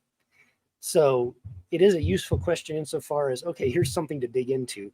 Then you flip it and you instead ask what. Instead of asking why, you ask what. So why does Spock put a patch on Kirk? Not the right question. What is the patch? okay, now we're getting into, okay, physically on a plot level, the patch is the way for Spock to track Kirk. What is it story-wise? What is it thematically? It's because you go back and you look at it and, okay, why, if you're going to chain why questions, why does Spock put a patch on him? Why was he carrying the patch in the first place? Right. And why does Kirk even know that he put the patch on him? Yeah. Why? How did he realize that? Yeah. Like, so immaterial at this point. Like, yeah, okay, there are conveniences that make the plot work, but this film is also operating on a thematic and an archetypal level. And Spock, the tracking patch is the physical manifestation of Spock's faith in Kirk.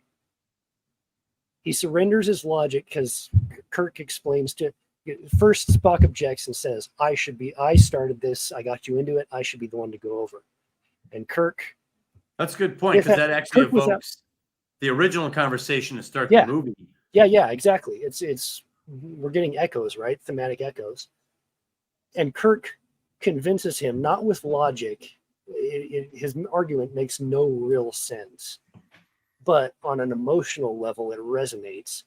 And so then Spock responds and surrenders his logic into the hands of chaos as guided by his friend Kirk. And so he gives him a gesture of faith by putting his hand on his shoulder. That gesture is essentially a brand. He's branding Kirk. He's saying, Kirk, he's branding Kirk and saying, okay, I believe in you. My faith in you is such that no one can take you from me. And this is why the uniforms stay on, because there are multiple reasons here too. You brand somebody on their skin. The brand is something that you use to find somebody who has been taken from you. If you brand your cattle and somebody steals from you, you go to the cattle market and you find your brand, and that's your cow, right? You brand their skin, and the uniform is archetypally the skin of these characters. The reason that they are in their uniform and remain that way through the entire trial and all the way through Rurapente is because they are not just characters, they are the Federation. That uniform, that Federation uniform, is their skin at this point. And it would have been an interesting thematic exploration I was thinking of if they had taken the uniforms off of them and skinned them. That would have said something. But that's not the kind of story that this is right now. No, that's a good point. And I would almost say that... And we don't... Yeah, go ahead. Well, I would almost say that Spock isn't just branding Kirk, even though it does play out that way materially. I feel like he's branding this as his problem. He even says, I got you into this. So it's almost like, this is my problem. I'm branding it. Right. I'll let you step into the jaws of death, so to speak, but I am not relinquishing my role either. Well, it's I got you into this, I'm going to get you out. Well, I do talk about this concept archetypally in the Heroine's Labyrinth. I call it the Black Swan. And one variation of it is going with chaos. Like Moses' mother putting the baby into the river and into the Nile and letting the river take it where it will, trusting in something that it will all work out. This is like that. He's putting Kirk into the river and letting the river take him where it's going to go.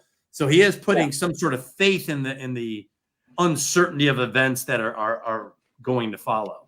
Going with the biblical reference, cast your bread upon the waters, for you shall find it after many days. Exactly. You're going with the chaos of it. Yeah. And so there's an act of faith in that, actually. That's a good point. There's an act of faith in allowing Kirk to go into a dangerous environment, into an uncertain tributary of events, right? We don't know which way this is going to go, especially at that time. They didn't know Burton was dead. They didn't know they were going to get arrested. So Spock's putting him into the river. And you can kind of tie this to a much later film.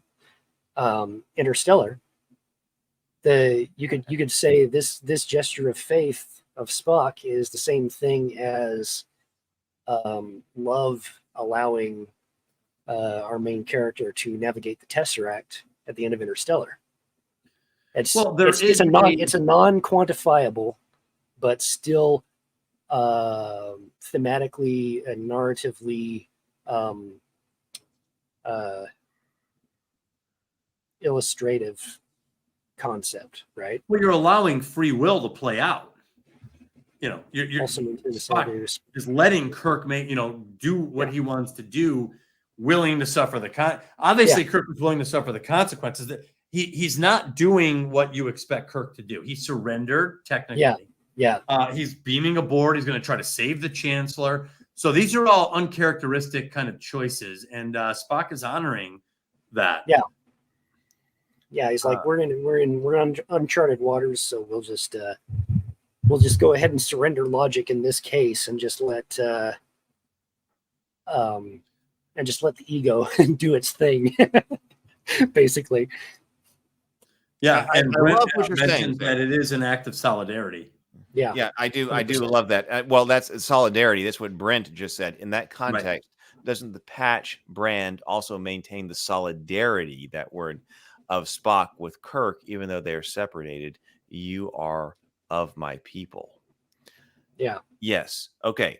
I love what you're saying, Sable. I love this. I love this from the archetypical level, because I was then thinking, when you're talking about skinning them, like if you put a scene into this movie when they are stripped, so they're stripped of the Starfleet uniform, that would need to have symbolic significance. Right, to have them stripped. Now you could go in that direction with the film and have that actually be extremely significant.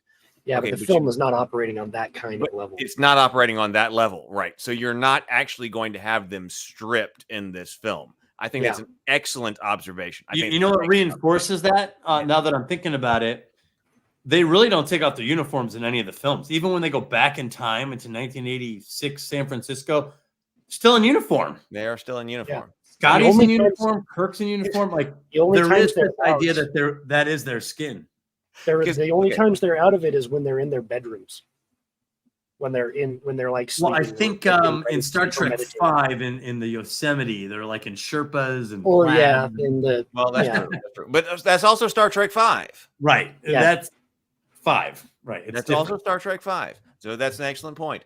Because here's also another direction this movie is not going archetypically. Because you could say, okay, when that scene where Spock is going to put the Viridian patch on Kirk's back on there on the Enterprise, Spock could have gone, hang on just 1 second, I'm going to put a track, I want to be able to track you. And then Spock could have shoved that tracking device up a particular orifice of Kirk's right there. Like, this watch was your grandfather's watch. It's right here. Like, they might strip you down. So just 1 second, I'm going to shove this up here real good, so that even if you don't, that's also archetypically a moment that this film is not dealing with. That's more indicative of the see on the bridge. Klingon courtroom scene. More of a tunnel. Yes. So that very different movie. Hang on. So very different movie. Yes. The great grandfather, Dane. So here we go. Yeah. I want to be sure this is wedged up here real good, so the Klingons won't find it. Brent is, we're not going in that direction. And you lost the audience. Right. Yeah, right. We're not doing that. Might be more realistic from a plot perspective if you're trying to hide something from your Klingon captors, but not going there. Okay. Brent says you strip a prisoner to dehumanize them. Right. And this, the Klingons need them to represent the Federation. In Star Trek 4, I think only Sulu changes out of uniform to rent. Oh, yeah, he's wearing like a leather. Yeah, he's wearing something. Yeah. That's interesting. Druden Fuzz says, or hear me out, or they just didn't have enough budget to have the wardrobe. But no, they had stuff on them, but they still have the uniform underneath them. And even that, here's the thing too. Yes, non-diegetically, a lot of choices are made just because that's the budget or that's the schedule, or that was the weather at the time of day that they were filming or whatever the heck is going on. But in the film, diegetically speaking, and even non-diegetically as far as the audience consuming, those things take on a different significance.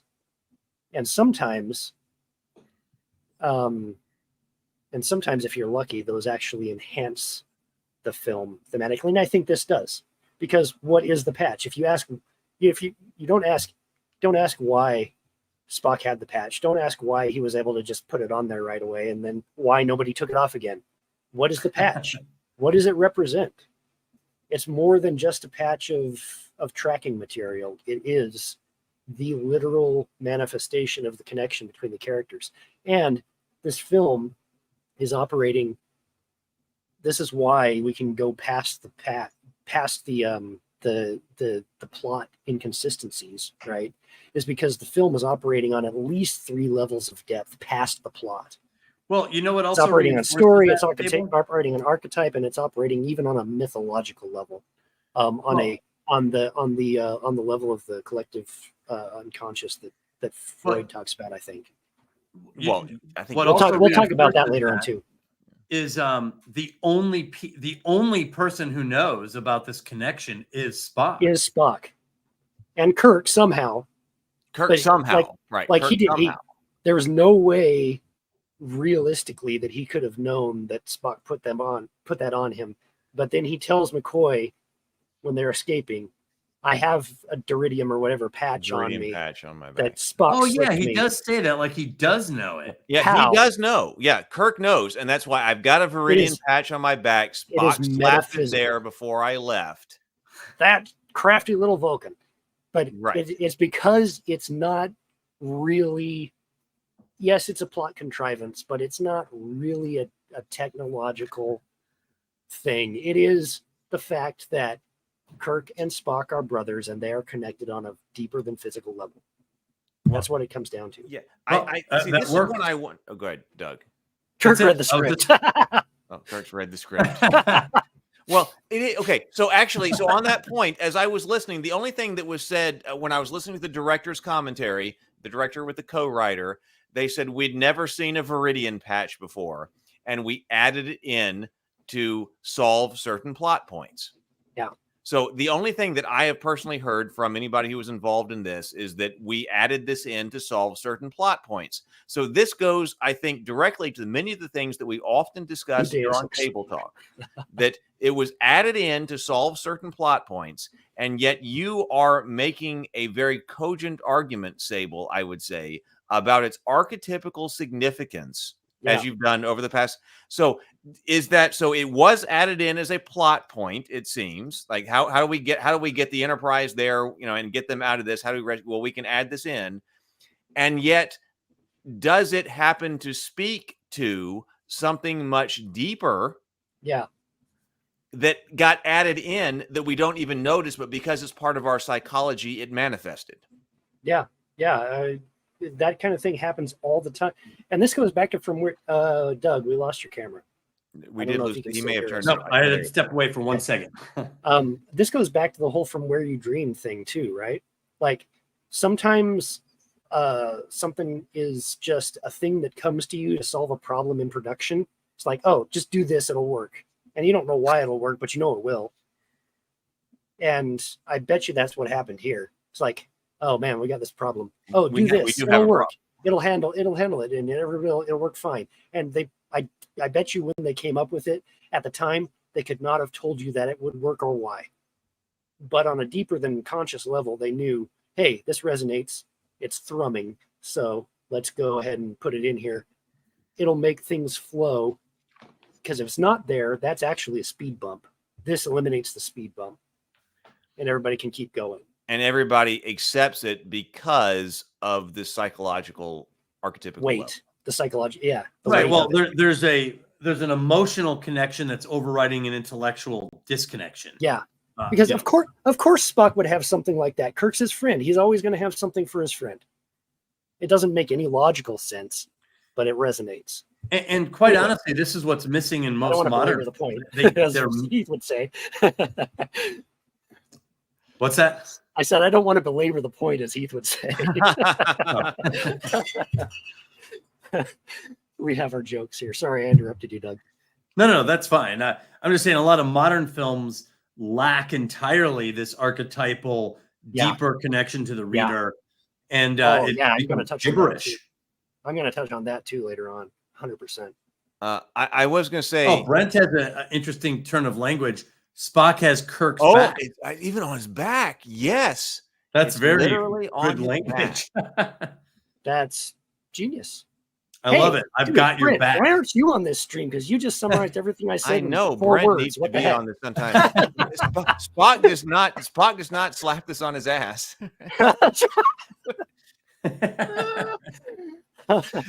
He could have. Like he could have done that. He could have done the football player thing. All right, buddy, go get him. Go get him.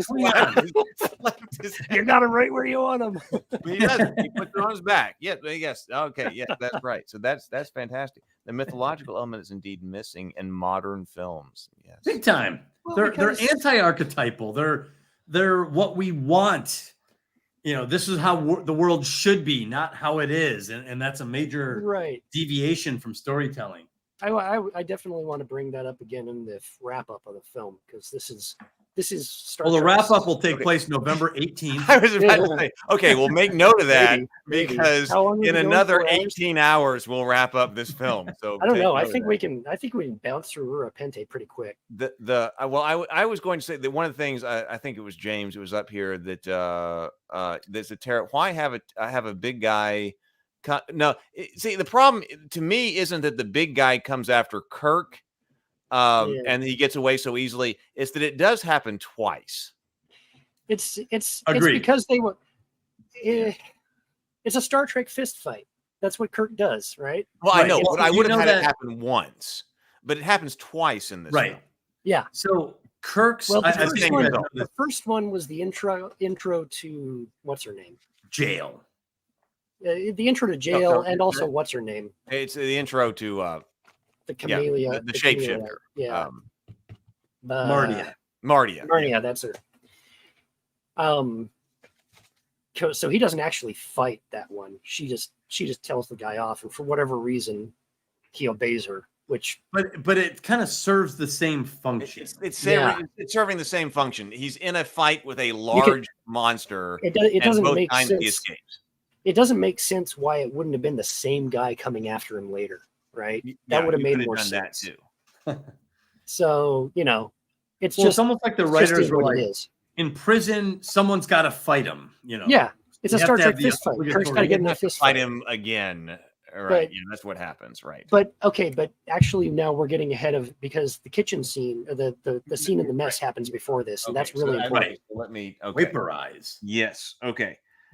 And for two reasons. I've got a lot of things. I got a couple things to say about this, but go ahead. Yeah. Yes, the galley scene's important. Let's say I want to hear what you say first before I start diatribing. Well, okay. The first thing that I would say is that I love it. I love this is another scene. It's a great scene. I agree with you, and yet logically it doesn't work. Right. Logically, it does not. It makes no sense. Why logically, are there? It makes no sense. Why are there phasers in the mess? Yeah, I say that I love it because, for the same reason that Nicholas Meyer is doing this, you're seeing another part of the Enterprise you don't usually see. Right. So you are now in the galley. So I love that for that reason. Yeah, me too. So that I'm down with. It's a controversial scene because do you have replicators or do you not? Like we're actually seeing kitchen prep on the Enterprise. So people tried to get him to not put this in because like, don't you have replicators on board the Enterprise? Is there even a kitchen on board? And he's trying to communicate the naval, work a day kinds of parts of the ship that he shows several times over. And I think that, therefore, thematically, this works very well. Yes. So this is another example of all of that. And yet there are reasons, as I'm sure we are about to talk about, that logically and from the plot perspective, what goes on in the scene makes no sense. But it's I all, like when they it's shoot all the operating pot. on- The pot disappears, but the dough stays. The dough, whatever that is this is- inside is. And I don't know still there. anyone who does dough inside one of those. I was like, just going to giant say, crocks. this is why they gave up on galleys in Starfleet and went to replicators, because they're trying to knead their bread with whisks. I mean, come on, man. No wonder you can't get anything that good is to eat on this. spectacular. I think this is actually when they were talking about the Klingon transporter pads, or at least this is when my notes came in, and I was like, why do they need the transporter pads? Because they could lock onto them and transport them off by other ways. But then my gigantic question, which I am sure people may be screaming in the comments and everywhere else, is why the hell are there unsecured assault phasers in the kitchen for you to access? In the galley, yeah. Why does that make any sense? It makes no sense. But Like, again, If you ever make a meal that's really bad, you got to get rid of it. like you again, can, or again, you can what get if- rid of the cook. Like if somebody makes a really bad meal, there are the assault phasers, which were introduced in Star Trek V because William Shatner wanted phasers to be like Glocks, which I did like, which we talked about that when we talked about Star Trek V. But here they are, not in the security checkpoint, but like where anybody can get to them. In my kitchen the right now, I have a fire extinguisher and an AR-15, just in case. Just in case But- something goes down in this kitchen. Well, I mean, I make sure that I Yeah, can that always doesn't- reach a Glock in my kitchen. But I'm just saying, on board the Enterprise or on board a military vessel, they might secure their firearms more than just me and my kitchen. Well, haven't you guys ever seen Kill Bill? She hides the With the gun shot- in the cereal box. You're right. I Well, go get my James shot- says he yeah. cooks with a shotgun all the time. Hey, shotguns make great scrambled eggs, dude. But here's the thing, though, is like, okay, yeah, here's the thing that doesn't make sense. Why? Here's another cool why question, though. Why do they have phasers in the galley? But what is the galley and what is a phaser? Now all of a sudden we're looking at it from a different perspective. Okay, wait a minute. Let me try to answer those questions because I think this is an interesting way to look at it. And I don't know the answer. You're saying don't ask why they have phasers in the I mean, galley. you can, but it's not going to give you an answer. Well, we can, and it's ridiculous. So Yeah. that's what we do. Exactly. But you're asking So then- what is okay? So let me try. Does this make sense? Yeah. According to your theory, Sable. Yeah. What is the galley? We're talking about an everyday, workaday, mundane element of the ship. 100%. Yeah. Okay. Every day, That's work what day, we're, Monday. that's what we're seeing with the galley. So that's why we didn't do this on board the bridge. And then what is a phaser? Okay. What is a phaser? The destructive element. Destructive element. What is the theme of this whole movie? Can you use a destructive element in a mundane situation? No, it is the movie starts with destruction, which Praxis. upends all of the everyday. The destruction of Praxis upends the Okay. upends The destruction of Praxis. You're right. I was thinking of I was thinking of in that moment when I said that we are in the middle of general diplomatic negotiations. Can we fire torpedoes? That's Sure, that's another general layer of it. Yeah. Yeah, general to all of a sudden the hostile. So to go to the general, we're in the galley. Can we use a phaser? Thematically speaking, everything about this movie is injecting violence where it doesn't belong. Everything that's happened in this movie, everything that's happened in this movie, yeah, right. You're on the right track. Everything that's happened in this movie has started or been propelled by the application of violence uncalled for in a situation where you would not expect it, right? And where you're not going to expect violence in the galley. You're right. Okay, let's go. You do not expect. This is explicit here. You do not expect violence at the diplomatic meeting. So there are three elements. The middle element is you do not expect violence at the diplomatic meeting. Yeah. Okay. But then prior to that, they are on the Excelsior is on a mission to catalog gaseous anomalies or something like that. Do you expect violence then? No. And they got it. You get it with the explosion of Praxis. This is very interesting. Diplomatic mission, torpedoes. Galley, phasers. However, 100%. I would argue, and here's the thing too: as soon as it goes off in the galley, the alarms sound. The alarm goes off. What is an alarm? I mean, you see, I'm not gonna like we could sit here and spend hours just dissecting this one scene by asking what questions. But this is my point: is that when you do it that way, you see the thematic resonance. But here's what I would say, though. It's very interesting. That's actually a very good point about the idea of the theme of violence appearing where it shouldn't. Yeah. However, this is the most awkward. Right. Praxis blowing up was a result of overmining and insufficient safety precautions. But this makes it. Here's the thing, though: is we have narrowed the focus as we narrow in on how it was done, and now we're trying to narrow in on who. Now we're narrowing in on the effect personally. Well, again, thematically, it starts the big. This is what Avengers Civil War, Captain America Civil War does too. It starts with the big effect and it drills it down to the personal, and that's what we're doing here. So the big effect in Civil War is you've got the incident in Wakanda that kills a bunch of people, and that's an international incident, and then that drills down into the national pressure at the team level, and that causes the schism at the team level. But then that's really about Tony and Steve butting heads, and then that drills it down to their personal conflict, and so on and so on until they both wind up stripping all of their powers away, all three of them in fight, and they strip each other's powers away realistically or symbolically, and you just have these men left at the end. Everything's stripped away, and it's just the men. And that's why, in very quick summation,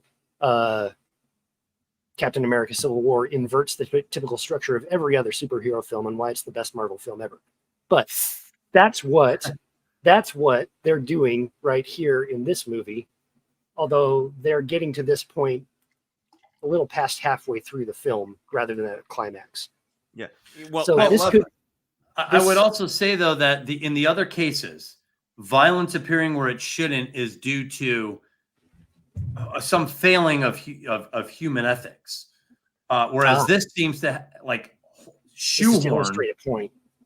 No, I know, but it shoehorns in this sort of in case of emergency, break glass, right, into the galley. So it just seems a little, for me, and this doesn't take away from your position on the theme at all. I'm saying this in this frame, it's a little bit more forced. That's all. True. Well, okay. No, I'm not saying it's elegant necessarily. Yeah. But it's You're right, though, about the theme. I think that's a great observation. The idea of violence where it doesn't belong, or violence interrupting something. That's maybe more. I think it's actually now I'm completely understanding the theme because we got what you just said, Doug. Also, James says, I want to talk on both of those points because James says, I'd argue praxis is not violence, it's change. Praxis is change through violence, but the theme is change. But nonetheless, disruption of normality, it's disruption. It's an explosion. People are dying. And actually, when the right before the Klingon Empire thing shows up and the very, our Brigadier Kurbla shows up in, suit and tie, not exactly, but, his formal, you see for a second, fire and somebody a Klingon screaming. So there's clearly violence being done right there. Yeah. So there's this violent element. So you see that there. Now here, I think Doug, right. You're talking about it is a bit forced. It's a bit weird, but you're seeing it therefore in its extreme form. Here's where violence does not belong. Violence is being done. When violence is done here, there's an alarm. Yeah. You're seeing that in its, you're right. It is extreme. It's weird, but because it's pushing that theme to its furthest point here. And I think this might be, this might be 3. We might have the rule of 3 that we only end up with this third extreme example. Yeah, that's true. Everything else, all the rest of the violence occurs within context where you would expect it. Yeah, because we do have violence at the end, but it's more contextualized. And this is the last time that we see we see an overtly violent act, even though it's not being done on anybody specifically, but it is the employing of deadly force in a way in an environment where it is not intended. I would actually argue it does happen when Spock is mind reading Valeris. he goes too far. It's almost like a mind rape when he goes, she doesn't know the answer. That's an act of violence. In my opinion. This scene does tie to that for a different reason, which was actually the main thing I wanted to touch on here, is because after Valeris demonstrates this and the alarm goes off and yada yada, and then Uhura comes in, and then Scotty comes in. Who's firing off phasers? It's what they both ask. And then Spock immediately says, "Mr. Scott, how long will it take for you to?" Could take weeks, sir. I love that dialogue. How long will it take for you to get? Nothing wrong with the bloody thing. We'll never see the captain again. Explains it could take weeks, sir. Excellent. And then Valeris says, "A lie." And choice. Spock looks at her and says, "An error," which is then later on in the scene where I already said that it mirrors the shot where Spock is looking at the screen and the bridge is behind him, but then Valeris is in place. That's immediately after he says "a lie," and she says "a choice." Implying that her choice was in error because it mirrors this exact question. Oh. Does she think she made an error, or does she think she doesn't? No, she doesn't. That's think. what thematically Sable is saying. That's the resonance. That's what is being told to the audience in subtext, right? It's so cool. Okay. It's so cool. It's very well written. Okay, so you're saying that that's the word, juxtaposition. James Bacon just put the right word that I was looking for. Great juxtaposition. Yes. Where the audience infers that juxtaposition. Well, the theme of the film is not violence, James. You're right, but it is sudden change to the status quo, and the status quo. It is sudden violent change. Like the violence doesn't have to. Violence doesn't necessarily have to imply that you could argue rapid change is violence. Usually, yes. It's manifested physically in violence in this movie. Like I said, the screaming Klingon, the explosion of a planet, Klingon screaming in fire. Before you get the clarification, the photon torpedoes and the assassins, and then blowing up something with a phaser.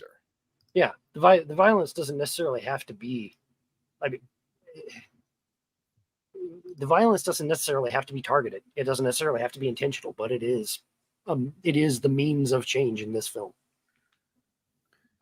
This is in the galley another one of the examples of the scenes where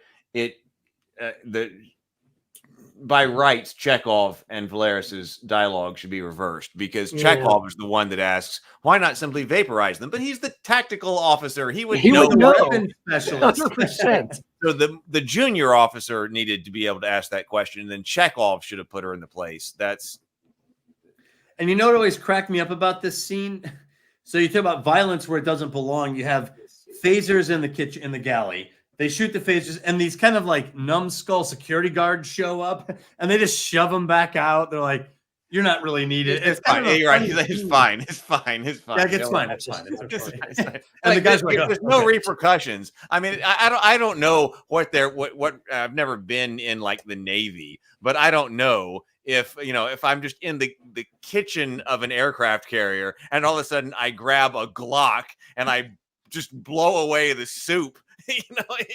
Like, does anything happen to you, or is anything ever like, oh, it's fine, he just hit the soup? It's just like, or do they go like, okay, dude, you just grabbed the gun and blew away the soup, right? This is also a great illustration of how inconsistent. First off, phasers, when phasers vaporize something, where does it go? Like, if you vaporize something, that is a violent explosion. If you vaporized, E equals MC squared, right? You vaporize that cooking pot and you vaporize the entire galley and everybody in it. Well, so we were also talking about like the amount of energy that must be stored in that phaser battery. No kidding, man. Right. So essentially the phaser is basically a miniature transporter that transports. Transporter is what I'm thinking. But anyway, That's neither It here doesn't nor there. rematerialize you. It just gets rid Yeah, of it. right. But, You just but in this transport in case, pieces. again, it just got rid of the pot, It was but just not the pot. what was in the pot. Which we've So never it seen. knows the difference. That means when you get shot with one, it should vaporize all your clothes and whatever you're wearing, and you'd be fine. And you're But- right. But the other thing, I want to go back to what Bacon said here. Are we going to make a distinction between targeted violence and non-targeted violence? Praxis is not targeted. Phasers are there. They require intent. I don't think that that's not what the theme is playing. That's not the role the theme is playing in this film, I don't believe. It's not about, the film is not about why violence occurs. It's about the effects after it does occur. Targeted or untargeted, intentional or unintentional, doesn't matter. Remember, Praxis is a proxy of Chernobyl. Right. So that was horrifically violent, absolutely unintended, absolutely untargeted. Violence can be just part of nature, right? A violent storm. Well, I would say that it's actually violent. The violence isn't random. It's a result of human error. Violence is always a human result. machinations, Sure. or even human hubris. So the explosion on Praxis was due to human error, the bad judgment, lack of safety measures, etc. Due to Klingon error. The assassination Yeah, is right. also human design. Even your language is racist. Inalienable human rights. Yeah, inalienable the human explosion rights. on Praxis was due to human error. No, it was due to Klingon error. Well, my Sudden, point is, though, like violent the change, violence yeah. is actually a result of human designs, is what I'm trying to say. It's not randomized. It's there's a human element to it. So, in this case, the violence, I guess, is Valeris, right? She shoots the phaser. Yeah, it's interesting that, again, going back thematically, it's interesting that she's the one who does it, right? Because she is the one who coordinated it on the She's Enterprise. pulling We the don't know trigger it. on the We don't know planet. it yet. She's the one who pulled the trigger, essentially, to get everything going on the Enterprise, even though the assassins were the ones who beamed off and actually did the deed. But she was the one who coordinated it, obviously, because she was the one who knew the names of all of the top brass involved.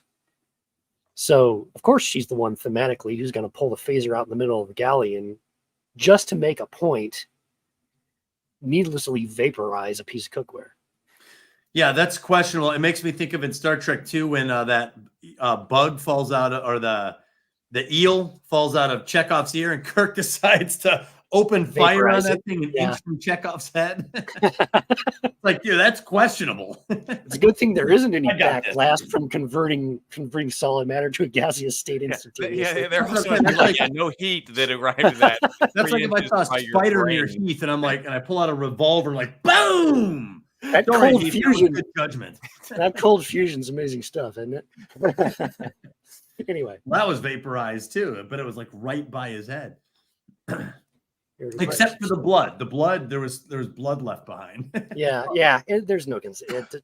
You can't analyze that. There's no consistency. Also, yeah, that's just whatever Star Trek needs to be. That's just the special effects being done the way they have to be done. This is also I was saying this is also Changes when the Spock. tune, This yes. is another example of when we trust Spock. This works because we trust Spock, and Spock suddenly becomes very fixated on that the boots are in fact here. Because previously it said earlier that the person who forged the data banks must be here, but this is when they actually focus in on the boots. And the are they about to start searching for the no, we haven't seen the boots yet. No, the boots are here. Yeah. They'll cling to them like Tiberian bats. Right. And again, like we were as we've covered before, we're not exactly sure why that is, but we trust Spock, so he says it, so we accept it in terms of the story. That we got two pairs of gravity, but no, she even says that 2 pairs of gravity boots. Go find them. Right. So yeah. Bones. Yeah, but again, she answers at the last second. She answers at the last second. I was just thinking about that because of what you had said earlier. She answers very late. Right. 2 pairs of gravity boots. We head back to another fight in Rurapente. So we were just talking about repeating a fight with a big, large monster. So Kirk is fighting a big, large monster. Not everybody keeps their genitals in the same place. But yes, there's that. Everybody remembers that line. He sexually harasses her. Is there anything you want to tell me? He wants to know where her genitals are. It's like, Kirk, you can't say that in the 23rd century. Oh, jeez. But even here, so everybody remembers that line. So great dialogue. So that line about the not everybody keeps their genitals in the same place is a great line. But also with Bones, again, Bones shining with dialogue. I love the line when Kirk's like, we'll go check him out, let him know that we're not holding a grudge. And McCoy goes, suppose he's holding a grudge. I mean, what a great line. Yeah. And then grudgingly goes about and doing grudgingly it anyway. goes on to do that. Right. This is fantastic. That's just fantastic. Well, what's funny is what makes the line work about the genitals being not everyone is the groaning of the alien, because all of us guys are like, oh, well, that's the groan. Well, and he said that in the director's commentary, he said that in an ideal world, we wouldn't have needed that line. You've got the groaning, and then if she had just said that was not his knees, because she says that's I'm glad that guy had knees. Those weren't his knees. That should have been enough. The director was actually, saying. yeah, that probably would have worked perhaps even better. Or better. Not knees. Anything you want to tell me? There's but they punch it extra with not only everybody keeps their genitals in the same place. And it's funny from a writing standpoint, anytime you throw the word genitals into a script or it really throws off. There's no prose to that word. So it's better to take the word out altogether. There's something to be said for subtlety and implication. I totally agree. So they might have been able to get across that without that line. Yes. And actually there to a little bit of what Sable was saying, as well as James, about the idea of violence as change. Martia says people are afraid of change. Yeah. She says that here. So there is the idea that violence and change are a little interconnected here thematically. And that comes up in the next scene when they're in the bunkhouse. Are you afraid of the future? Kirk asks. Some people are. And I don't, and then he says, I don't mean this future. Some people are afraid of what might happen, and I was terrified. Yeah. Well, and this is where he says also, it never even occurred to me. And then that's after that is when he says, yeah, and it never even occurred to me to take Gorkon at his word. Which I think is a great line. It's a moment of incredible self-awareness from a character. And now not just in character, but Captain Kirk. It never occurred to Kirk that Gorkon was sincere in wanting peace. Never even occurred to him. That means Kirk thought it was a trick the whole time. That means he didn't believe Gorkon. He thought Gorkon was setting him up. This was a delay tactic. This wasn't real. He never even considered this was a sincere overture. It's the whole Federation. Correct. Yeah. That's a lot of self-awareness right there. And this is where you would have it too, because remember what we talked about, and this is why I give Rurapente a pass insofar as it has to be in the film, because we talked about the entrance into the courtroom and that super elongated top-down shot and everything, and they were in the throat there. Now they're in the bowels. They are in the belly of the beast. They are inside the whale, and that's where self-reflection occurs. Totally true. And I actually love the dialogue between Kirk and Bones here because it's great. He says a few things too. He goes, "No more neutral zone." He's envisioning a future that he could not envision. And I was terrified of that. War. Yeah. What is it? What happens after the Cold War? No more neutral zone. Like all of these things that are like fixtures in Star Trek lore that we've been watching all along.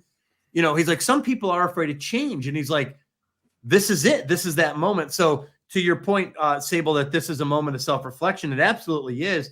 But it's rare to have a character have such great lines to kind of convey this, almost like franchise-altering self-awareness. This film has the best writing of any of the Star Trek films, especially this scene is going to have its corollary. Right now it's the id and the ego talking. This scene, once they're back on the ship, just as they're heading to Kittimer, has its corollary between the ego and the superego, with Spock and Kirk talking about, how did we get it? We're both to blame for how we got into this. Maybe we're too old. Maybe we like that kind of. Oh, that's arguably the best scene in the whole film right there. Yeah. And it's the same idea. Like, the dialogue is great. Well, because it's expressing, it's not too on the nose, but it is explicit about the internal functioning of the characters. Well, it reminds me in a way of Star Trek 1, which is considered much more dry, but they tackle philosophical questions like this. Learn all that is learnable, these concepts. And usually Spock is part of that discussion. Here it's just Bones and Kirk. And in a way, it's less formal for some reason. Like they're talking off the cuff about these deep philosophical questions. Yeah. A little bit more conversational. And in a weird way, between spleen and room for self-discovery. Yeah. Meaning like in the past, philosophical discussions with Kirk, Bones, and McCoy are usually tactical. They're advising Kirk in a way to make a decision. Yeah. This is stripping. Kirk's not he's not on the bridge. So this is a strange position where Kirk is contemplating something almost privately, even though Bones is nudging him a little bit. Actually, the more I think about it, this is all coming from Kirk. He's the one who asks the question to Bones. Have you ever thought about, what does he say? Are you afraid of change? Are you afraid of change? Kirk, are you afraid of the future? Philosophical discussion. Is that normal for Kirk? Well, because philosophical stuff usually volleyed at him from Bones and Spock. Well, but the superego is out of the picture. The logic is out of the picture at the moment. Right. Right now, that's what I was saying. It's a conversation between spleen and heart. Exactly. It is the physical manifestation of that internal reflection. But what I'm saying is usually you get the outside questions coming in. Kirk synthesizes and then makes a call. Kirk is initiating this. So he does with Spock later on too. That's the whole point. Is like, wait a minute. I was wrong. Kirk was wrong. Yeah. And now I've got to unpack that. And now in this situation, I'm going to figure out the emotion of that terror. In the next one, I'm going to figure out the mindset of that with him and Spock, initiating that conversation with Spock. It's like, how and why did I get into this situation in the first place? Realizing from a logical perspective, the error is in his own approach, right? This is the internal conversation. This is why Spock and Bones are part of Kirk. This is the first step. This is the emotional internal reflection.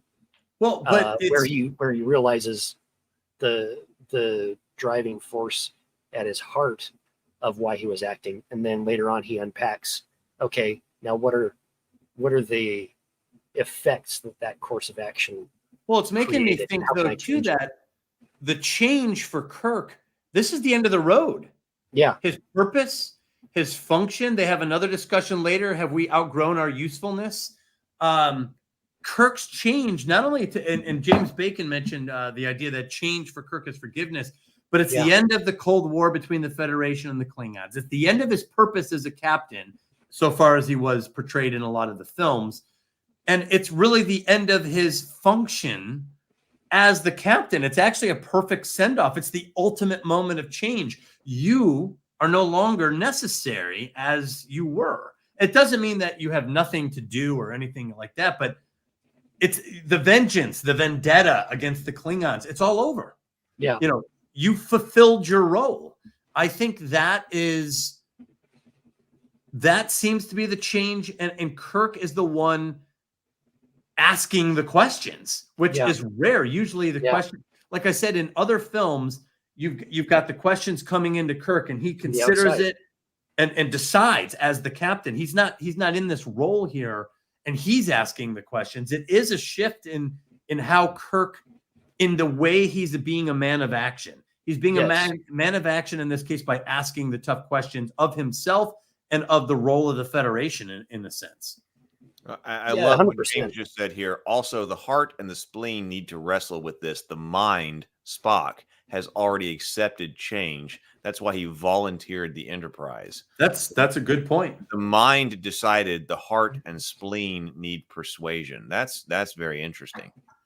And then that's going to then echo back up the chain to once the mind has made the decisions and we've now suffered the consequences, and then the mind starts questioning its decisions that led to that point, and we get a kind of that bounce back of, yeah, but it kind of had to be that way, is what the question but is. This what the also this reinforces the belly of the beast motif. Yeah. Where if the mind, Spock, has made up, is already resolved in a sense in terms of what change needs to be made, Kirk being lagging behind, this would be the setting for him to have those new thoughts, to the transformational process of the belly of the beast.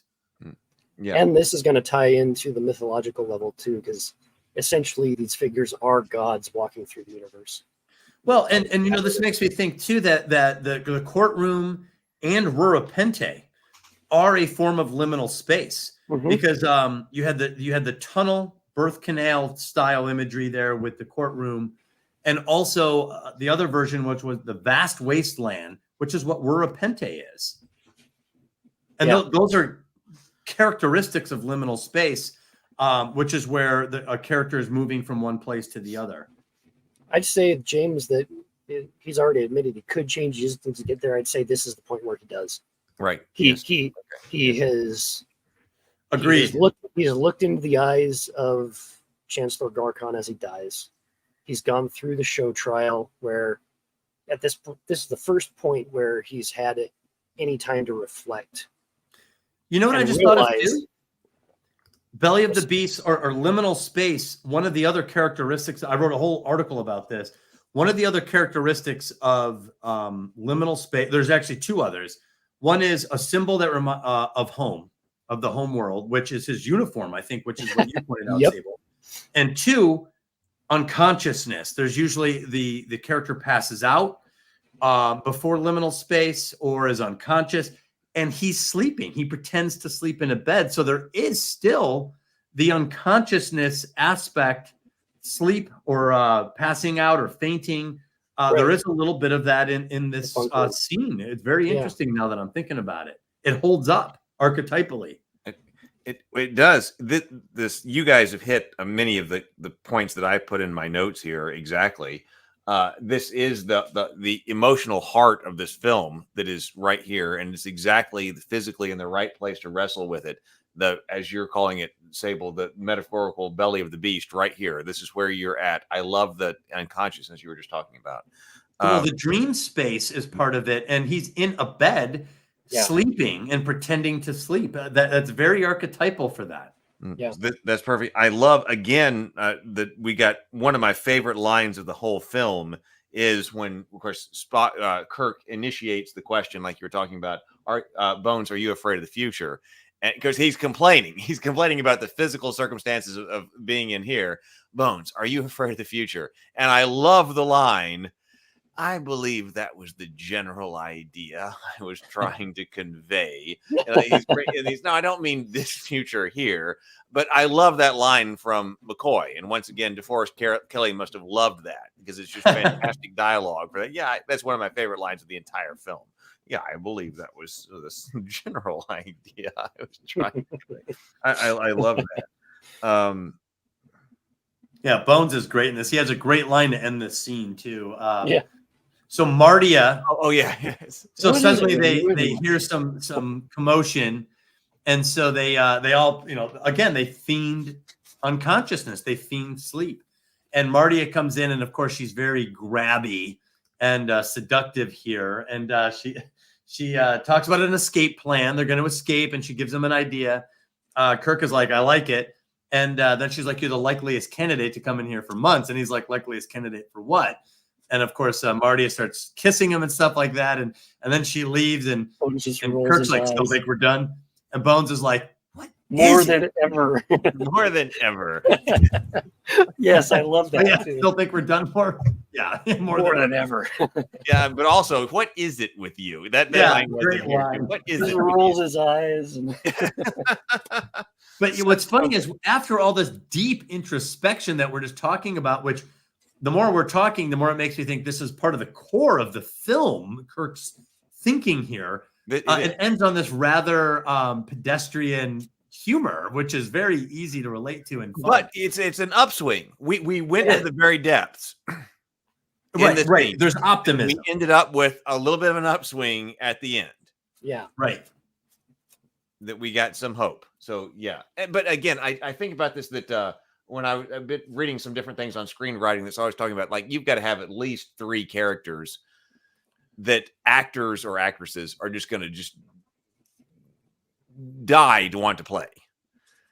And of course, in this case, most of the main actors are already cast. But this is, again, when you bring the script to these actors, do you want to do this film one last time? And they read the script. They've all got to have been like, yeah, we're doing Yeah.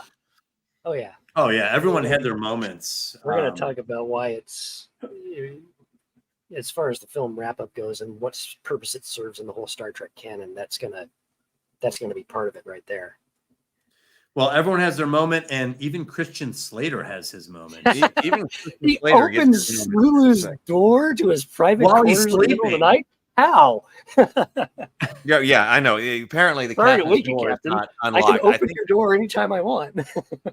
And Christian Slater. It's Christian Slater, so Christian Slater can just open the door. In 1991, where his star was pretty high. Right? Yeah. And big part. even in the captain's quarter, it's not like he opened the door into the living room and the bedroom is over there. Like he could open the door into your bedroom right there. Well, you know what I just realized? I was talking about the idea of liminal space, which is where change begins. I should almost read I'm not going to do it, but I have this whole article about liminal space. Sulu is also sleeping in the very next scene.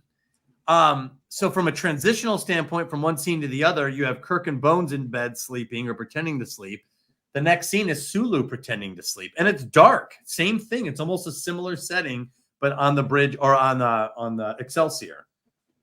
I never noticed that before. Sleeping to sleeping. 2 scenes in a row. There's some great imagery here too with the harsh silhouette. Big time! You can just a barely black make and- out the actor. This scene is primarily, other than Sulu's face, actually this whole little scene is all monochromatic, because it's essentially black and white. Yeah, you're right. You get the white light on Sulu's face; he's in color, but then it shifts to the black and white silhouette shot, and then close in on Christian Slater is essentially a grayscale shot. Then he goes and he turns on his little blue light by the bed. And so he's in a little bit of color. But then when he's like, we have no idea location Enterprise. Sir, something wrong with your hearing, Lieutenant? You have hearing problems, mister? So then Everyone's leaves, on autopilot with disobeying orders. This crew. and so then he leaves Sulu once again in monochromatic blue lighting now. What is monochromatic? Black They're- and white? Duality. Binary. Or different monochromatic, shades. not necessarily black and white, but single color, right? There is no variation. Of course it's monochromatic lighting. There is no question in Sulu's mind where his loyalties lie. His loyalties lie with his former captain over Starfleet. Yeah, and Monochromatic. honestly, how rewarding is it as an audience member to see Sulu promoted? That by itself is really cool. But to see him absolutely loyal to the old cause, Sulu's to the HMS Bounty. He's Right? and also Sulu's characterization is the best he's been in the film so far, and that came late in the script. I'm going to talk about that later. Also, everybody notices who is a Star Trek fan immediately recognizes that on the Excelsior, the captain's quarters is on deck 3. because for some reason they put a giant 3 behind Christian Slater. So deck 3, it says deck 3. So deck 3 is the captain's quarters and on the Excelsior. There you go. So that's The more you know. Cannon from Excelsior class starships. That's where you are. So yeah, Excelsior. So Sulu has that moment. That came late. Then we go to Chekhov finding the blood. Right. So this is the sleuthing of the Enterprise. We're back to the mystery, and we're on board this is the set of the Next Generation transporters. Mm-hmm. Which I had recognized before, but he's doing some blood analysis. He realizes we got some Pepto-Bismol on the floor, which is Klingon blood. Okay. But then when we cut to the next scene and Spock is analyzing the blood under the microscope, I just realized this today. You know where we are talking about reuse of sets? Yeah, we're in engineering from TNG. No. You are in Beverly Crusher's office. Is that it? I thought it was. I'll have to go and look at it again. Watch it again. I believe I'm right on this. I'm like 95% sure that you're in, because it's got these weird you're right. doors that are like translucent doors or whatever, and those are the doors to her office. So you're in Beverly Crusher's office. Yeah, but all the lights are turned off. Yeah, you're right. But all the lights are turned off. You would never know until somebody says it, and then you look at it and go like, oh my God, yeah, those doors and where we are. This is Beverly Crusher's office. So they have this discussion there. Yeah, you're right. I think it's a redressed. It's interesting too. Look at the framing when Chekhov's in the transporter room again with all the diagonals. Like there is not a single level line in that entire scene. It's all circles and diagonals. Which I haven't really broken this shot down and analyzed why they chose it. Maybe he just chose it because it looks cool. But we've just come out of liminal space with 2 other characters, and here he's finding really the key evidence that's going to break everything open. Well, again, I just realized we're coming out into another change sequence, basically. Well, you're seeing a lot of scenes with the lights out, I'm realizing. Kirk is at night sleeping. Sulu is at night sleeping. Beverly Crusher's office, lights are out. And their lights are dimmer here in this in the transporter room than we ever see them in TNG2, and it's obviously off-duty time because there's nobody there. So, it's just interesting to me that we're coming into this sequence skewed, right? Well, even Scotty, right before he discovers the uniforms, isn't he? There's kind of a nighttime, like he's up late. It's only nighttime there. Yeah, too. right. But Spock says this is when Spock says now we also expand our search for uniforms. So then you go through uniform chaos you go through chaos, and you also get a lot of scenes of the Enterprise, like the laundry facilities of the Enterprise. Yeah. So once again, they're showing you, Meyer is showing you parts of the Enterprise you don't normally see, mundane parts of the Enterprise you don't normally see. It's better than the what was it, the brewery version of the Enterprise of 2009. Oh yeah. They made the Enterprise go from sleek and like high tech to like bulky and industrial again. We also have some controversy. Like this is in this particular scene is the first time we see a very controversial door. The guy who's coming through with like the large metal detector thing. We see this twice.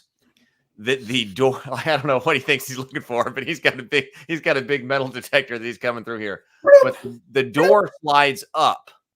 Oh yeah, where does it go? Which is highly unusual in Star Trek, because ordinarily because in Star Wars doors slide up, but in Star Trek doors slide this way. But this door happens to slide up, and it's especially noticeable in another sequence where you're about to see the same, which is probably the same door, slide up later on. You have all these tubes and conduits that are on the ceiling. And for some reason, this door slides up. And how can it slide up if there are all these conduits on the ceiling? So it's a very straight, like that doesn't work if you've got all these tubes and wires going across the ceiling. So a very controversial door here in Star Trek. They bifurcate horizontally. Good word. Oh, going back, this is for James. Okay. Indefatigable. Oh, wait. One of my favorite words. He dropped a bifurcate on us here, so he asked me to say earlier, and I forgot about it until just now. He asked me to say indefatigable. So there you go. Indefatigable. Oh, that was the agreement. Well, no, I was trying to learn how to say this word. So it's not indefatigable. It's indefatigable. Indefatigable. Indefatigable. Yeah, man, I'm messing it up now. Indefatigable is how. I wasn't thinking about it. Indefatigable. It's one of my favorite words. It's a very British word, actually. It is. Well, you're right. James says it's not so much a controversial door as a door that's just wrong. For some reason, they sound like this. This is Wrong. Door just not working. This door, we got a problem with this door here. Sliding doors would not be. There's a reason that we always use doors with hinges is because they don't take up any more space than they take up to swing open. A sliding door would take up twice as much space width-wise as it takes up to close its. Anyway, that's a whole other thing about down and up. Yeah, when I remodeled my house, I put sliding doors on all doors in the interior except for one. Oh wow! So I have that was when my nephews came over. They were like, "Uncle Heath's house is cool because his doors slide." You don't have to twist and pull. Yeah, all my doors slide. Yeah. Wow. But you have to put in the tracks along the wall. But you have to put in the tracks. Yes. Yeah. Yep. So anyway. Lieutenant, so they find the boots. But so after that search, they find the boots. Yeah, the result of the search is I don't have pocket doors. I actually have barn doors because they don't actually slide into pockets. They just slide along the wall. Yeah, the sliding barn style doors. Yeah. And then we go to mining duty on. We go to mining duty, right? Yes. They don't take girls. They found the boots though. Right. They found the boots. Right. They found the boots. But they'd been ditched in somebody else's locker who couldn't actually wear them. Well, we'll figure that out in a second. Yeah, we find that. Yeah, it's like, oh my God, it's the boots, and they stick to the thing, and then then we go to. Yeah. So that's a bit of success. At the moment, they found the boots they're looking for. Even though, like I said, there should be a lot of those boots on board the These aren't the boots you're looking for. And then we cut to mining duty. And this is a pretty basic scene. Is this where the girl changes yet? Yeah, she's in the big monster. She's in her big fuzzy form. Yeah. She's a Wookiee. Yeah, she's a Wookiee, but she still has the same voice. So changelings haven't solved a pretty key element to the disguise. Well, but the eyes. I think the eyes stay yellow. The eyes stay the same, and that's an intentional thing. The eyes stay the same. Her voice also stays the same. Although later, controversially, when she turns into Kirk, the voice turns into Kirk. Killed while trying to escape. Yeah, so that should have given her away. But yeah, there's the brief scene in the elevator and mining duty. Then you come back, and once again, we have a scene where Chekhov and Valeris's lines should have been reversed because it's Chekhov who challenges Dax with the weird feet. It's still great for him. It's still a great scene, but that still should have been Valeris. They evoke the great Russian epic Cinderella. I do like that, bringing that into the lore because there's all these other references, like you said, Peter Pan, Shakespeare. Here we have a direct reference to Cinderella, the idea of the glass slipper. I do like that. And Dax, what is the problem? It speaks like very robotically. The James says they're hanging out with a changeling in a film whose central theme is change. That's interesting. Oh, interesting. I don't know how much they thought about that because I also was, and when I was watching the director's commentary, they said the Viridian patch was something that was just there to solve a plot point, and that also the idea that she changes solves the plot point. Well, what's weird is I'm realizing the violent side is usually negative. And here again, the changeling is a villain. So The explosion of Praxis is a negative change. The assassination of the Chancellor is negative change. Firing a phaser and an unauthorized phaser in the galley is negative change. And the changeling is a villain in the story. So, Well, Alien, James says Kirk literally wrestles with change. must have been your lifelong ambition. Yeah. But you're right. So he's wrestling with change as a changeling. That's right. interesting. That works. Yeah. No, right. Yeah, because he's wrestling with change emotionally, and then he's actually going to do it physically on screen. He's literally wrestling with himself as an agent of change, the changeling. Boy, that's great. That absolutely reinforces, I think, both what Sable's saying and just the general idea of this is a Star Trek that deals with not just change on a personal level, but we're talking about the most radical changes. The change of Starfleet. A turning point has been reached in the affairs of the Starfleet. A turning point has been reached in Kirk. Is he at the end of his character arc? I would argue yes. So it's not just change, but the largest forms of change to society and to the apex individual of that society, which in this case is Captain Kirk, one of our favorite heroes. It's the theme itself is not change per se, not just change in the general sense. It's changing of the guard, basically. I agree. It is in fact, I was terrified of the future, and then when they get to the end of film, then he says, whatever he says, like, this is the end of history. Some people are saying this is the end of history, but we haven't run out of history quite yet. Right. But it's just that the old guard, there are those in the old guard that are afraid to let go. Yeah, perfectly said. It's only the end of history for those whose role was tied to that one history. Yeah. And now that epic has ended, there will be a new guard. History will go on. Yeah, it's a specific type of change. But Bacon's right as far as the visual imagery of change and the thematic element of change manifests in all sorts of ways. But I think, Sable, you brought up some good points about the idea of violence being a catalyst. Right. An unexpected or black swan style catalyst in several scenes where it is unexpected. Yeah, true. And that goes for the character of the Chameleoid too. Is like they're still, that's right. They're still in the belly of the beast, and she's the one way they can get out. But she is, again, a negative form of change. She is deceptive, and not deception. Yes, yeah, that's okay. Hey, nice one, Doug. You just all of the major changes are wrapped in deception. Oh, Praxis blows up. No, everything's fine. Nope, everything's fine here. Turns out everything's not fine. Okay, well, that's the Chernobyl. So now we need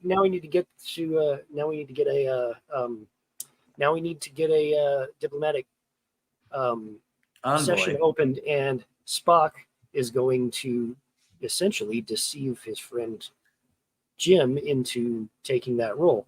Okay, well, fine. I guess I'll do it because I'm ordered. And now we're in the actual meetup, and then, of course, the deception, the ultimate deception for the assassination, and so on. Even the phaser in the galley is still Valeris playing the role to deceive everybody else on the ship. A misdirection. Misdirection. A lie, an error. A lie, a choice.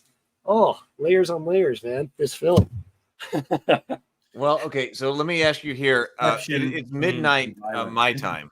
Interesting combination there. Jeez Louise. Yeah, we've been going for close to 5 hours now. Yeah. Does this mean we're going to have to go to part 3 on this? Are you kidding me? Well, how far into the movie are we? We are now at 1 hour and 12 minutes. There is 40 minutes left to go in this film. I'm almost embarrassed, but I'm also proud at the same time. Does that make sense? I know. I think I don't think that this is there 40 minutes left to go. If there were like 12 minutes left to go, I think we should press on, except for there are 40 minutes left to go. So I think that we might have to we should probably go to part 3. Well, we have to. There's no way we're going to wrap it We've been up. going for 5 hours. So this is 10 and a half hours of analysis on this movie. And you're right. In some ways, it's embarrassing. But in another way, I knew this was going to be a big one. When Doug, you and I started going into Star Trek, we started with Star Trek 1, the motion picture, and we knew that Star Trek 6 was going to be a big one. We had no idea.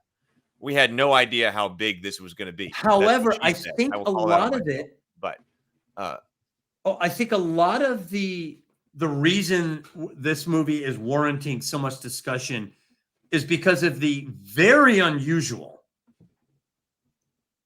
right on the nose, right on time delivery of a fictional portrayal of an event that mirrored actual geopolitical events, and they just nailed it.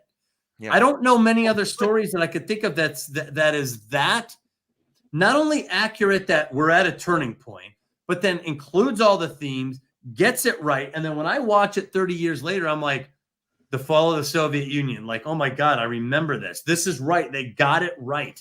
And they got it right within months of the events. They get it right. But also it's what Sable has been talking about with there's so many themes when Sable's talking about the mythology and the story structure we've talked about. It's also an excellent lesson in story over plot, because we have been critical of the plot in places and trying to come up with ways to fix the plot. So it's not like we've thought, I mean, in some ways, because we're talking about this for 10 and a half hours now, it makes me wonder, is this the perfect movie?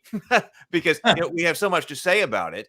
But on the other hand, it's not the perfect movie because we've talked about plot errors that we think that were there. But nonetheless, it's still working so great from a story structure. There's so much to talk about there. I think this tells us that Star Trek 6 is really on another level. I think it is, because there is a rare historical moment that this film captures. And I'm trying to think of other films. I don't know if I could think of any right off the top of my head. Maybe I can if I think a little harder, but how many other films were right on the pulse of a total historical event, not just in the event of recreating the historical event, but in discussing the meaning and substance of that historical event so thoroughly and so accurately and so effectively through these characters. And they're not just characters. It's Captain Kirk. It's Spock. It's Sulu. These are our heroes through the last, 70 years or however long it was. And it was mere months actually before the Soviet Council met for the last time and dissolved the Soviet Union.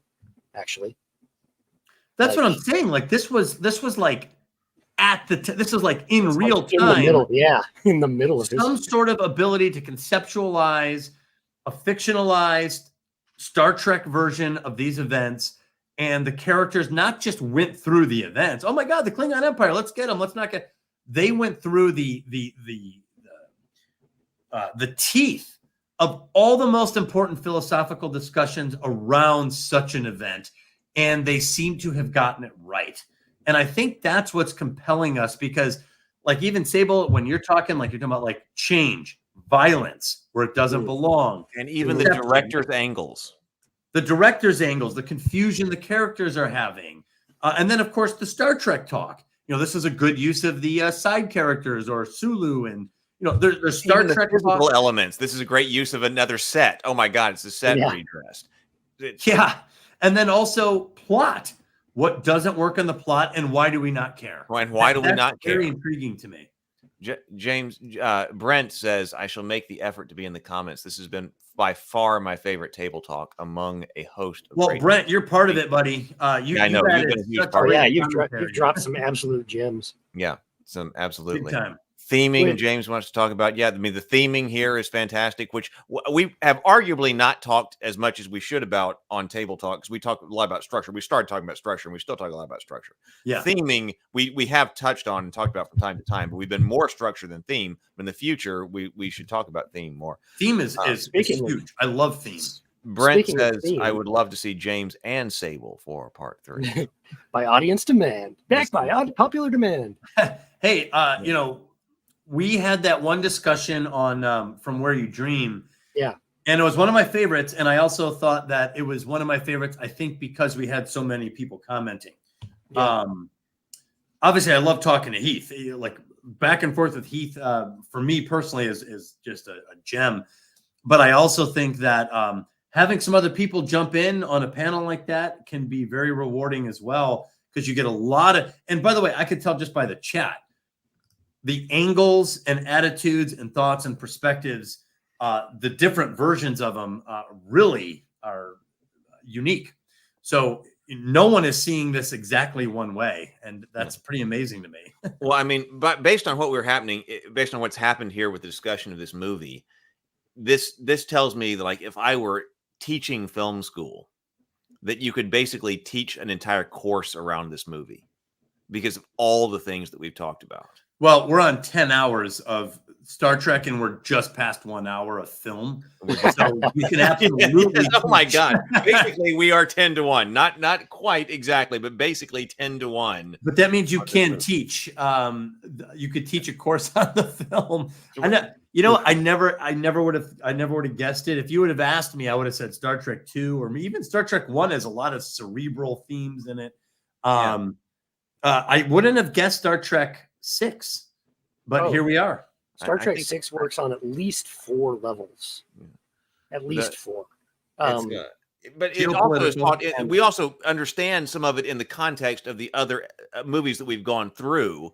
So if you were to do, I think, a course on Star Trek film, a huge chunk of this course would be on 6 that you're leading up to. But if I don't know that if you had never seen, I think it could work. But if you didn't know Star Trek and had never seen the Star Trek movies, and you were like, let's teach a course, would you just hit 6? No, I think we would start in the few weeks by going through 1, 2, 3, 4, 5, and then hit 6. Maybe you could skip 5, arguably. But you also might have in Star Trek 6 the completely accidental timing of the end of Captain Kirk's arc at a time when a cultural hero, that's what I think, is coinciding with the end of a cultural event. And Kirk was there to do it. He was there to usher this over, because this is absolutely the end of Kirk's purpose. Is what this film is talking about. Kirk is dealing with it. Spock is aware of it. History will go on. The Federation will go on. But Kirk is aware that he's at his end, and I think that there's something final about that, and it's done through the lens of a cultural hero such as Captain Kirk, and he's surrounded by the most competent, so I don't want to call them side characters necessarily, but Spock and McCoy. He's surrounded by his entire crew. They're all still there, and they're all there. And then even the end, the credits, sign off. Right. Well, we'll get to that. And so actually, this is I wasn't.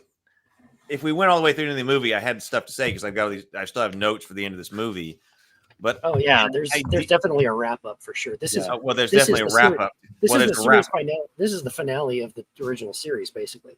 Everything. That's what I'm saying. It's an interesting timing that Star Trek 6 came out in 1991 with the fall of the Soviet Union, because you have the end of Kirk's version of Star Trek with the end of a version of the United States purpose, and that is unique. There's something unique about that. I don't know if I've ever even heard that discussion before. Well, so there is a complete wrap up, yes, at the end of this. But also one of the things that I really want to address is the final battle and how I would stage it differently. And so I have my notes on how I would stage it differently. But I've also been really into AI film, getting into that. We're talking about The Morning Grind. And if I have a little bit of time, which is there's so many stuff going on, but I'd really like to actually maybe I could do some AI imagery to do a storyboard of the way the end battle should have gone, because the end battle is so close to being right, but it's not right. And I'm going to stage it for you. So this episode, that's episode 3. That's the teaser, or the trailer for the next time to leave you hanging. I would love to re-storyboard this final battle to actually, I think, make it hit harder. Interesting. That's I saw something. Facebook actually gave me. I'm sure you guys have all seen that someone did a new version of the Obi-Wan Kenobi Darth Vader lightsaber battle. It was very. Oh yeah. Somebody did a modernized version of the Battle of the Mutara Nebula. That's really cool. Oh, really? Oh, yeah, so that's out there. So I might have seen that. And we really it's toned down. It's not quite as dramatic as the Obi-Wan Darth Vader fight in A New Hope. But Heath, we really should reach out to that person who deep faked Savick in Star Trek 3 and see if we can maybe bring him on the show, even introduce and launch it here on Table Talk. And if he does it, I would love to see Star Trek 6 with Lieutenant Savick as Valeris. Druden Fuzz asked me, Heath, maybe you don't have enough time because you do these 5-hour videos. That's possible. I mean, I have thought about that. So actually today I have been actually streaming 7 hours because today's, it wasn't quite 2 hours, but it was almost 2 hours. Today's morning grind. That's a pretty long 2 hours long. So that's on the Heath's Geekverse channel at 9:30 a.m. Central. So today was almost 2 hours on the Geekverse. For the morning grind. This has been over 5 hours. So today I've streamed for 7 hours. Plus I had a 2-hour video meeting with Brianna. So I've been, so that's been a large chunk of today. Plus I was up at 5 a.m. So I got about 3 hours worth of work done on the AI Kickstarter video. So yes, I do think about that. Yes, there is a lot of streaming going on, but I love having these conversations because they are enhancing. Like I said, one of the things that's happened with these conversations that we've had is we're basically having a graduate level seminar on stories and storytelling which has happened organically, which has helped us all in our storytelling. That's what we've basically developed here. Well, and in a weird way, it's helping us kind of like connect with something that we enjoy, this movie. And that too. I mean, I love talking Star Trek, and I just sit here alone in my house. And so now I can do how many franchises end so well? Star Trek stuck the landing, thank God, especially after Star Trek 5. It stuck the landing. So we could talk more about that, I guess, in the post-mortem section of, not post-mortem, but, the wrap-up. Brent asks, are you going to do Generations? I'm not as big on Generations. I've only seen it, I think, twice, and it's been maybe okay. So we could do Generations. We could. I don't feel the need to go beyond that. The only reason that I would do, actually, Doug at one point had an idea that maybe we could just do one episode. This might be an impossible thing to do based on the way we talk. But Doug had an idea that after we do Star Trek 6, we could just have one more table talk to cover the rest of the Star Trek films. That's an idea. There are some things I would like to say about Generations, specifically to compare elements of Generations that were done badly in Generations to how they were done better earlier. Yeah. So I would like to talk a little bit about Generations. I don't see it to go beyond Generations, but there are some things that I want to talk about Generations, about how it did this badly and how it's not working, basically. The only other Star Trek film that I actually have rewatched and really liked after Star Trek 6 was Star Trek First Contact. Yeah, that's really the only one that the Next Generation crew did that I liked. So I would say if there's any more Star Trek talk, I would do original series. That would be a fun one. Even Space Seed would be just great. But original series would be fun. Next Generation would be fun. I would like First Contact. I could do that one. And also Picard Season 3. Well, Picard Season 3 is another thing. So you've really piqued my interest on Picard Season 3. So that could be on the list. That would be more Star Trek. So that's separate from movies. So I wasn't putting that on the list of Stable, movies. have you seen Picard Season 3? No, I have not yet. It's shockingly phenomenal. Like it's total Star Trek. It came out of nowhere. It seemed to be. It's the most unlikely excellent Star Trek you can imagine, but it's there and it's great. I'll have to check it out because I watched the first season and that turned me off so bad that I didn't. Season 1 and Season 2 are anti-Star Trek. It's anti-Picard. It's terrible, rotten, not worth your time. Season 3, like I said, it's as if I got my wish and someone who cared about Star Trek wrote it and gave me everything I could ever want out of the next. It's one of my favorite portrayals of the Next Generation crew. So it's unbelievable. So that's why, because Doug says that, that's why I'm going to watch season 3. Yeah, excellent. I watched season 1. I didn't watch season 2. I just fell off. I think a lot of people did. I would go because Doug's. If we're going to do table talk, I would definitely watch season 3 of Picard to do it. So, all right, Doug, everybody, go get Faraway Bird. Get Faraway Bird. You'll love it. I'll put the link here. Faraway Bird. Right there. Go get Faraway Bird. Also, check out Good Night Sword. If you want it, you got one more week on Indiegogo. If you want a hardback copy, that's where it is. Good Night Sword. That's my book. Please do like the stream. Also, let me put I'll put the Discord link that should be down below. These should be down below, but just in case, I'm going to put it in here. If you have not joined the Ravenkeep Discord, so if you're upset about YouTube algorithms not telling you when stuff is going on, as far as our streaming goes, Ravenkeep Discord, and I got to follow up on a bunch of stuff there, but we're going to make that even better soon. We're going to clear things out and improve the Ravenkeep Discord, but that's where you keep up with all of this. All right, everybody. I want to say thanks to Sable Phoenix for adding to this conversation. Yes. Angles and dimensions and perspectives that I've never heard before, and I'm sure everyone else would agree. And then to the chat, man. The chat has to be one of the smartest chats out there. I think it is. This is definitely the Table Talk crew here. With Retro Nerd Girl and Retro Nerd Girl. I mean, some of the names are funny, but man, so and James Bacon, a lot of the commentary coming from the chat fuels what is already an incredible discussion. Yes, it's such an important part of what we do here. It's such an important. It's doing this live is so much better because you got the chat than if we just sat here and pre-recorded a 3-hour, 5-hour conversation. I can't imagine. Yeah, the chat is so much better. All right, a quick teaser for you guys to look at for the next time around too, as far as we didn't even touch on the mythological level, but look at the Vedic mythology around the churning of the Sea of Milk, and because I dropped that into chat last time too. And think about how it ties in, not intentionally, by the way, for sure, but think about how it ties into this movie and who plays what role, and see if we came up with similar ideas behind it. Will you mention that in the Discord server for Table Talk so we can okay. All right.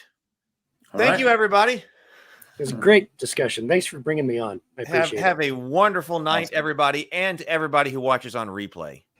I hope you have enjoyed it just as much as everybody's been watching live. Thank you, whether you're live or on replay. See you later, everybody.